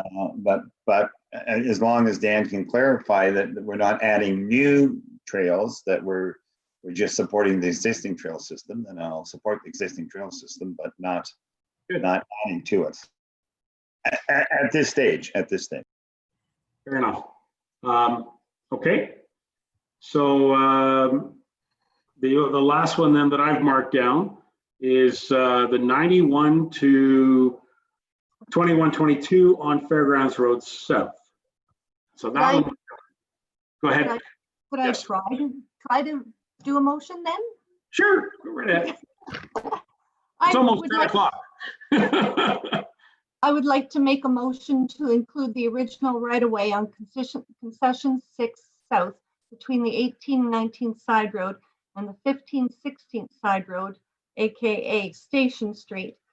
Also further to the motion, including a right-of-way from County Road 91 on Fairgrounds Road to the 21st, 22nd side road.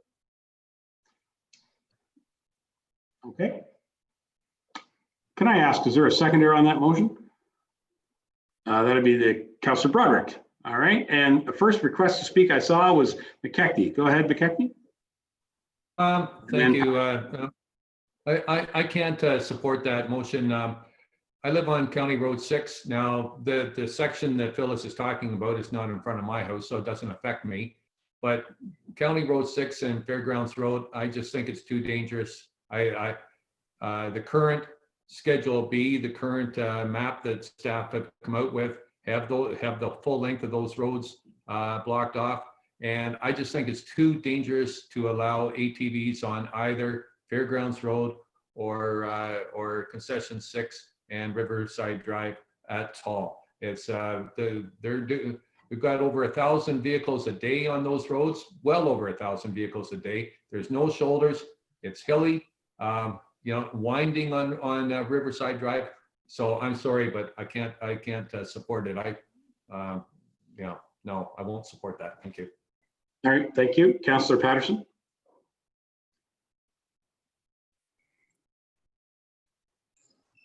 Is your mic working? Okay, go ahead. Okay. Well, I'm not sorry. I don't think we should touch those two roads and Riverside. I just wanted to clarify Deputy Director's comments about Fairgrounds Road. Were you talking about the piece that Councillor Deneen just talked about from 91 to 2122? Mr. Pearl? Through your worship, yes, to Councillor Patterson, yes. And again, following through with staff original direction was to allow greater access to Clearview roads. While we looked at, or I looked at the geometry, speed, traffic data, while also keeping in mind that greater access. It was an oversight on my part, that the ATV riders, residents in the Bateau, Nottawa area, if they wanted to or chose to come into the Stayner area, the Sunnydale area with their ATVs, that by restricting Fairgrounds Road and the 6th concession for the full length, it would be quite difficult for them to get to the Stayner area, New Lowell area, etc. So the portion that Councillor Deneen is mentioned, and that I had previously mentioned, is just the section between 2122 Side Road and County Road 91. That area after 2122 Side Road tends to flatten out, and better visualization, while it still has the same amount of traffic. In considering all three kind of aspects of speed, volume, and geometry, it loses one of those criteria in the geometry. Okay, thank you. So I can't support that change. There's too much consideration going on those two roads to start. This is again part of the. You could consider part of the phased-in approach. Let's see what happens. These are already labeled as safety concerns, and just stretching it a bit and offering convenience to get through here is not a good road safety practice, I don't think, in my opinion. So I won't support that. As we go through this, just a procedural question. Yes. We're going to do everything by motion, and any things that we want to add, unless staff says, "Oh, we don't have to do that." Well, I mean, I think procedurally, Dan recognized that obviously there was a mapping error, and so. No, I'm just asking. So, because I've got a few other suggested. Sure, bring them forward. That's what we're doing here. Okay, well, I'll wait till we finish on this one, and then I just want to understand where we're going. Yeah, for sure. I mean, when staff write a report and they, take a fourth and fifth look at it and realize, there's a little tiny error like that we didn't see.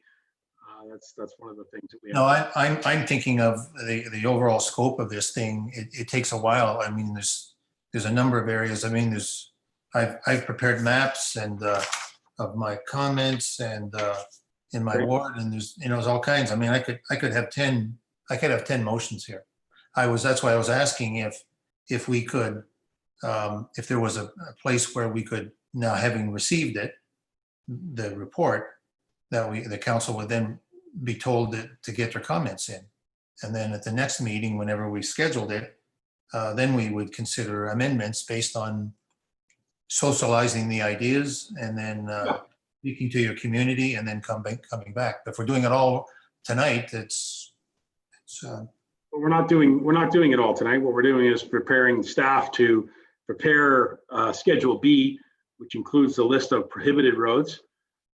It started with an amendment from the deputy mayor, and we're now looking at one from Councillor Deneen. And if there are others, if you have one, you can bring them forward.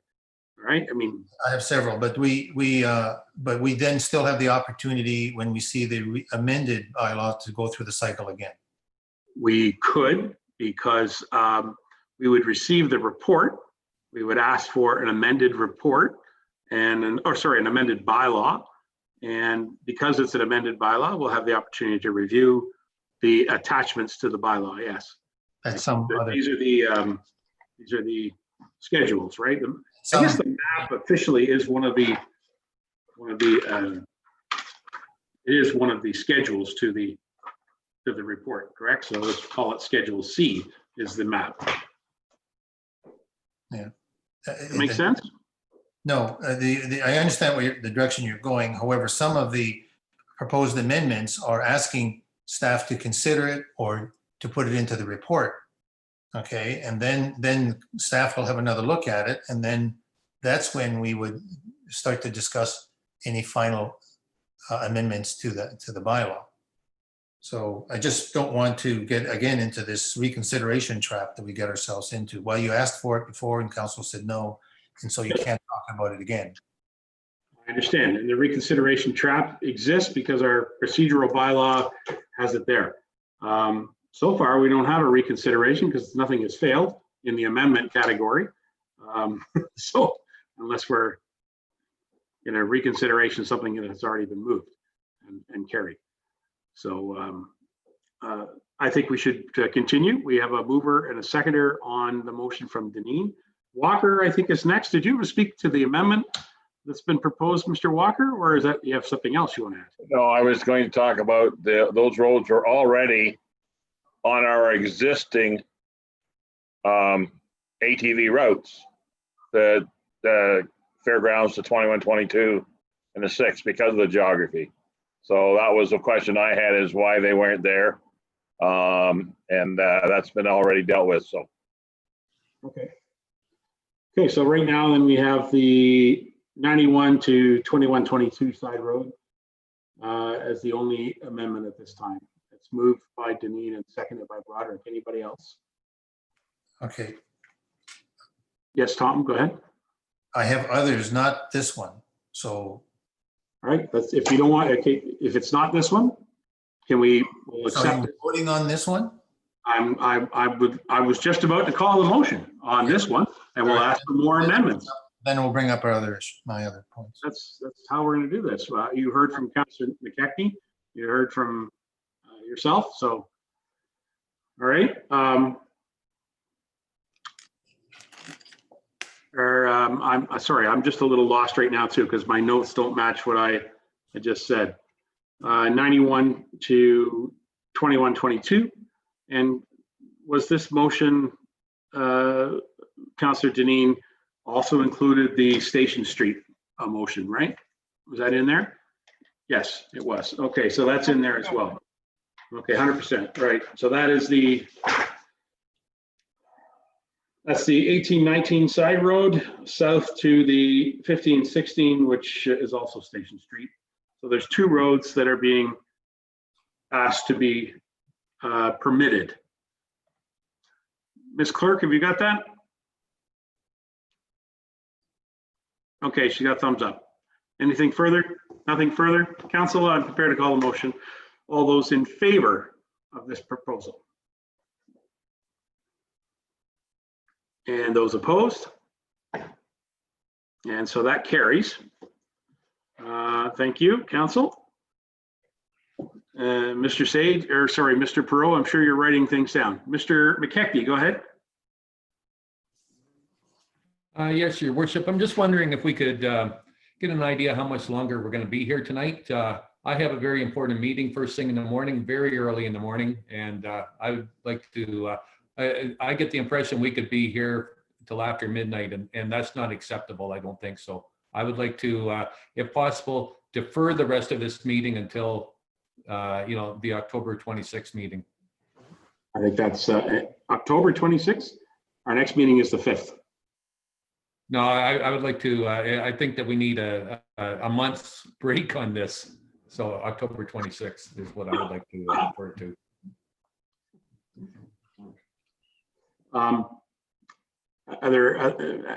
I know Deputy Mayor, you want to speak. Councillor Patterson, respectfully. What do you got there? What do you got there that you want to put in? Because to be honest, I would like to see our staff get to work on this, the Schedule B. And if you have some Schedule B items, bring them up. What do we got? Do we have a motion on the floor looking for a seconder? Well, okay. We have a motion on the floor. Well, I'm asking Councilor McKechnie. I thought he just put a motion on the floor. He did. He made a suggestion and he made a motion because I agree with him. We need to get over this meeting too. But I'm concerned that we're now going to halt and we're not going to have the complete work that our staff are being given. So Councillor Patterson, you had some roads you wanted to suggest. I cut you off because I went ahead with the other two. So that's what I'm just concerned about. Do you want to share that information with us publicly, or do you want to email it around, or how do you want to play that? I think it would be better if we emailed it around, because this, I'll tell you the way things go, it'll be another hour or at least. Thank you. Mr. Deputy. I would be prepared to second the motion that Councilor McKechnie made. Okay, fair enough. Deputy Mayor. Thank you, Your Worship. And I agree with Councillor McKechnie and Councillor Patterson that I think if Councillor Patterson has, and any other members of council have amendments they want to make, I think we need to give them the time they deserve. And I think to try to ram it through tonight, those amendments. I appreciate your comments about you'd like to get staff working, but we've already given staff some direction of some things to work on. And we all said at the very beginning, there's no big rush to get this pushed through. We have time. If it takes another month or so, so be it, because nothing's going to happen before January the 1st when Bill 107 becomes enacted. So until now and until that time of Bill 107, other than changes we make, it's status quo for the existing trails. Okay, so Councillor McKechnie has got a motion, and I believe seconded by the Deputy Mayor. I saw Tom also second it, but no, I seconded it. Yeah, okay, so we'll go with Tom then, Councillor Patterson. So Councillor McKechnie, just trying to refresh, you are asking for us to defer this discussion to the 26th. Yes. You would ask that staff continue to update as the amendments that have been presented. And at that time, council then will continue this discussion, and we will sit on our mover and seconder from this motion right now, because we're still sitting in the middle of receiving this whole document, right? Right, exactly. And the reason why I say the October 26th meeting is our next meeting is October the 5th, and that is only 1 week away. So I think we need more than a week break from this, or we're sort of screwed up with our meetings in October because of Thanksgiving. So that's why I'm saying the October 26th meeting, which is the second meeting. So that's why I would say that. So, fair enough. And further to Councillor Patterson's comments just a moment ago, Council, if you have some suggestions, share them with the group and with the staff, because those are the amendments to this map or the intention of this bylaw that are certainly going to be needed to be discussed. So prepare yourself to come back on the 26th and deal with this. Comfortable? Councillor Deneen, you had your card up. You're comfortable. Thank you. Madam Clerk, I think there's a motion on the floor for a deferral with some direction. Is that comfortable for you, Madam Clerk? Yes. Yes. Okay, so it's moved by McKechnie and seconded by Deputy Mayor Burton. All those in favor? Patterson. I'm sorry, Patterson. I'm looking for in favors. Thank you. Those opposed? Thank you. I appreciate that. Thank you. So we're going to defer this to our meeting on 26th. Councillor, Mr. Ron has just joined us. Hello, Mr. Ron. Hello, Your Worship. Hi there. I just want a clarification. When you mentioned bringing information to council and staff, staff is following direction of council to bring this report to council. Yeah. My preference as the director would be that any changes at this point would be at this table as amendments and not to inundate staff with suggestions and policies. Like we've been listening and we've been amending, and if we continue on the same process, I think that's reasonable. If Councillor Patterson has some changes he would like to bring to the table, but just a clarification, are we taking suggestions through email or at the council table? Okay, no, correct. You're taking it right here at the council table. I think to the point that Councillor Patterson was trying to make, Mr. Ron, is that he has probably some extensive discussion.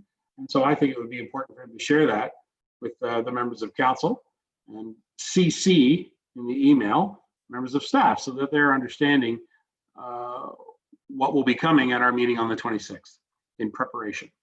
But I think you've already got your amendments, so I would suggest to you that you could amend B and do some research on Deputy Mayor's amendments regarding NEC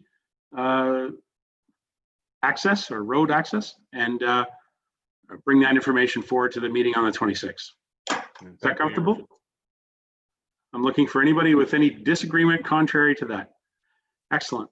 Council, thank you very much. We have one final bit of business here ahead of us. I'm going to find my agenda. Where did I put it? Oh, it is the bylaw to. No, I misplaced it completely. Where did I put it? So many things here. Your Worship, if you'd like me to read it. Sure, I will defer to you. Go ahead. Thank you, Your Worship. Item number 14, bylaw to confirm proceedings of council meeting. Recommendation, be it resolved that bylaw 20-62 being a bylaw to confirm the proceedings of the September 28, 2020 council meeting be presented and read a first, second, and third time and finally passed this 28th day of September 2020. Thank you. Mover and seconder, that will be Lamers and McKechnie. All those in favor? And that motion carries. Thank you, Deputy Mayor. And a motion to adjourn. Recommendation be it resolved, council meeting adjourned. That was at 10:12 p.m. Mover and seconder, Roderick and McKechnie. All those in favor? Thank you. See you all in a week, everybody. Thank you very much. Your Worship,